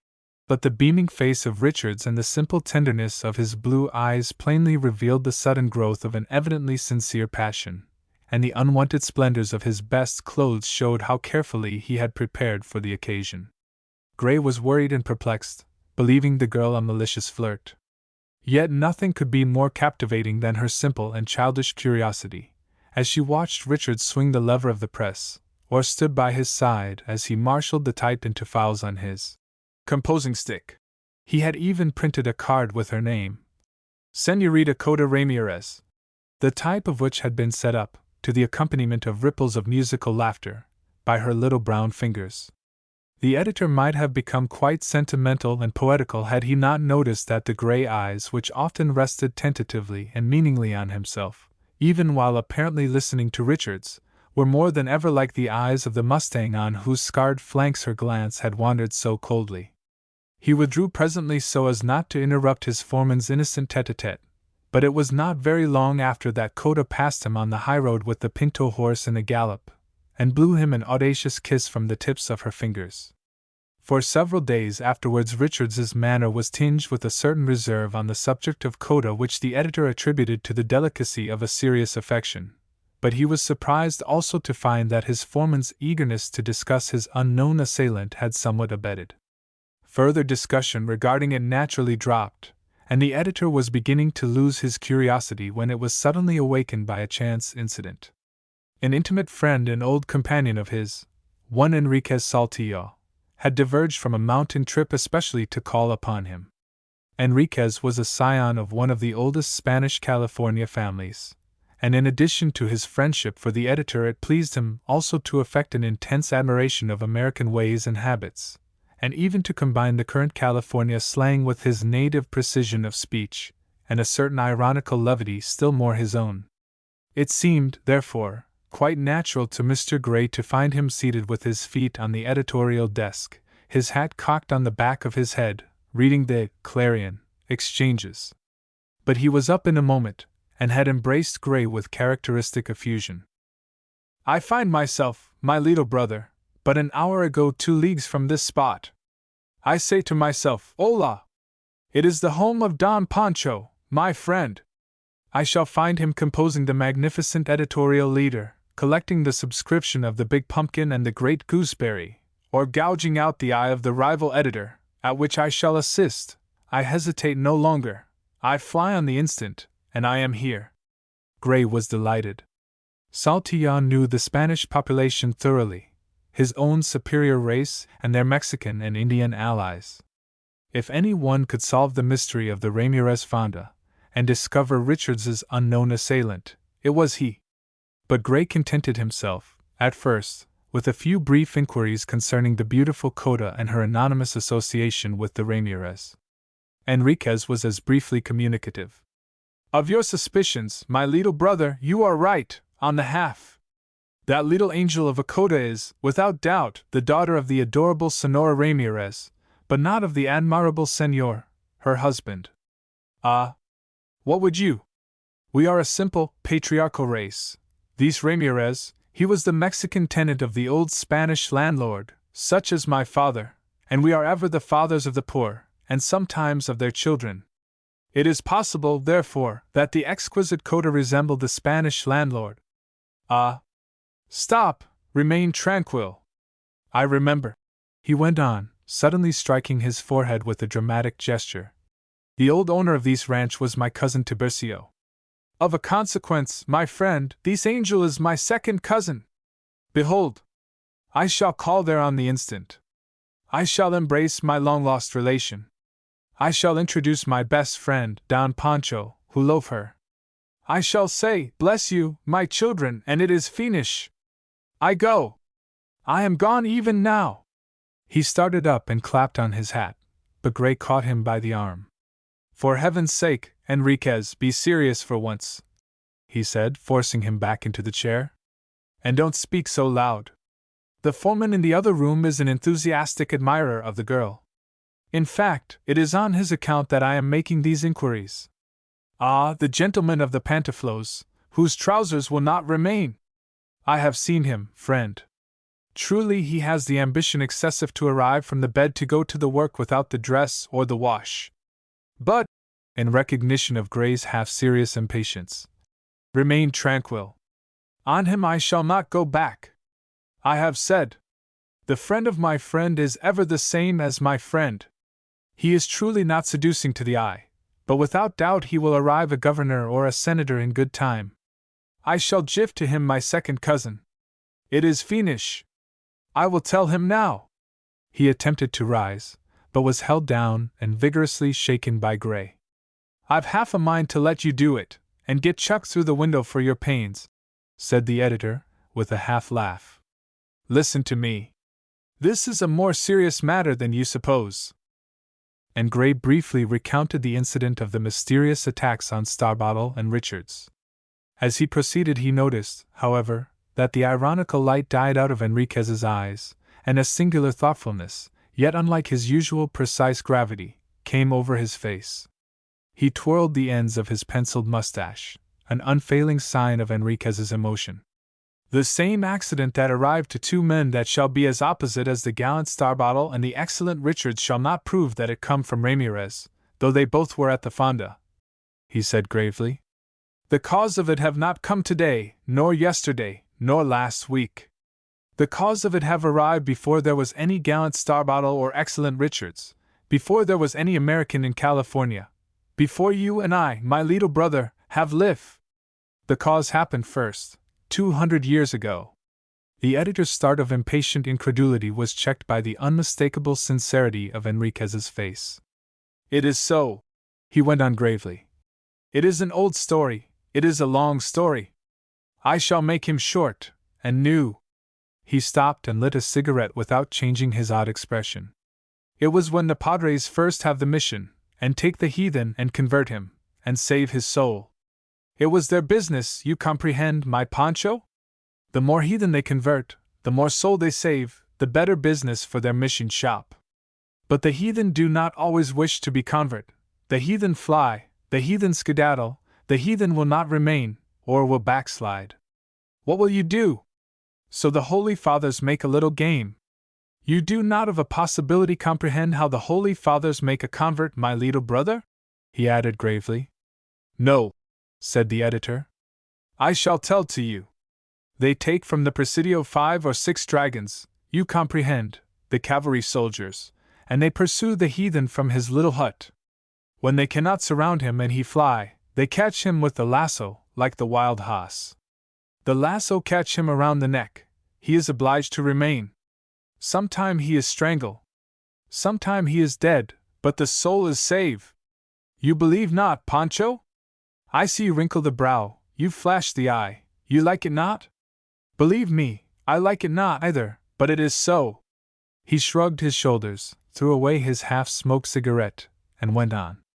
One time a padre who have the zeal excessive for the saving of soul, when he find the heathen, who is a young girl, have escaped the soldiers, he of himself have seized the lasso and flung it. He is lucky, he catch her, but look you. She stop not, she still fly. She not only fly, but of a surety she drag the good padre with her. He cannot loose himself, for his riata is fast to the saddle. The dragons cannot help, for he is dragged so fast. On the instant she have gone, and so have the padre. For why? It is not a young girl he have lasso, but the devil. You comprehend, it is a punishment, a retribution, he is fiendish. And forever. For every year he must come back a spirit, on a spirit hoss, and swing the lasso, and make as if to catch the heathen. He is condemned ever to play his little game. Now there is no heathen more to convert, he catch what he can. My grandfather have once seen him, it is night and a storm, and he pass by like a flash. My grandfather like it not, he is much dissatisfied. My uncle have seen him, too, but he make the sign of the cross, and the lasso have fall to the side, and my uncle have much gratification. A vaquero of my father and a peon of my cousin have both been picked up, lassoed, and dragged dead. Many peoples have died of him in the strangling. Sometime he is seen, sometime it is the woman only that one sees, sometime it is but the hoss. But ever somebody is dead, strangle. Of a truth, my friend, the gallant Starbottle and the ambitious Richards have just escaped. The editor looked curiously at his friend. There was not the slightest suggestion of mischief or irony in his tone or manner, nothing, indeed, but a sincerity and anxiety usually rare with his temperament. It struck him also that his speech had but little of the odd California slang which was always a part of his imitative levity. He was puzzled. Do you mean to say that this superstition is well known? He asked, after a pause. Among my people, yes. And do you believe in it?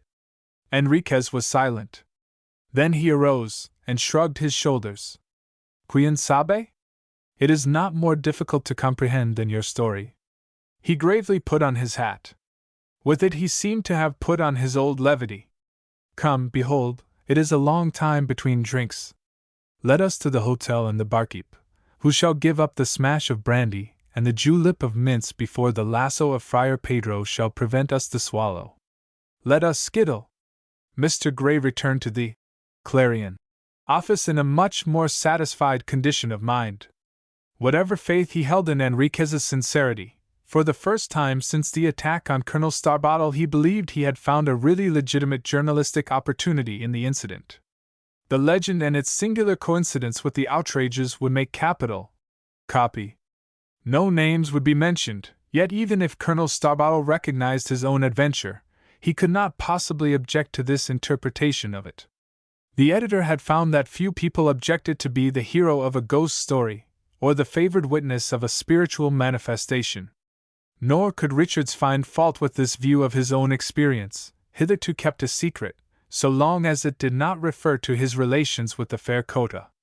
Summoning him at once to his sanctum, he briefly repeated the story he had just heard, and his purpose of using it. To his surprise, Richards's face assumed a seriousness and anxiety equal to Enriquez's own. "It's a good story, Mr. Gray," he said awkwardly. "And I ain't sayin' it ain't mighty good newspaper stuff, but it won't do now, for the whole mystery's up and the assailant found." "Found? When? Why didn't you tell me before?"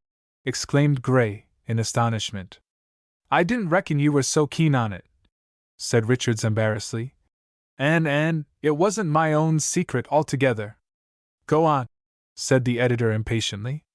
"Well," said Richards slowly and doggedly, "ye see there was a fool that was sweet on Cota, and he allowed himself to be bedeviled by her to ride her cursed pink and yaller mustang. Naturally the beast bolted at once, but he managed to hang on by the mane for half a mile or so, when it took to buck jumpin'. The first buck threw him clean into the road, but didn't stun him. Yet when he tried to rise, the first thing he knowed he was grabbed from behind and half choked by somebody. He was held so tight that he couldn't turn, but he managed to get out his revolver and fire 2 shots under his arm. The grip held on for a minute, and then loosened, and the something slumped down on top o' him, but he managed to work himself around. And then, what do you think he saw? Why, that thar hoss, with 2 bullet holes in his neck, lying beside him, but still grippin' his coat collar and neck handkercher in his teeth. Yes, sir. The rough that attacked Colonel Starbottle, the villain that took me behind when I was leanin' agin that cursed fence, was that same godforsaken, hell-invented Pinto hoss." In a flash of recollection the editor remembered his own experience, and the singular scuffle outside the stable door of the Fonda. Undoubtedly Coda had saved him from a similar attack. But why not tell this story with the other? Said the editor, returning to his first idea. It's tremendously interesting. It won't do, said Richards with dogged resolution. Why? Because, Mr. Gray, that fool was myself. You again attacked? Yes, said Richards with a darkening face. Again attacked, and by the same hoss. Coda's hoss. Whether Coda was or was not knowin' its tricks, she was actually furious at me for killin' it, and it's all over twixt me and her. Nonsense, said the editor impulsively. She will forgive you. You didn't know your assailant was a horse when you fired. Look at the attack on you in the road. Richard shook his head with dogged hopelessness. It's no use, Mr. Gray. I oughter guessed it was a hoss then, but was nothin' else in that corral. No! Coda's already gone away back to San Jose, and I reckon the Ramirez has got scared of her and packed her off. So, on account of its bein' her hoss, and what happened betwixt me and her, you see my mouth is shut. And the columns of the Clarion too, said the editor, with a sigh. I know it's hard, sir, but it's better so. I've reckoned meb she was a little crazy, and since you've told me that Spanish yarn, it mout be that she was sort o' playin' she was that priest, and trained that mustang easy she did. After a pause, something of his old self came back into his blue eyes as he sadly hitched up his braces and passed them over his broad shoulders. Yes, sir, I was a fool, for we've lost the only bit of real sensation news that ever came in the way of the Clarion. A Jack and Jill of the Sierras. It was 4 o'clock in the afternoon, and the hottest hour of the day on that Sierran foothill. The western sun, streaming down the mile-long slope of close-set pine crests, had been caught on an outlying ledge of glaring white quartz, covered with mining tools and debris, and seemed to have been thrown into an incandescent rage. The air above it shimmered and became visible. A white canvas tent on it was an object not to be borne, the steel-tipped picks and shovels, intolerable to touch and eyesight, and a tilted tin prospecting pan, falling over, flashed out as another sun of insufferable effulgence. At such moments the 5 members of the Eureka Mining Company prudently withdrew to the nearest pine tree, which cast a shadow so sharply defined on the glistening sand that the impingement of a hand or finger beyond that line cut like a knife. The men lay, or squatted, in this shadow, feverishly puffing their pipes and waiting for the sun to slip beyond the burning ledge. Yet so irritating was the dry air, fragrant with the aroma of the heated pines, that occasionally one would start up and walk about until he had brought on that profuse perspiration which gave a momentary relief, and, as he believed, saved him from sunstroke.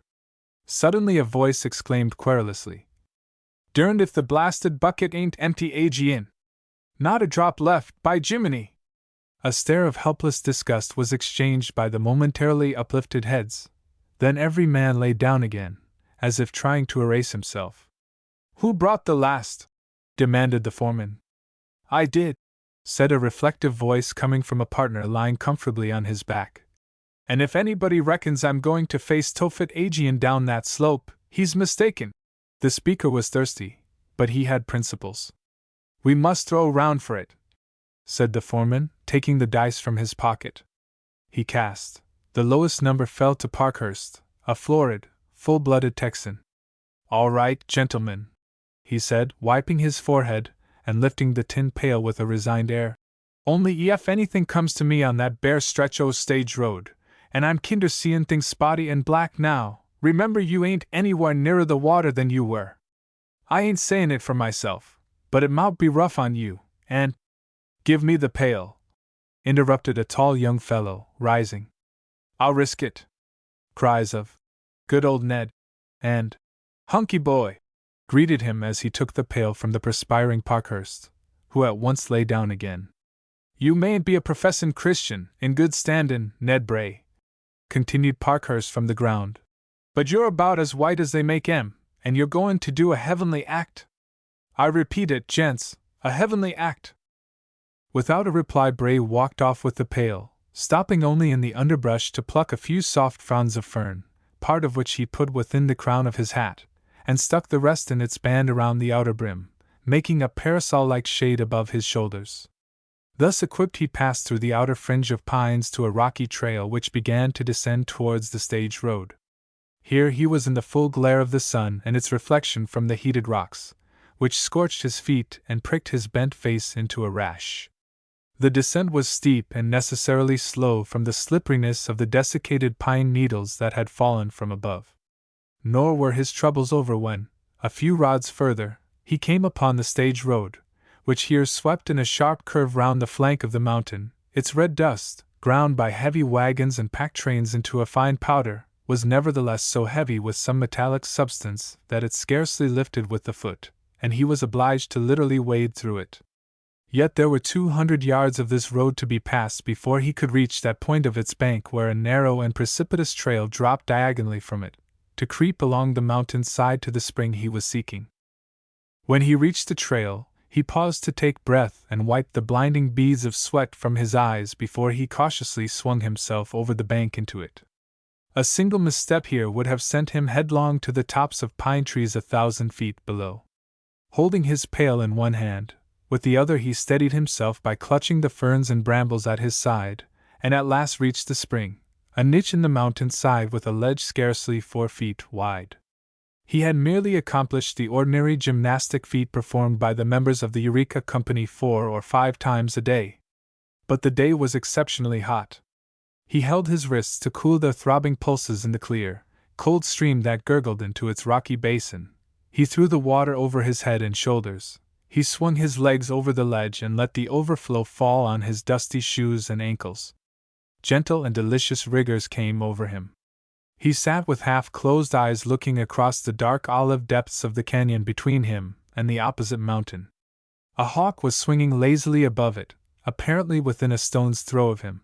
He knew it was at least a mile away. 30 feet above him ran the stage road. He could hear quite distinctly the slow thud of hoofs, the dull jar of harness, and the labored creaking of the pioneer coach as it crawled up the long ascent, part of which he had just passed. He thought of it, a slow drifting cloud of dust and heat, as he had often seen it, abandoned by even its passengers, who sought shelter in the wayside pines as they toiled behind it to the summit, and hugged himself in the grateful shadows of the spring. It had passed out of hearing and thought. He had turned to fill his pail, when he was startled by a shower of dust and gravel from the road above, and the next moment he was thrown violently down, blinded and pinned against the ledge by the fall of some heavy body on his back and shoulders. His last flash of consciousness was that he had been struck by a sack of flour slipped from the pack of some passing mule. How long he remained unconscious he never knew. It was probably not long, for his chilled hands and arms, thrust by the blow on his shoulders into the pool of water, assisted in restoring him. He came to with a sense of suffocating pressure on his back, but his head and shoulders were swathed in utter darkness by the folds of some soft fabrics and draperies, which, to his connecting consciousness, seemed as if the contents of a broken bale or trunk had also fallen from the pack. With a tremendous effort he succeeded in getting his arm out of the pool, and attempted to free his head from its blinding enwrappings. In doing so his hand suddenly touched human flesh, a soft, bared arm. With the same astounding discovery came one more terrible. That arm belonged to the weight that was pressing him down, and now, assisted by his struggles, it was slowly slipping toward the brink of the ledge and the abyss below. With a desperate effort he turned on his side, caught the body, as such it was, dragged it back on the ledge, at the same moment that, freeing his head from its covering, a feminine skirt, he discovered it was a woman. She had been also unconscious, although the touch of his cold, wet hand on her skin had probably given her a shock that was now showing itself in a convulsive shudder of her shoulders and a half-opening of her eyes. Suddenly she began to stare at him, to draw in her knees and feet toward her, sideways, with a feminine movement, as she smoothed out her skirt, and kept it down with the hand on which she leaned. She was a tall, handsome girl, from what he could judge of her half-sitting figure in her torn silk dust cloak, which, although its cape and one sleeve were split into ribbons, had still protected her delicate, well-fitting gown beneath. She was evidently a lady. "What is it? What has happened?" she said faintly, yet with a slight touch of formality in her manner. "You must have fallen, from the road above," said Bray hesitatingly. "From the road above?" she repeated, with a slight frown, as if to concentrate her thought. She glanced upward, then at the ledge before her, and then, for the first time, at the darkening abyss below. The color, which had begun to return, suddenly left her face here, and she drew instinctively back against the mountain's side. Yes, she half murmured to herself, rather than to him. It must be so. I was walking too near the bank, and I fell. Then turning to him, she said, "And you found me lying here when you came." "I think," stammered Bray, "that I was here when you fell, and I broke the fall." He was sorry for it a moment afterward. She lifted her handsome gray eyes to him, saw the dust, dirt, and leaves on his back and shoulders, the collar of his shirt torn open, and a few spots of blood from a bruise on his forehead. Her black eyebrows straightened again as she said coldly, "Dear me! I am very sorry. I couldn't help it, you know. I hope you are not otherwise hurt." "No," he replied quickly. "But are you sure you are not injured? It must have been a terrible shock." "I'm not hurt," she said, helping herself to her feet by the aid of the mountainside bushes, and ignoring his proffered hand. "But," she added quickly and impressively, glancing upward toward the stage road overhead, "why don't they come? They must have missed me. I must have been here a long time. It's too bad." "They missed you?" he repeated diffidently. "Yes," she said impatiently. "Of course. I wasn't alone. Don't you understand? I got out of the coach to walk uphill on the bank under the trees. It was so hot and stuffy. My foot must have slipped up there, and I slid down. Have you heard anyone calling me? Have you called out yourself?" Mr. Bray did not like to say he had only just recovered consciousness. He smiled vaguely and foolishly. But on turning around in her impatience, she caught sight of the chasm again, and lapsed quite white against the mountain's side. "Let me give you some water from the spring," he said eagerly, as she sank again to a sitting posture. "It will refresh you." He looked hesitatingly around him. He had neither cup nor flask, but he filled the pail and held it with great dexterity to her lips. She drank a little, extracted a lace handkerchief from some hidden pocket, dipped its point in the water, and wiped her face delicately, after a certain feline fashion. Then, catching sight of some small object in the fork of a bush above her, she quickly pounced upon it, and with a swift sweep of her hand under her skirt, put on her fallen slipper, and stood on her feet again. "How does one get out of such a place?" she asked fretfully, and then, glancing at him half indignantly, "Why don't you shout?" "I was going to tell you," he said gently, "that when you are a little stronger, we can get out by the way I came in, along the trail." He pointed to the narrow pathway along the perilous incline. Somehow, with this tall, beautiful creature beside him, it looked more perilous than before. She may have thought so too, for she drew in her breath sharply and sank down again. "Is there no other way?" "None." "How did you happen to be here?" she asked suddenly, opening her gray eyes upon him.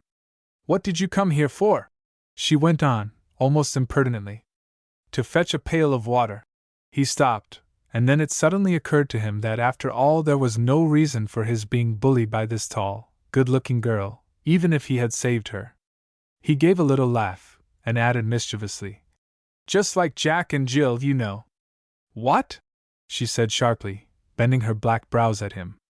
"Jack and Jill," he returned carelessly. "I broke my crown, you know, and you—" He did not finish. She stared at him, trying to keep her face and her composure, but a smile, that on her imperious lips he thought perfectly adorable, here lifted the corners of her mouth, and she turned her face aside. But the smile, and the line of dazzling little teeth it revealed, were unfortunately on the side toward him. Emboldened by this, he went on. "I couldn't think what had happened. At first I had a sort of idea that part of a mule's pack had fallen on top of me, blankets, flour, and all that sort of thing, you know, until—" Her smile had vanished. "Well," she said impatiently. "Until?" "Until I touched you. I'm afraid I gave you a shock. My hand was dripping from the spring." She colored so quickly that he knew she must have been conscious at the time, and he noticed now that the sleeve of her cloak, which had been half torn off her bare arm, was pinned together over it. When and how had she managed to do it without his detecting the act? At all events, she said coldly, I'm glad you have not received greater injury from your mule pack. I think we've both been very lucky, he said simply. She did not reply, but remained looking furtively at the narrow trail. Then she listened. I thought I heard voices, she said, half rising. Shall I shout? He asked. No! You say there's no use, there's only this way out of it. I might go up first, and perhaps get assistance, a rope or chair, he suggested. And leave me here alone? She cried, with a horrified glance at the abyss. No, thank you. I should be over that ledge before you came back. There's a dreadful fascination in it even now. No! I think I'd rather go, at once. I never shall be stronger as long as I stay near it. I may be weaker. She gave a petulant little shiver, and then, though paler and evidently agitated, composed her tattered and dusty outer garments in a deft, ladylike way, and leaned back against the mountain side. He saw her also glance at his loosened shirt front and hanging neckerchief, and with a heightened color he quickly reknotted it around his throat. They moved from the ledge toward the trail. Suddenly she started back. But it's only wide enough for one, and I never could even stand on it a minute alone, she exclaimed. He looked at her critically. We will go together, side by side, he said quietly. But you will have to take the outside. Outside, she repeated, recoiling. Impossible! I shall fall. I shall keep hold of you, he explained. You need not fear that. Stop! I'll make it safer. He untied the large bandana silk handkerchief which he wore around his shoulders, knotted one end of it firmly to his belt, and handed her the other. Do you think you can hold on to that? I don't know. She hesitated. If I should fall? Stay a moment. Is your belt strong? He pointed to a girdle of yellow leather which caught her tunic around her small waist. Yes, she said eagerly. It's real leather. He gently slipped the edge of the handkerchief under it and knotted it. They were thus linked together by a foot of handkerchief. I feel much safer, she said, with a faint smile. But if I should fall, he remarked, looking into her eyes, you would go too. Have you thought of that? Yes. Her previous charming smile returned. It would be really Jack and Jill this time. They passed out on the trail. Now I must take your arm, he said laughingly. Not you mine. He passed his arm under hers, holding it firmly. It was the one he had touched. For the first few steps her uncertain feet took no hold of the sloping mountain side, which seemed to slip sideways beneath her. He was literally carrying her on his shoulder. But in a few moments she saw how cleverly he balanced himself, always leaning toward the hillside, and presently she was able to help him by a few steps. She expressed her surprise at his skill. It's nothing. I carry a pail of water up here without spilling a drop. She stiffened slightly under this remark, and indeed so far overdid her attempt to walk without his aid, that her foot slipped on a stone, and she fell outward toward the abyss. But in an instant his arm was transferred from her elbow to her waist, and in the momentum of his quick recovery they both landed panting against the mountain side. I'm afraid you'd have spilt the pail that time, she said, with a slightly heightened color, as she disengaged herself gently from his arm. No, he answered boldly, for the pail never would have stiffened itself in a tiff, and tried to go alone. Of course not, if it were only a pail, she responded. They moved on again in silence. The trail was growing a little steeper toward the upper end and the road bank. Bray was often himself obliged to seek the friendly aid of a manzanita or thornbush to support them. Suddenly she stopped and caught his arm. There, she said. Listen! They're coming! Bray listened. He could hear at intervals a far-off shout, then a nearer one, a name. Eugenia. So that was hers. Shall I shout back? He asked. Not yet, she answered. Are we near the top? A sudden glow of pleasure came over him, he knew not why, except that she did not look delighted, excited, or even relieved. Only a few yards more, he said, with an unaffected half-sigh. "Then I'd better untie this," she suggested, beginning to fumble at the knot of the handkerchief which linked them. Their heads were close together, their fingers often met. He would have liked to say something, but he could only add, "Are you sure you will feel quite safe? It is a little steeper as we near the bank." "You can hold me," she replied simply, with a superbly unconscious lifting of her arm, as she yielded her waist to him again, but without raising her eyes. He did, holding her rather tightly, I fear, as they clambered up the remaining slope, for it seemed to him as a last embrace. As he lifted her to the road bank, the shouts came nearer, and glancing up, he saw 2 men and a woman running down the hill toward them. He turned to Eugenia. In that instant she had slipped the tattered dust coat from her shoulder, thrown it over her arm, set her hat straight, and was calmly awaiting them with a self-possession and coolness that seemed to shame their excitement. He noticed, too, with the quick perception of unimportant things which comes to some natures at such moments, that she had plucked a sprig of wild myrtle from the mountain side, and was wearing it on her breast. "Goodness heavens! Jeanie! What has happened? Where have you been? Eugenia! This is perfect madness," began the elder man didactically. "You have alarmed us beyond measure, kept the stage waiting, and now it is gone. Jeanie! Look here, I say! We've been hunting for you everywhere." "What's up?" said the younger man, with brotherly brusqueness. As these questions were all uttered in the same breath, Eugenia replied to them collectively. "It was so hot that I kept along the bank here, while you were on the other side. I heard the trickle of water somewhere down there, and searching for it my foot slipped. This gentleman," she indicated Bray, "was on a little sort of a trail there, and assisted me back to the road again." The 2 men and the woman turned and stared at Bray with a look of curiosity that changed quickly into a half-contemptuous unconcern. They saw a youngish sort of man, with a long mustache, a 2 days' growth of beard, a not over-clean face that was further streaked with red on the temple, a torn flannel shirt that showed a very white shoulder beside a sunburnt throat and neck, and soiled white trousers stuck into muddy high boots, in fact, the picture of a broken-down miner.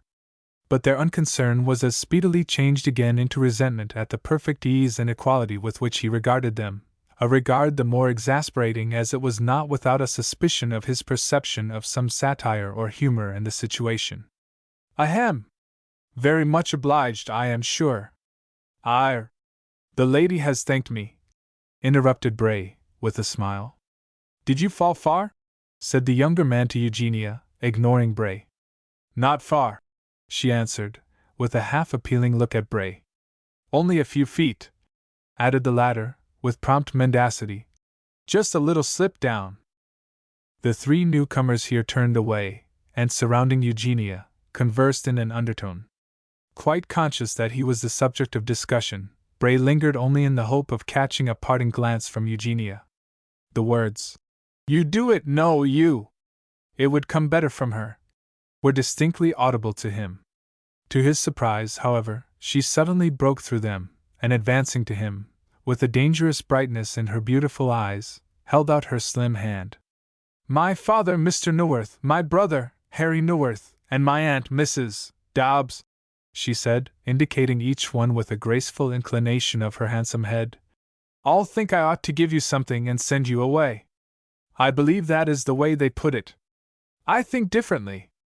I come to ask you to let me once more thank you for your good service to me today, which I shall never forget." When he had returned her firm handclasp for a minute, she coolly rejoined the discomfited group. "She's no sardine," said Bray to himself emphatically, "but I suspect she'll catch it from her folks for this. I ought to have gone away at once, like a gentleman, hang it!" He was even angrily debating with himself whether he ought not to follow her to protect her from her gesticulating relations as they all trailed up the hill with her, when he reflected that it would only make matters worse. And with it came the dreadful reflection that as yet he had not carried the water to his expecting and thirsty comrades. He had forgotten them for these lazy, snobbish, purse-proud San Franciscans, for Bray had the miner's supreme contempt for the moneyed trading classes. What would the boys think of him? He flung himself over the bank, and hastened recklessly down the trail to the spring. But here again he lingered. The place had become suddenly hallowed. How deserted it looked without her. He gazed eagerly around on the ledge for any trace that she had left, a bough, a bit of ribbon, or even a hairpin that had fallen from her. As the young man slowly filled the pail, he caught sight of his own reflection in the spring. It certainly was not that of an Adonis. He laughed honestly. His sense of humor had saved him from many an extravagance, and mitigated many a disappointment before this. Well, she was a plucky, handsome girl, even if she was not for him, and he might never set eyes on her again. Yet it was a hard pull up that trail once more, carrying an insensible pail of water in the hand that had once sustained a lovely girl. He remembered her reply to his badinage. Of course not, if it were only a pail, and found a dozen pretty interpretations of it. Yet he was not in love. No! He was too poor and too level-headed for that. And he was unaffectedly and materially tired, too, when he reached the road again, and rested, leaving the spring and its little idol behind. By this time the sun had left the burning ledge of the Eureka Company, and the stage road was also in shadow, so that his return through its heavy dust was less difficult. And when he at last reached the camp, he found to his relief that his prolonged absence had been overlooked by his thirsty companions in a larger excitement and disappointment, for it appeared that a well-known San Francisco capitalist, whom the foreman had persuaded to visit their claim with a view to advance and investment, had actually come over from Red Dog for that purpose, and had got as far as the summit when he was stopped by an accident, and delayed so long that he was obliged to go on to Sacramento without making his examination. That was only his excuse, mere flapdoodle, interrupted the pessimistic Gerald. He was foolin' you, he'd heard of suthin' better. The idea of calling that affair an accident, or one that would stop any man who meant business. Bray had become uneasily conscious. What was the accident? He asked. A fool woman's accident, broke in the misogynist Parkhurst. And it's true. That's what makes it so cussed mean. For there's always a woman at the bottom of such things, bet your life. Think of them comin' here. There ought to be a law agin it. But what was it? Persisted Bray, becoming more apprehensive. Why, what does that blasted fool of a capitalist do but bring with him his daughter and auntie to see the wonderful scenery with Pompadour, as if it was a cheap Sunday school panorama. And what do these chuckle-headed women do but get off the coach and go to wanderin' about, and playin' here we go round the mulberry bush until one of 'em tumbles down a ravine. And then there's a great to-do.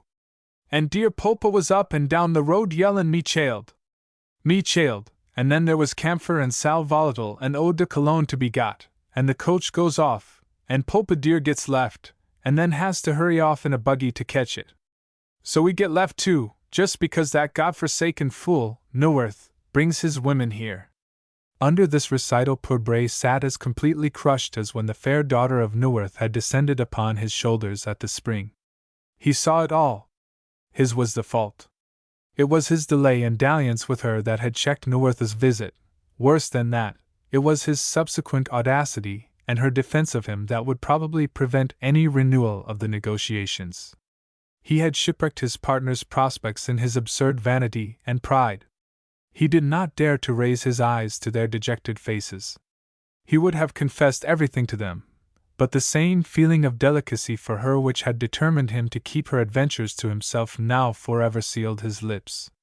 How might they not misconstrue his conduct, and hers? Perhaps something of this was visible in his face. "Come, old man," said the cheerful misogynist, with perfect innocence.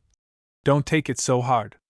Sometime in a man's life a woman's sure to get the drop on him, as I said afore, and this your woman's got the drop on 5 of us. But hullo, Ned, old man, what's the matter with your head?" He laid his hand gently on the matted temple of his younger partner. "I had a slip on the trail," he stammered. "Had to go back again for another pailful. That's what delayed me, you know, boys," he added. "But it's nothing. Nothing!" ejaculated Parkhurst, clapping him on the back and twisting him around by the shoulders so that he faced his companions. "Nothing! Look at him, gentlemen, and he says it's nothing. That's how a man takes it. He didn't go round yellin' and wringin' his hands and sayin' me pale, when it spilt. He just humped himself and trotted back for another. And yet every drop of water in that overset bucket meant hard work and hard sweat, and was as precious as gold. Luckily for Bray, whose mingled emotions under Parkhurst's eloquence were beginning to be hysterical, the foreman interrupted. "Well, boys, it's time we got to work again," and took another heave at the old ledge. "But now that this job of North's is over, I don't mind tellin' ye suthin." As their leader usually spoke but little, and to the point, the 4 men gathered around him. "Although I engineered this affair, and got it up, somehow, I never saw that North standing on this ledge. No, boys! I never saw him here." The look of superstition which Bray and the others had often seen on this old miner's face, and which so often showed itself in his acts, was there. "And though I wanted him to come, and allowed to have him come, I'm kinder relieved that he didn't, and so let whatsoever luck's in the air come to us 5 alone, boys, just as we stand." The next morning Bray was up before his companions, and although it was not his turn, offered to bring water from the spring. He was not in love with Eugenia. He had not forgotten his remorse of the previous day, but he would like to go there once more before he relentlessly wiped out her image from his mind. And he had heard that although North had gone on to Sacramento, his son and the 2 ladies had stopped on for a day or 2 at the ditch superintendent's house on the summit, only 2 miles away. She might pass on the road. He might get a glimpse of her again and a wave of her hand before this thing was over forever, and he should have to take up the daily routine of his work again. It was not love, of that he was assured, but it was the way to stop it by convincing himself of its madness. Besides, in view of all the circumstances, it was his duty as a gentleman to show some concern for her condition after the accident and the disagreeable contretemps which followed it. Thus Bray. Alas, none of these possibilities occurred. He found the spring had simply lapsed into its previous unsuggestive obscurity, a mere niche in the mountain side that held only water. The stage road was deserted save for an early, curly-headed schoolboy, whom he found lurking on the bank, but who evaded his company and conversation. He returned to the camp quite cured of his fancy. His late zeal as a water carrier had earned him a day or 2's exemption from that duty. His place was taken the next afternoon by the woman-hating Parkhurst, and he was the less concerned by it as he had heard that the same afternoon the ladies were to leave the summit for Sacramento. But then occurred a singular coincidence. The new water-bringer was as scandalously late in his delivery of the precious fluid as his predecessor. An hour passed, and he did not return. His unfortunate partners, toiling away with pick and crowbar on the burning ledge, were clamorous from thirst, and Bray was becoming absurdly uneasy.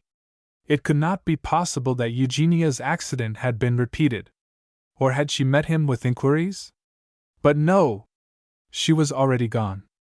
The mystery was presently cleared, however, by the abrupt appearance of Parkhurst running towards them, but without his pail.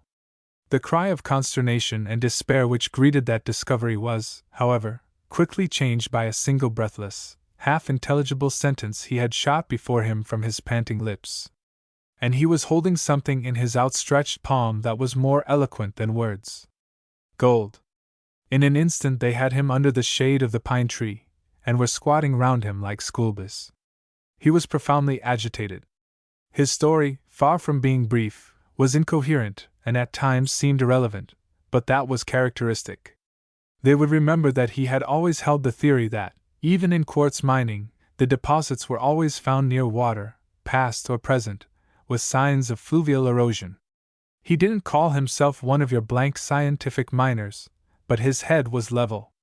It was all very well for them to say, "Yes, yes," now, but they didn't used to. Well, when he got to the spring, he noticed that there had been a kind of landslide above it, of course, from water cleavage, and there was a distinct mark of it on the mountain side, where it had uprooted and thrown over some small bushes.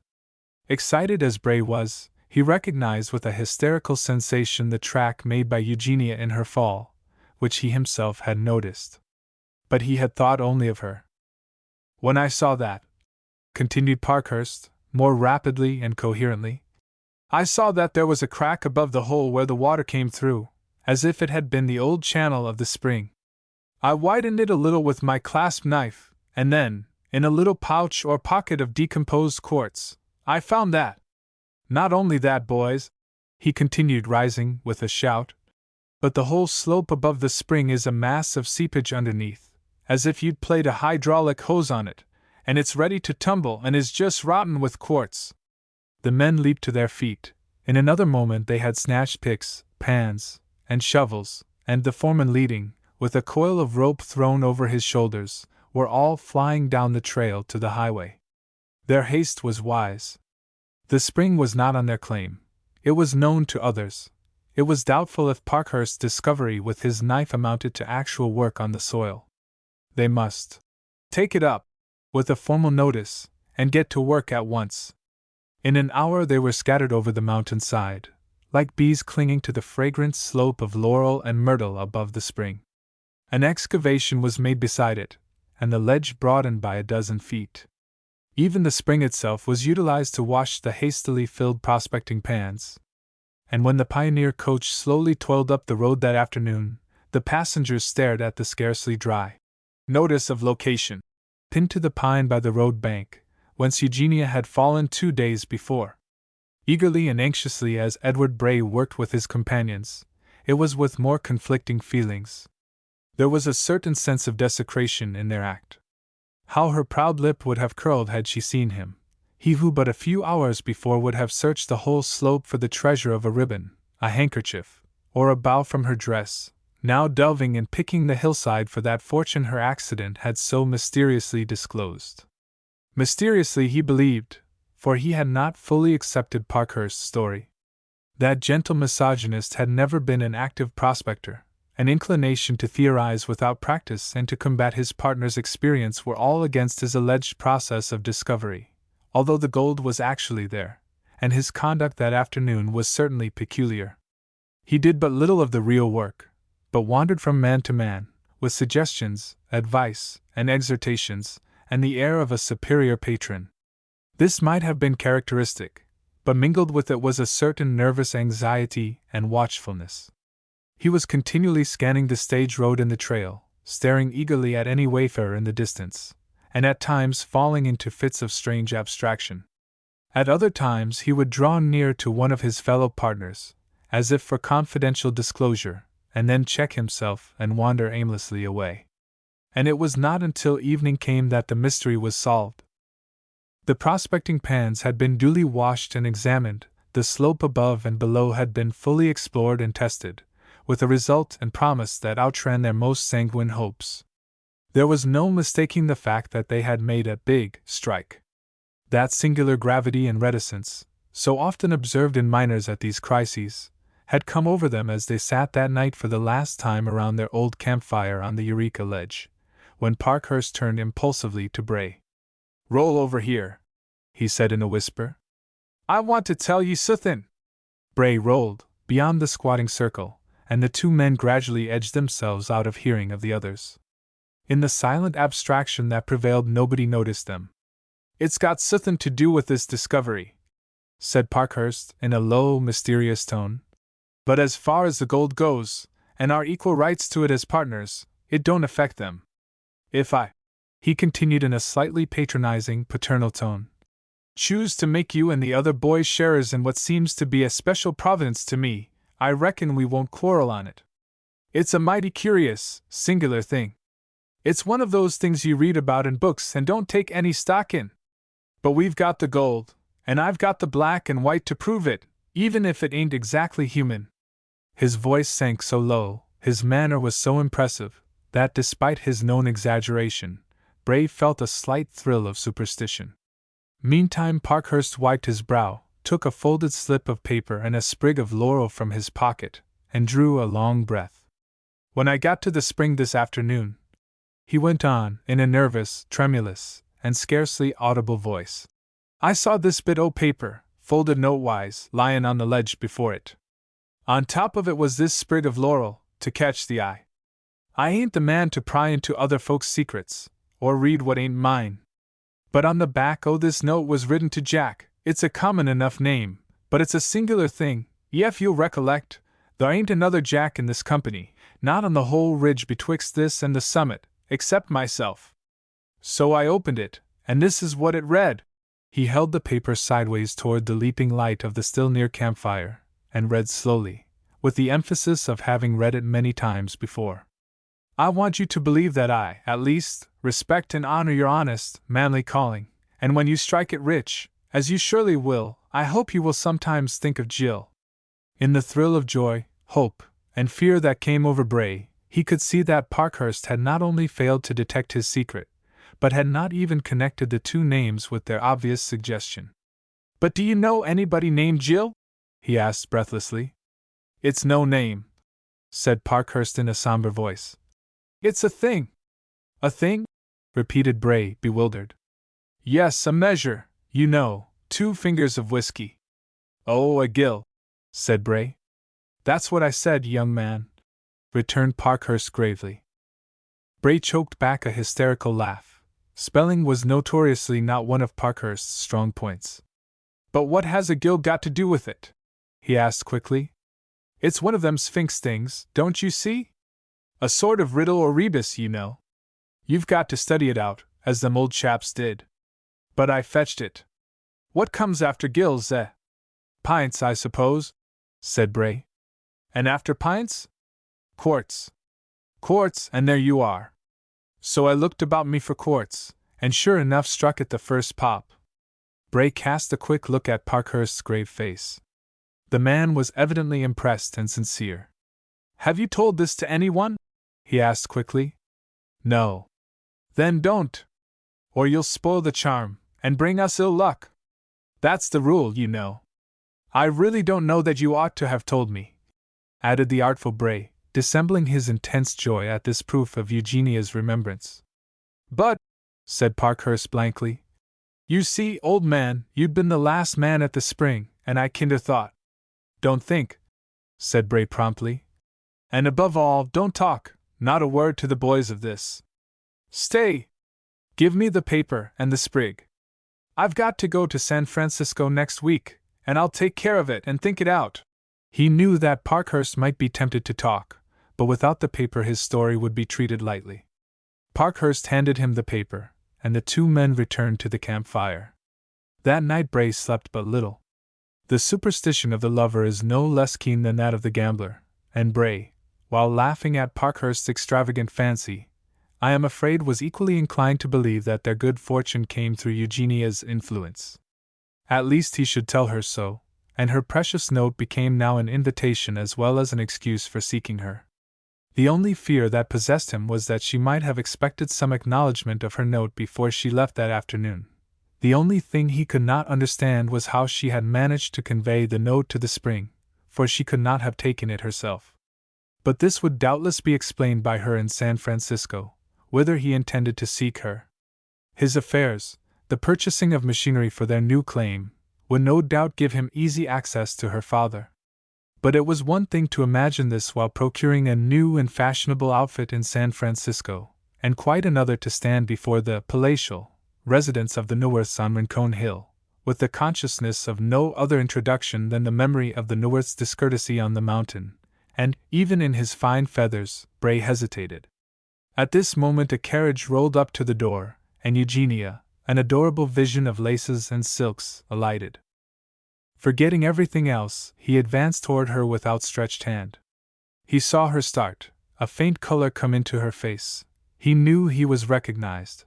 But she stiffened quickly again, the color vanished, her beautiful gray eyes rested coldly on him for a moment, and then, with the faintest inclination of her proud head, she swept by him and entered the house. But Bray, though shocked, was not daunted, and perhaps his own pride was awakened. He ran to his hotel, summoned a messenger, enclosed her note in an envelope, and added these lines. Dear Miss Neuwirth, I only wanted to thank you an hour ago, as I should like to have done before, for the kind note which I enclose, but which you have made me feel I have no right to treasure any longer, and to tell you that your most generous wish and prophecy has been more than fulfilled. Yours, very gratefully, Edmund Bray. Within the hour the messenger returned with the still briefer reply. Miss Newworth has been fully aware of that preoccupation with his good fortune which prevented Mr. Bray from an earlier acknowledgment of her foolish note. Cold as this response was, Bray's heart leaped. She had lingered on the summit, and had expected a reply. He seized his hat, and jumping into the first cab at the hotel door, drove rapidly back to the house. He had but one idea, to see her at any cost, but one concern, to avoid a meeting with her father first, or a denial at her very door. He dismissed the cab at the street corner, and began to reconnoiter the house. It had a large garden in the rear, reclaimed from the adjacent, scrub oak, infested sand hill, and protected by a high wall. If he could scale that wall, he could command the premises. It was a bright morning, she might be tempted into the garden. A taller scrub oak grew near the wall. To the mountain-bred Bray it was an easy matter to swing himself from it to the wall, and he did. But his momentum was so great that he touched the wall only to be obliged to leap down into the garden to save himself from falling there. He heard a little cry, felt his feet strike some tin utensil, and rolled on the ground beside Eugenia and her overturned watering pot. They both struggled to their feet with an astonishment that turned to laughter in their eyes and the same thought in the minds of each. "But we are not on the mountains now, Mr. Bray," said Eugenia, taking her handkerchief at last from her sobering face and straightening eyebrows. "But we are quits," said Bray. "And you now know my real name. I only came here to tell you why I could not answer your letter the same day. I never got it, I mean," he added hurriedly. "Another man got it first." She threw up her head, and her face grew pale. "Another man got it," she repeated. "And you let another man—" "No, no," interrupted Bray imploringly. "You don't understand. One of my partners went to the spring that afternoon, and found it, but he neither knows who sent it, nor for whom it was intended." He hastily recounted Parkhurst's story, his mysterious belief, and his interpretation of the note. The color came back to her face, and the smile to her lips and eyes. "I had gone twice to the spring after I saw you, but I couldn't bear its deserted look without you," he added boldly. Here, seeing her face grew grave again, he added, "But how did you get the letter to the spring? And how did you know that it was found that day?" It was her turn to look embarrassed and entreating, but the combination was charming in her proud face. "I got the little schoolboy at the summit," she said, with girlish hesitation, "to take the note. He knew the spring, but he didn't know you. I told him, it was very foolish, I know, to wait until you came for water, to be certain that you got the note, to wait until you came up, for I thought you might question him, or give him some word." Her face was quite rosy now. "But," she added, and her lip took a divine pout, "he said he waited 2 hours, that you never took the least concern of the letter or him, but went around the mountain side, peering and picking in every hole and corner of it, and then he got tired and ran away.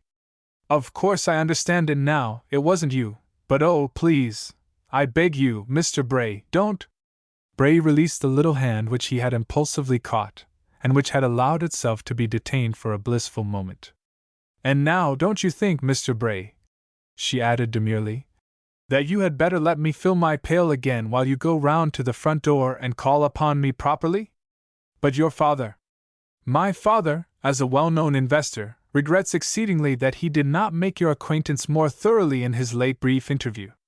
He is, as your foreman knows, exceedingly interested in the mines on Eureka Ledge. He will be glad if you will call." She led him to a little door in the wall, which she unbolted. "And now Jill must say good-bye to Jack, for she must make herself ready to receive a Mr. Bray who is expected." And when Bray a little later called at the front door, he was respectfully announced. He called another day, and many days after. He came frequently to San Francisco, and one day did not return to his old partners. He had entered into a new partnership with one who he declared had made the first strike on Eureka Mountain, Mr. Bilson's housekeeper. When Joshua Bilson, of the Summit House, Buckeye Hill, lost his wife, it became necessary for him to take a housekeeper to assist him in the management of the hotel. Already all Buckeye had considered this a mere preliminary to taking another wife, after a decent probation, as the relations of housekeeper and landlord were confidential and delicate, and Billson was a man, and not above female influence. There was, however, some change of opinion on that point when Miss Euphemia Trotter was engaged for that position. Buckeye Hill, which had confidently looked forward to a buxom widow or, with equal confidence, to the promotion of some pretty but inefficient chambermaid, was startled by the selection of a maiden lady of middle age, and above the medium height, at once serious, precise, and masterful, and to all appearances outrageously competent. More carefully, taking stock of her, it was accepted she had 3 good points: dark, serious eyes, a trim but somewhat thin figure, and well-kept hands and feet. These, which in so susceptible a community would have been enough, in the words of one critic, to have married her to 3 men. She seemed to make of little account herself, and her attitude toward those who were inclined to make them of account was ceremonious and frigid. Indeed, she seemed to occupy herself entirely with looking after the servants, Chinese and Europeans, examining the bills and stores of traders and shopkeepers, in a fashion that made her respected and feared. It was whispered, in fact, that Billson stood in awe of her as he never had of his wife, and that he was henpecked in his own farmyard by a strange pullet. Nevertheless, he always spoke of her with a respect and even a reverence that seemed incompatible with their relative positions. It gave rise to surmises more or less ingenious and conflicting. Miss Trotter had a secret interest in the hotel, and represented a San Francisco syndicate. Miss Trotter was a woman of independent property, and had advanced large sums to Billson. Miss Trotter was a woman of no property, but she was the only daughter of, variously, a late distinguished nobleman, a ruined millionaire, and a foreign statesman, bent on making her own living. Alas, for romance!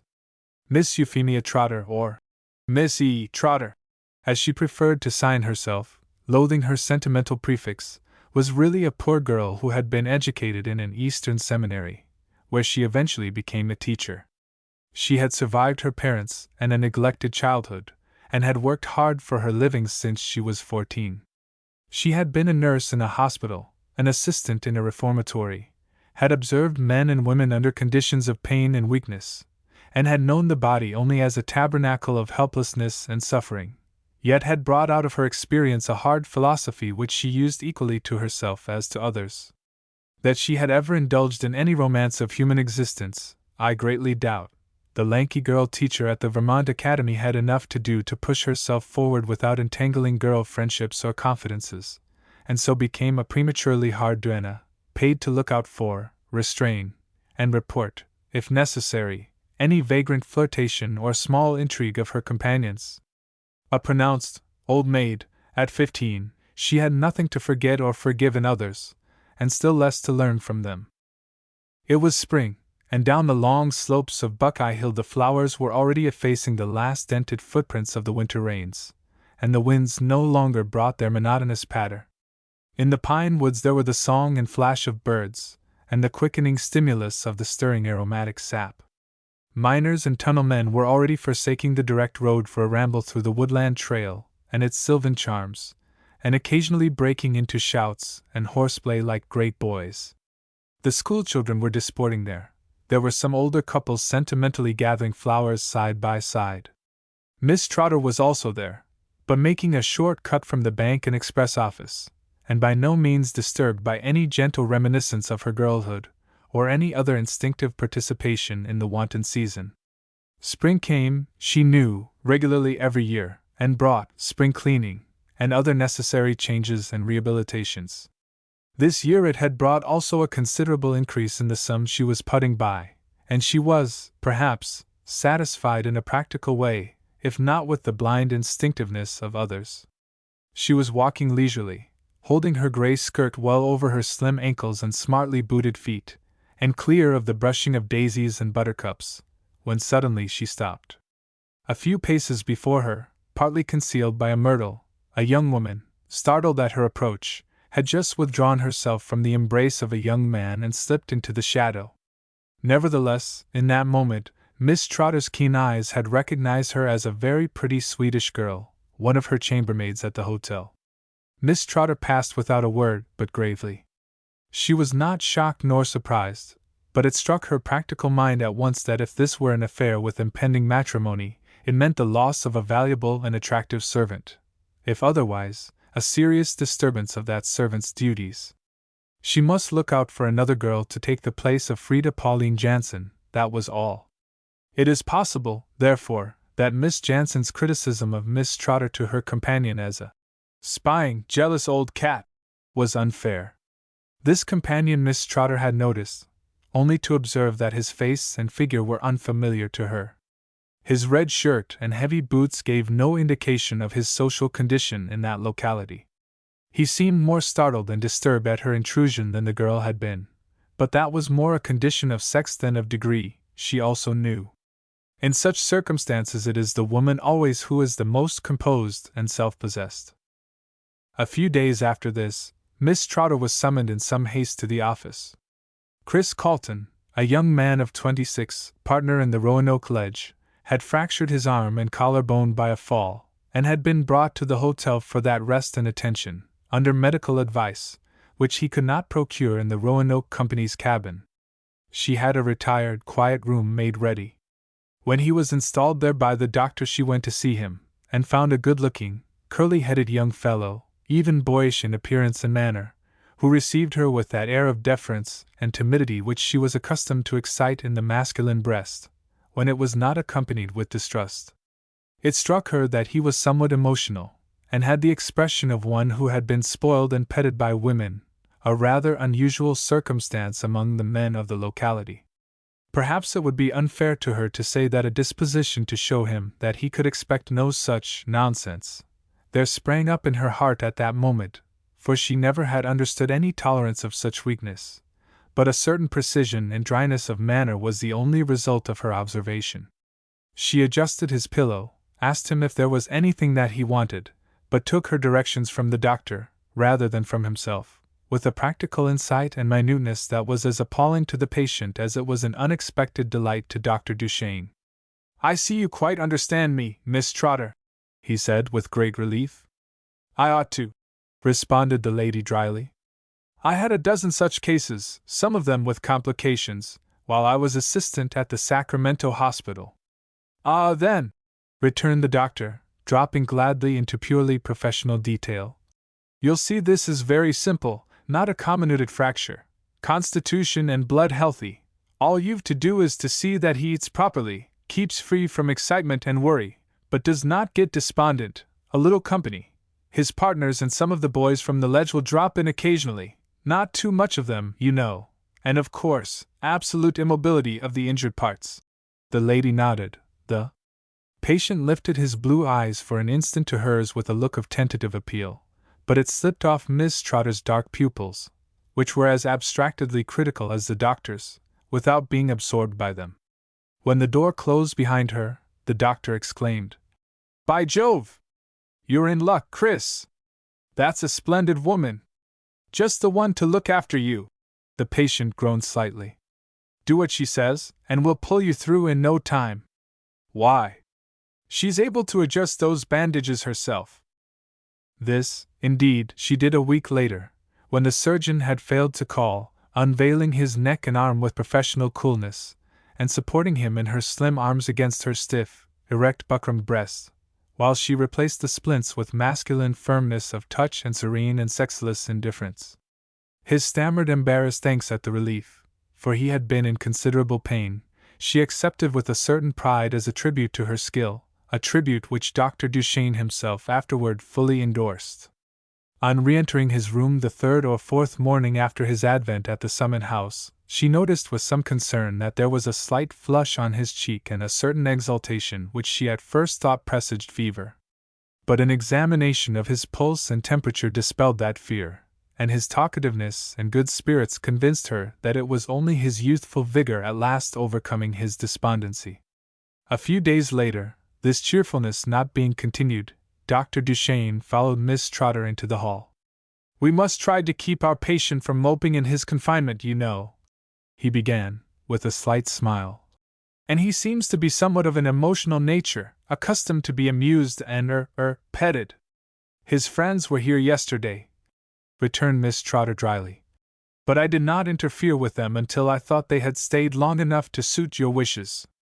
I am not referring to them," said the doctor, still smiling. "But you know a woman's sympathy and presence in a sick room is often the best of tonics or sedatives." Miss Trotter raised her eyes to the speaker with a half-critical impatience. "The fact is," the doctor went on, "I have a favor to ask of you for our patient. It seems that the other morning a new chambermaid waited upon him, whom he found much more gentle and sympathetic in her manner than the others, and more submissive and quiet in her ways, possibly because she is a foreigner and accustomed to servitude. I suppose you have no objection to her taking charge of his room?" Miss Trotter's cheeks slightly flushed. Not from wounded vanity, but from the consciousness of some want of acumen that had made her make a mistake. She had really believed, from her knowledge of the patient's character and the doctor's preamble, that he wished her to show some more kindness and personal sympathy to the young man, and had even been prepared to question its utility. She saw her blunder quickly, and at once remembering that the pretty Swedish girl had one morning taken the place of an absent fellow-servant, in the rebound from her error, she said quietly, "You mean Frida?" "Certainly. She can look after his room, if he prefers her." But for her blunder she might have added conscientiously that she thought the girl would prove inefficient, but she did not. She remembered the incident of the wood, yet if the girl had a lover in the wood, she could not urge it as a proof of incapacity. She gave the necessary orders, and the incident passed. Visiting the patient a few days afterward, she could not help noticing a certain shy gratitude in Mr. Carleton's greeting of her, which she quietly ignored. This forced the ingenuous Chris to more positive speech. He dwelt with great simplicity and enthusiasm on the Swedish girl's gentleness and sympathy. "You have no idea of her natural tenderness, Miss Trotter," he stammered naively. Miss Trotter, remembering the wood, thought to herself that she had some faint idea of it, but did not impart what it was. He spoke also of her beauty, not being clever enough to affect an indifference or ignorance of it, which made Miss Trotter respect him and smile an unqualified acquiescence. Frida certainly was pretty, but when he spoke of her as Miss Jansen, and said she was so much more ladylike and refined than the other servants, she replied by asking him if his bandages hurt him, and, receiving a negative answer, graciously withdrew. Indeed, his bandages gave him little trouble now, and his improvement was so marked and sustained that the doctor was greatly gratified, and, indeed, expressed as much to Miss Trotter, with the conscientious addition that he believed the greater part of it was due to her capable nursing. "Yes, ma'am, he has to thank you for it, and no one else." Miss Trotter raised her dark eyes and looked steadily at him. Accustomed as he was to men and women, the look strongly held him. He saw in her eyes an intelligence equal to his own, a knowledge of good and evil, and a toleration and philosophy equal to his own, but a something else that was as distinct and different as their sex. And therein lay its charm, for it merely translated itself in his mind that she had very pretty eyes, which he had never noticed before, without any aggressive intellectual quality. And with this, alas, came the man's propensity to reason. It meant, of course, but one thing: he saw it all now. If he, in his preoccupation and coolness, had noticed her eyes, so also had the younger and emotional Chris. The young fellow was in love with her. It was that which had stimulated his recovery, and she was wondering if he, the doctor, had observed it. He smiled back the superior smile of our sex in moments of great inanity, and poor Miss Trotter believed he understood her. A few days after this, she noticed that Frida Jansen was wearing a pearl ring and a somewhat ostentatious locket. She remembered now that Mr. Bilson had told her that the Roanoke Ledge was very rich, and that Carleton was likely to prove a profitable guest. But it was not her business. It became her business, however, some days later, when Mr. Carleton was so much better that he could sit in a chair, or even lounge listlessly in the hall and corridor. It so chanced that she was passing along the upper hall when she saw Frida's pink cotton skirt disappear in an adjacent room, and heard her light laugh as the door closed. But the room happened to be a card-room reserved exclusively for gentlemen's poker or euchre parties, and the chambermaids had no business there. Miss Trotter had no doubt that Mr. Carleton was there, and that Frida knew it. But as this was an indiscretion so open, flagrant, and likely to be discovered by the first passing guest, she called to her sharply. She was astonished, however, at the same moment to see Mr. Carlton walking in the corridor at some distance from the room in question. Indeed, she was so confounded that when Frida appeared from the room a little flurried, but with a certain audacity new to her, Miss Trotter withheld her rebuke, and sent her off on an imaginary errand, while she herself opened the card-room door. It contained simply Mr. Bilson, her employer. His explanation was glaringly embarrassed and unreal. Miss Trotter affected obliviousness, but was silent. Perhaps she thought her employer was better able to take care of himself than Mr. Carlton. A week later this tension terminated by the return of Carlton to Roanoke Ledge, a convalescent man. A very pretty watch and chain afterward were received by Miss Trotter, with a few lines expressing the gratitude of the ex-patient. Mr. Bilson was highly delighted, and frequently borrowed the watch to show to his guests as an advertisement of the healing powers of the Summit Hotel. What Mr. Carlton sent to the more attractive and flirtatious Frida did not as publicly appear, and possibly Mr. Bilson did not know it. The incident of the cardroom was forgotten. Since that discovery, Miss Trotter had felt herself debarred from taking the girl's conduct into serious account, and it did not interfere with her work. 2. One afternoon Miss Trotter received a message that Mr. Carlton desired a few moments' private conversation with her. A little curious, she had him shown into one of the sitting rooms, but was surprised on entering to find that she was in the presence of an utter stranger. This was explained by the visitor saying briefly that he was Chris's elder brother, and that he presumed the name would be sufficient introduction. Miss Trotter smiled doubtfully, for a more distinct opposite to Chris could not be conceived. The stranger was apparently strong, practical, and masterful in all those qualities in which his brother was charmingly weak. Miss Trotter, for no reason whatever, felt herself inclined to resent them. "I reckon, Miss Trotter," he said bluntly, "that you don't know anything of this business that brings me here. At least," he hesitated, with a certain rough courtesy, "I should judge from your general style and gait that you wouldn't have let it go on so far if you had, but the fact is, that darned fool brother of mine, beg your pardon, has gone and got himself engaged to one of the girls that help here, a yellow-haired foreigner, called Frida Jansen." "I was not aware that it had gone so far as that," said Miss Trotter quietly, "although his admiration for her was well known, especially to his doctor, at whose request I selected her to especially attend to your brother." "The doctor is a fool," broke in Mr. Carlton abruptly. "He only thought of keeping Chris quiet while he finished his job. And really, Mr. Carlton," continued Miss Trotter, ignoring the interruption, "I do not see what right I have to interfere with the matrimonial intentions of any guest in this house, even though, or, as you seem to put it, because the object of his attentions is in its employ." Mr. Carlton stared, angrily at first, and then with a kind of wondering amazement that any woman, above all a housekeeper, should take such a view. "But," he stammered, "I thought you looked after the conduct of those girls." "I'm afraid you've assumed too much," said Miss Trotter placidly. "My business is to see that they attend to their duties here. Frida Jansen's duty was, as I have just told you, to look after your brother's room.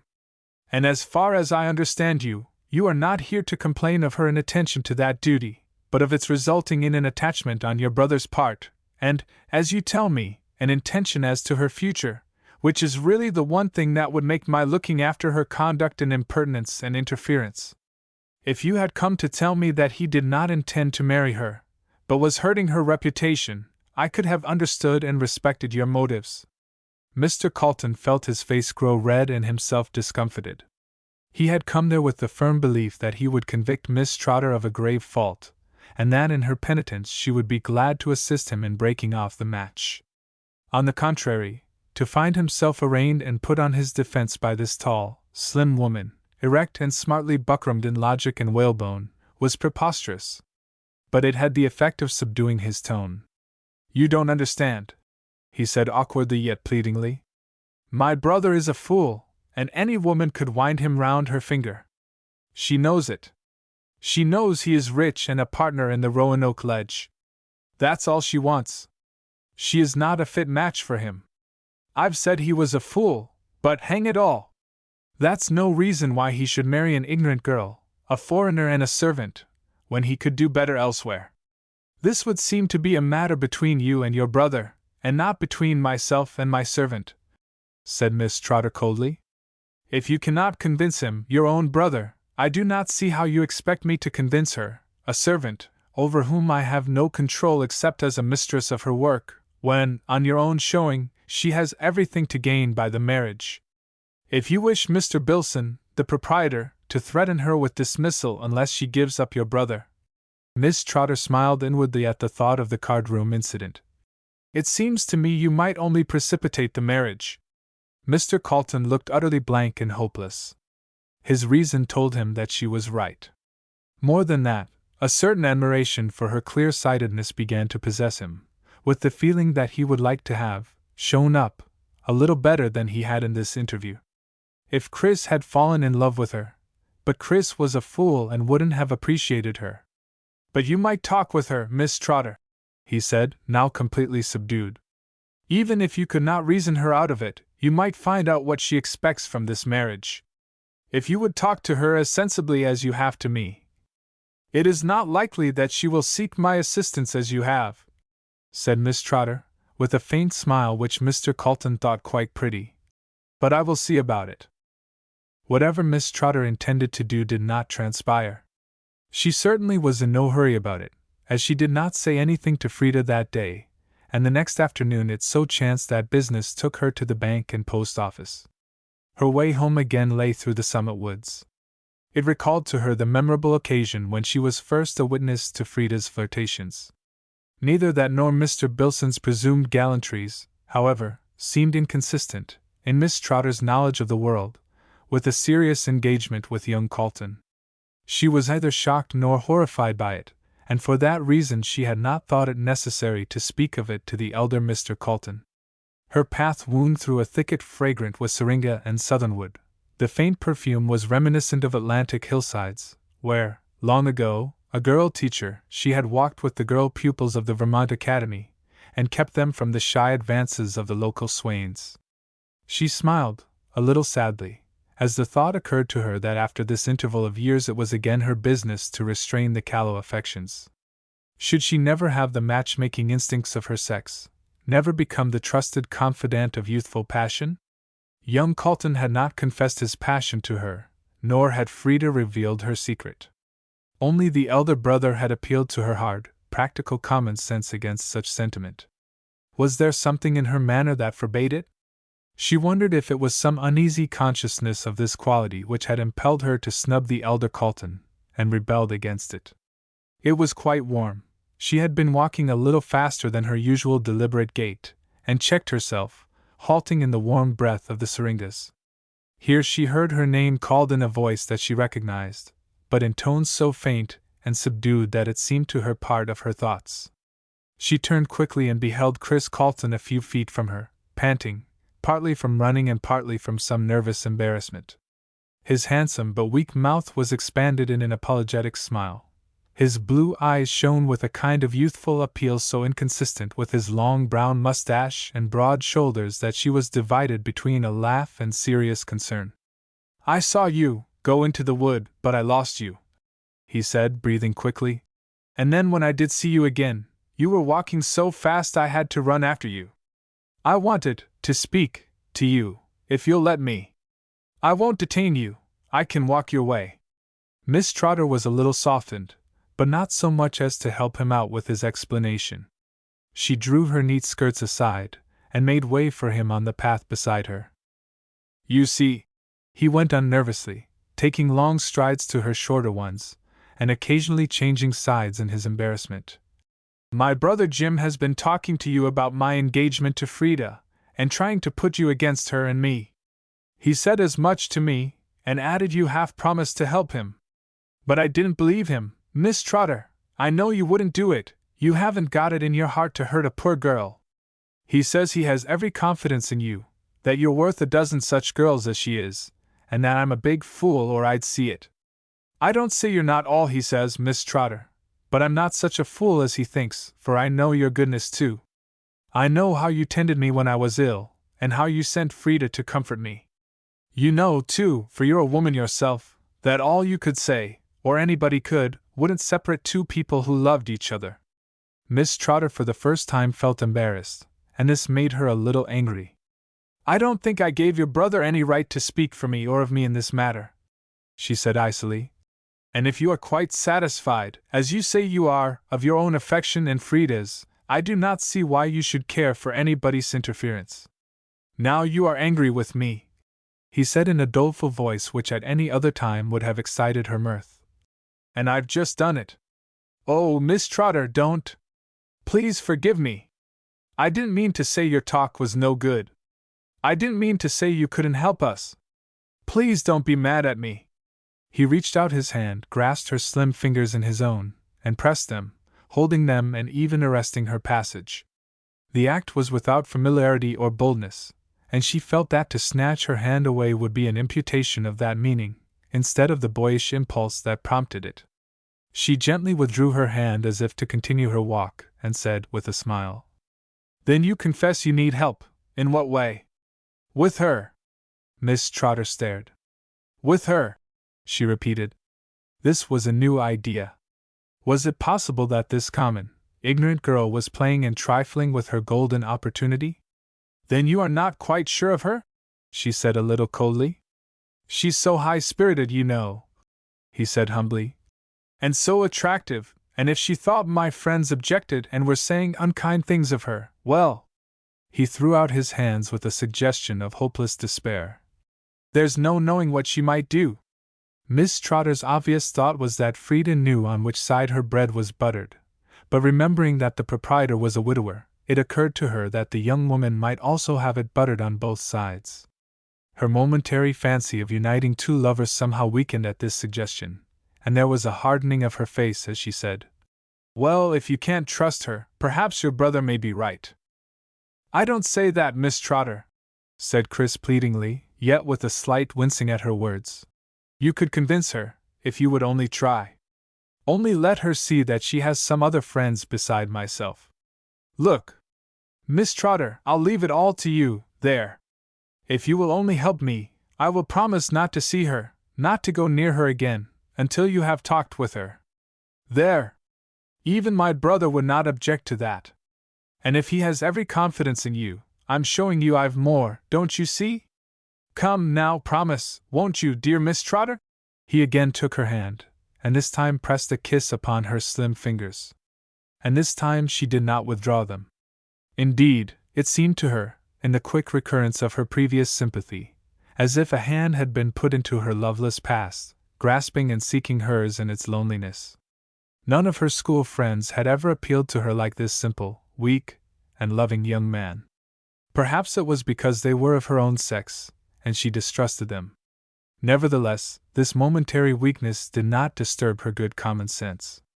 She looked at him fixedly for a moment, and then said, with a faint smile, "Perhaps she does not trust you.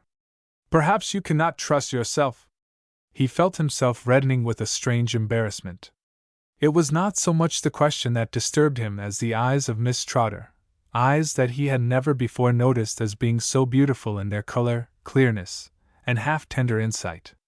He dropped her hand with a newfound timidity, and yet with the feeling that he would like to hold it longer.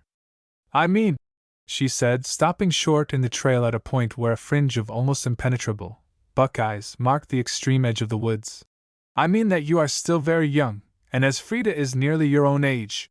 She could not resist this peculiarly feminine innuendo. "She may doubt your ability to marry her in the face of opposition. She may even think my interference is a proof of it, but," she added quickly, to relieve his embarrassment and a certain abstracted look with which he was beginning to regard her, "I will speak to her and," she concluded playfully, "you must take the consequences." He said, "Thank you," but not so earnestly as his previous appeal might have suggested, and with the same awkward abstraction in his eyes. Miss Trotter did not notice it, as her own eyes were at that moment fixed upon a point on the trail a few rods away. "Look," she said in a lower voice. "I may have the opportunity now, for there is Frida herself passing." Chris turned in the direction of her glance.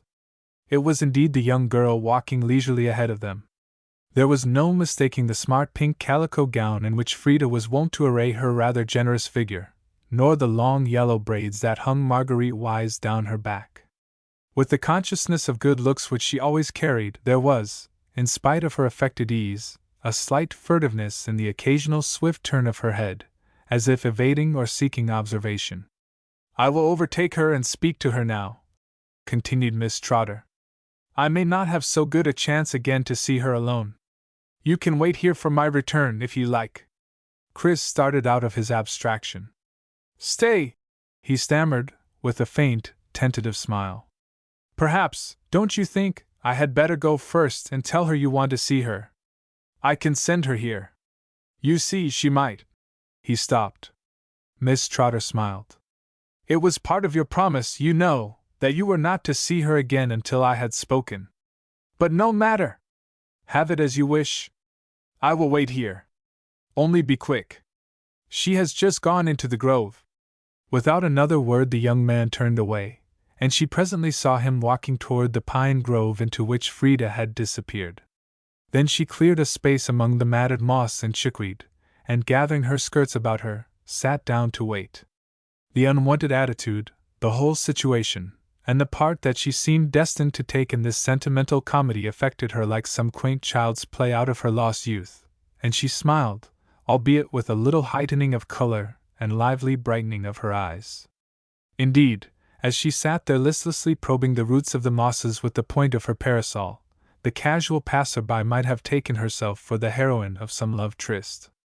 She had a faint consciousness of this as she glanced to the right and left, wondering what any one from the hotel who saw her would think of her sylvan rendezvous, and as the recollection of Chris kissing her hand suddenly came back to her, her smile became a nervous laugh, and she found herself actually blushing. But she was recalled to herself as suddenly. Chris was returning. He was walking directly towards her with slow, determined steps, quite different from his previous nervous agitation, and as he drew nearer she saw with some concern an equally strange change in his appearance. His colorful face was pale, his eyes fixed, and he looked 10 years older. She rose quickly. "I came back to tell you," he said in a voice from which all trace of his former agitation had passed, "that I relieve you of your promise. It won't be necessary for you to see Frida. I thank you all the same, Miss Trotter," he said, avoiding her eyes with a slight return to his boyish manner. "It was kind of you to promise to undertake a foolish errand for me, and to wait here, and the best thing I can do is to take myself off now and keep you no longer. Please don't ask me why. Sometime I may tell you, but not now." "Then you have seen her?" asked Miss Trotter quickly, premising Frida's refusal from his face. He hesitated a moment, then he said gravely, "Yes." "Don't ask me any more, Miss Trotter, please. Goodbye." He paused, and then, with a slight, uneasy glance toward the pine grove, "Don't let me keep you waiting here any longer." He took her hand, held it lightly for a moment, and said, "Go now." Miss Trotter, slightly bewildered and unsatisfied, nevertheless passed obediently out into the trail. He gazed after her for a moment, and then turned and began rapidly to ascend the slope where he had first overtaken her, and was soon out of sight. Miss Trotter continued her way home, but when she had reached the confines of the wood she turned, as if taking some sudden resolution, and began slowly to retrace her steps in the direction of the pine grove. What she expected to see there, possibly she could not have explained. What she actually saw after a moment's waiting were the figures of Frida and Mr. Bilson issuing from the shade. Her respected employer wore an air of somewhat ostentatious importance mingled with rustic gallantry. Frida's manner was also conscious with gratified vanity, and although they believed themselves alone, her voice was already pitched into a high key of nervous affectation, indicative of the peasant. But there was nothing to suggest that Chris had disturbed them in their privacy and confidences. Yet he had evidently seen enough to satisfy himself of her faithlessness. Had he ever suspected it before?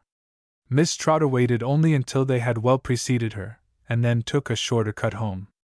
She was quite prepared that evening for an interview which Mr. Bilson requested. She found him awkward and embarrassed in her cool, self-possessed presence. He said he deemed it his duty to inform her of his approaching marriage with Miss Jansen, but it was because he wished distinctly to assure her that it would make no difference in Miss Trotter's position in the hotel, except to promote her to the entire control of the establishment. He was to be married in San Francisco at once, and he and his wife were to go abroad for a year or two. Indeed, he contemplated eventually retiring from business. If Mr. Bilson was uneasily conscious during this interview that he had once paid attentions to Miss Trotter, which she had ignored, she never betrayed the least recollection of it. She thanked him for his confidence and wished him happiness. Sudden as was this good fortune to Miss Trotter, an independence she had so often deservedly looked forward to, she was, nevertheless, keenly alive to the fact that she had attained it partly through Chris's disappointment and unhappiness. Her sane mind taught her that it was better for him, that he had been saved an ill-assorted marriage, that the girl had virtually rejected him for Bilson before he had asked her mediation that morning. Yet these reasons failed to satisfy her feelings. It seemed cruel to her that the interest which she had suddenly taken in poor Chris should end so ironically in disaster to her sentiment, and success to her material prosperity. She thought of his boyish appeal to her, of what must have been his utter discomfiture in the discovery of Frida's relations to Mr. Bilson that afternoon, but more particularly of the singular change it had effected in him. How nobly and gently he had taken his loss! How much more like a man he looked in his defeat than in his passion! The element of respect which had been wanting in her previous interest in him was now present in her thoughts. It prevented her seeking him with perfunctory sympathy and worldly counsel. It made her feel strangely and unaccountably shy of any other expression.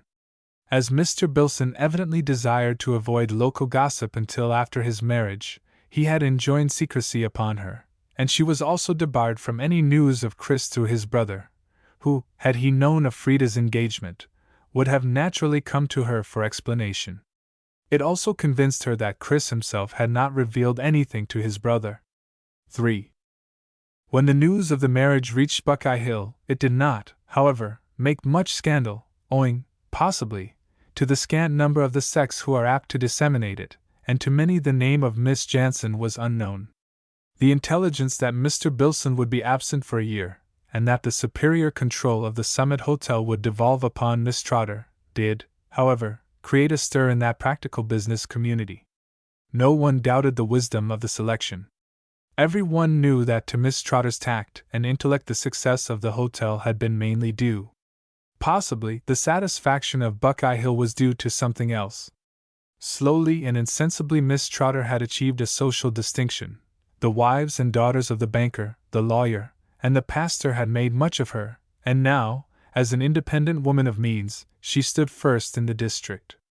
Guests deemed it an honor to have a personal interview with her. The governor of the state and the Supreme Court judges treated her like a private hostess.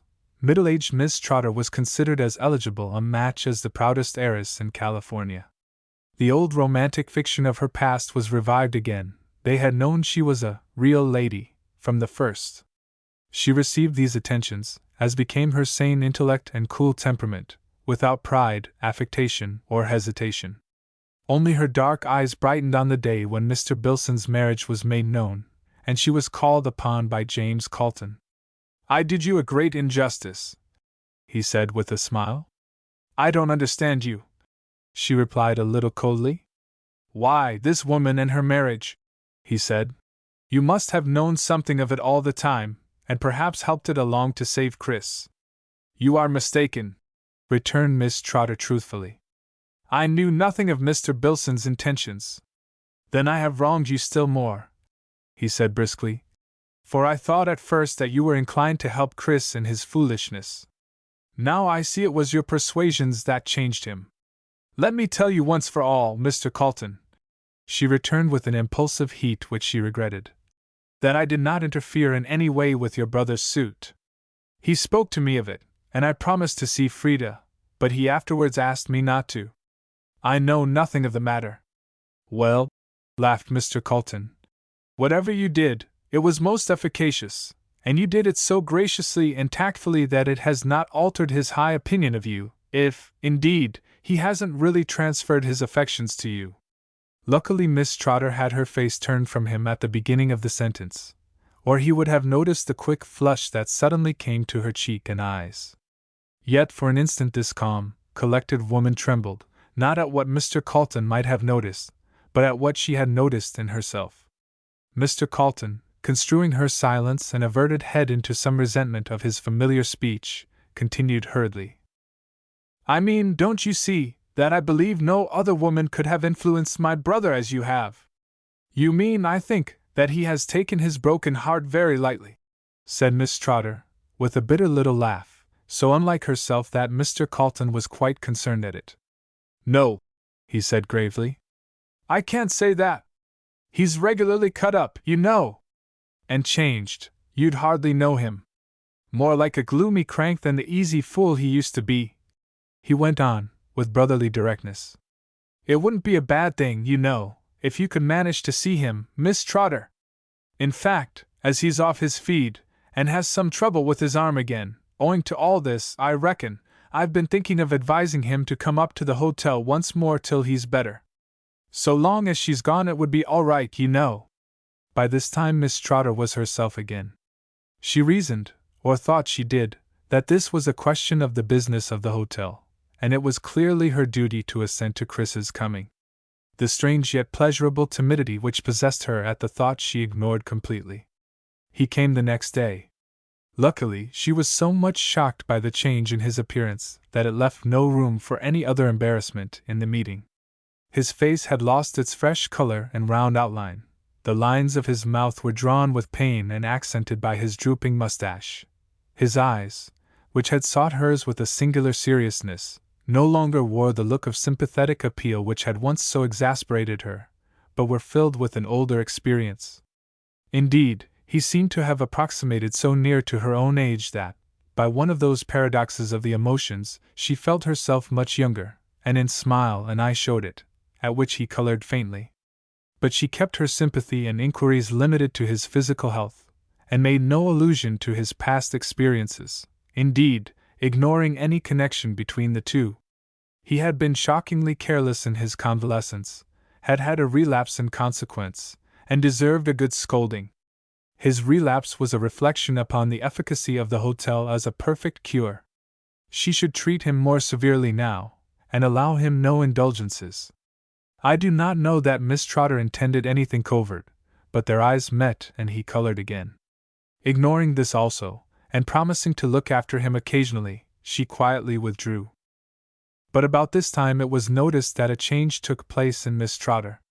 Always scrupulously correct, and even severe in her dress, she allowed herself certain privileges of color, style, and material. She, who had always affected dark shades and stiff white cuffs and collars, came out in delicate tints and laces, which lent a brilliancy to her dark eyes and short crisp black curls, slightly tinged with gray. One warm summer evening she startled everyone by appearing in white, possibly a reminiscence of her youth at the Vermont Academy. The masculine guests thought it pretty and attractive.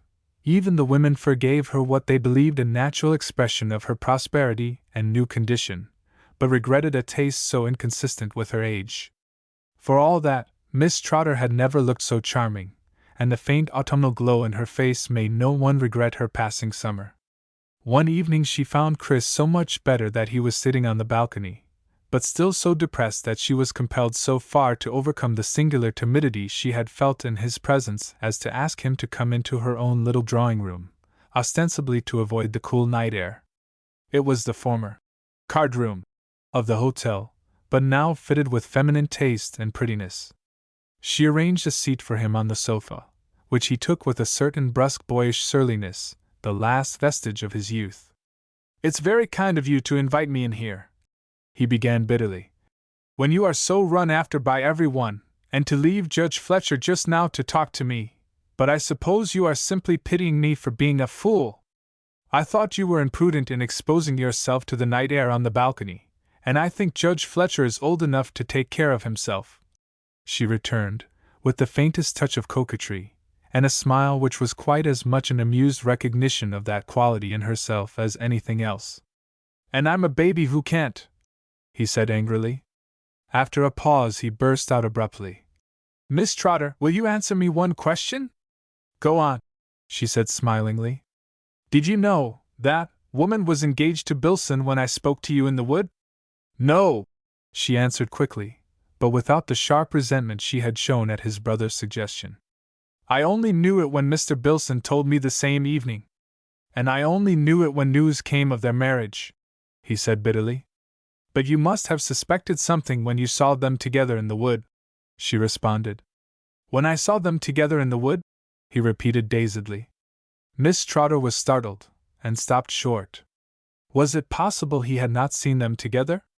She was shocked that she had spoken, but it was too late to withdraw her words. Yes, she went on hurriedly. I thought that was why you came back to say that I was not to speak to her. He looked at her fixedly, and said slowly, You thought that? Well, listen to me. I saw no one. I knew nothing of this. I suspected nothing. I returned before I had reached the wood, because I had changed my mind. Changed your mind? She repeated wonderingly. Yes. Changed my mind. I couldn't stand it any longer. I did not love the girl. I never loved her. I was sick of my folly. Sick of deceiving you and myself any longer. Now you know why I didn't go into the wood, and why I didn't care where she was nor who was with her. I don't understand, she said, lifting her clear eyes to his coldly. Of course you don't, he said bitterly. I didn't understand myself. And when you do understand, you will hate and despise me, if you do not laugh at me for a conceited fool. Hear me out, Miss Trotter, for I am speaking the truth to you now, if I never spoke it before. I never asked the girl to marry me. I never said to her half what I told to you, and when I asked you to intercede with her, I never wanted you to do it, and never expected you would. May I ask why you did it then? Said Miss Trotter, with an acerbity which she put on to hide a vague, tantalizing consciousness. You would not believe me if I told you, and you would hate me if you did. He stopped, and locking his fingers together, threw his hands over the back of the sofa and leaned toward her. You never liked me, Miss Trotter, he said more quietly. Not from the first. From the day that I was brought to the hotel, when you came to see me, I could see that you looked upon me as a foolish, petted boy. When I tried to catch your eye, you looked at the doctor, and took your speech from him. And yet I thought I had never seen a woman so great and perfect as you were, and whose sympathy I longed so much to have. You may not believe me, but I thought you were a queen, for you were the first lady I had ever seen, and you were so different from the other girls I knew, or the women who had been kind to me. You may laugh, but it's the truth I'm telling you, Miss Trotter. He had relapsed completely into his old pleading boyish way. It had struck her even as he had pleaded to her for Frida. I knew you didn't like me that day you came to change the bandages. Although every touch of your hands seemed to ease my pain, you did it so coldly and precisely, and although I longed to keep you there with me, you scarcely waited to take my thanks, but left me as if you had only done your duty to a stranger. And worst of all, he went on more bitterly, the doctor knew it too, guessed how I felt toward you, and laughed at me for my hopelessness. That made me desperate, and put me up to act the fool. I did. Yes, Miss Trotter, I thought it mighty clever to appear to be in love with Frida, and to get him to ask to have her attend me regularly. And when you simply consented, without a word or thought about it and me, I knew I was nothing to you. Miss Trotter felt a sudden thrill. The recollection of Dr. Duchesne's strange scrutiny of her own mistake, which she now knew might have been the truth, flashed across her confused consciousness in swift corroboration of his words. It was a double revelation to her, for what else was the meaning of this subtle, insidious, benumbing sweetness that was now creeping over her sense and spirit and holding her fast? She felt she ought to listen no longer, to speak, to say something, to get up, to turn and confront him coldly, but she was powerless. Her reason told her that she had been the victim of a trick, that having deceived her once, he might be doing so again, but she could not break the spell that was upon her, nor did she want to. She must know the culmination of this confession, whose preamble thrilled her so strangely. The girl was kind and sympathetic, he went on, But I was not so great a fool as not to know that she was a flirt and accustomed to attention. I suppose it was in my desperation that I told my brother, thinking he would tell you, as he did. He would not tell me what you said to him, except that you seemed to be indignant at the thought that I was only flirting with Frida. Then I resolved to speak with you myself, and I did. I know it was a stupid, clumsy contrivance. It never seemed so stupid before I spoke to you. It never seemed so wicked as when you promised to help me, and your eyes shone on me for the first time with kindness. And it never seemed so hopeless as when I found you touched with my love for another. You wonder why I kept up this deceit until you promised. Well, I had prepared the bitter cup myself. I thought I ought to drink it to the dregs. She turned quietly, passionately, and standing up, faced him with a little cry. Why are you telling me this now? He rose too, and catching her hands in his, said, with a white face, Because I love you. Half an hour later, when the under-housekeeper was summoned to receive Miss Trotter's orders, she found that lady quietly writing at the table. Among the orders she received was the notification that Mr. Carlton's rooms would be vacated the next day. When the servant, who, like most of her class, was devoted to the good-natured, good-looking, liberal Chris, asked with some concern if the young gentleman was no better, Miss Trotter, with equal placidity, answered that it was his intention to put himself under the care of a specialist in San Francisco, and that she, Miss Trotter, fully approved of his course. She finished her letter. The servant noticed that it was addressed to Mr. Bilson at Paris, and handing it to her, bade that it should be given to a groom, with orders to ride over to the Summit post office at once to catch the last post. As the housekeeper turned to go, she again referred to the departing guest. It seems such a pity, ma'am, that Mr. Carlton couldn't stay, as he always said you did him so much good. Miss Trotter smiled affably. But when the door closed she gave a hysterical little laugh, and then, dropping her handsome gray-streaked head in her slim hands, cried like a girl, or, indeed, as she had never cried when a girl. When the news of Mr. Carlton's departure became known the next day, some lady guests regretted the loss of this most eligible young bachelor. Miss Trotter agreed with them, with the consoling suggestion that he might return for a day or two. He did return for a day. It was thought that the change to San Francisco had greatly benefited him, though some believed he would be an invalid all his life. Meantime Miss Trotter attended regularly to her duties, with the difference, perhaps, that she became daily more socially popular and perhaps less severe in her reception of the attentions of the masculine guests. It was finally whispered that the great Judge Boompointer was a serious rival of Judge Fletcher for her hand.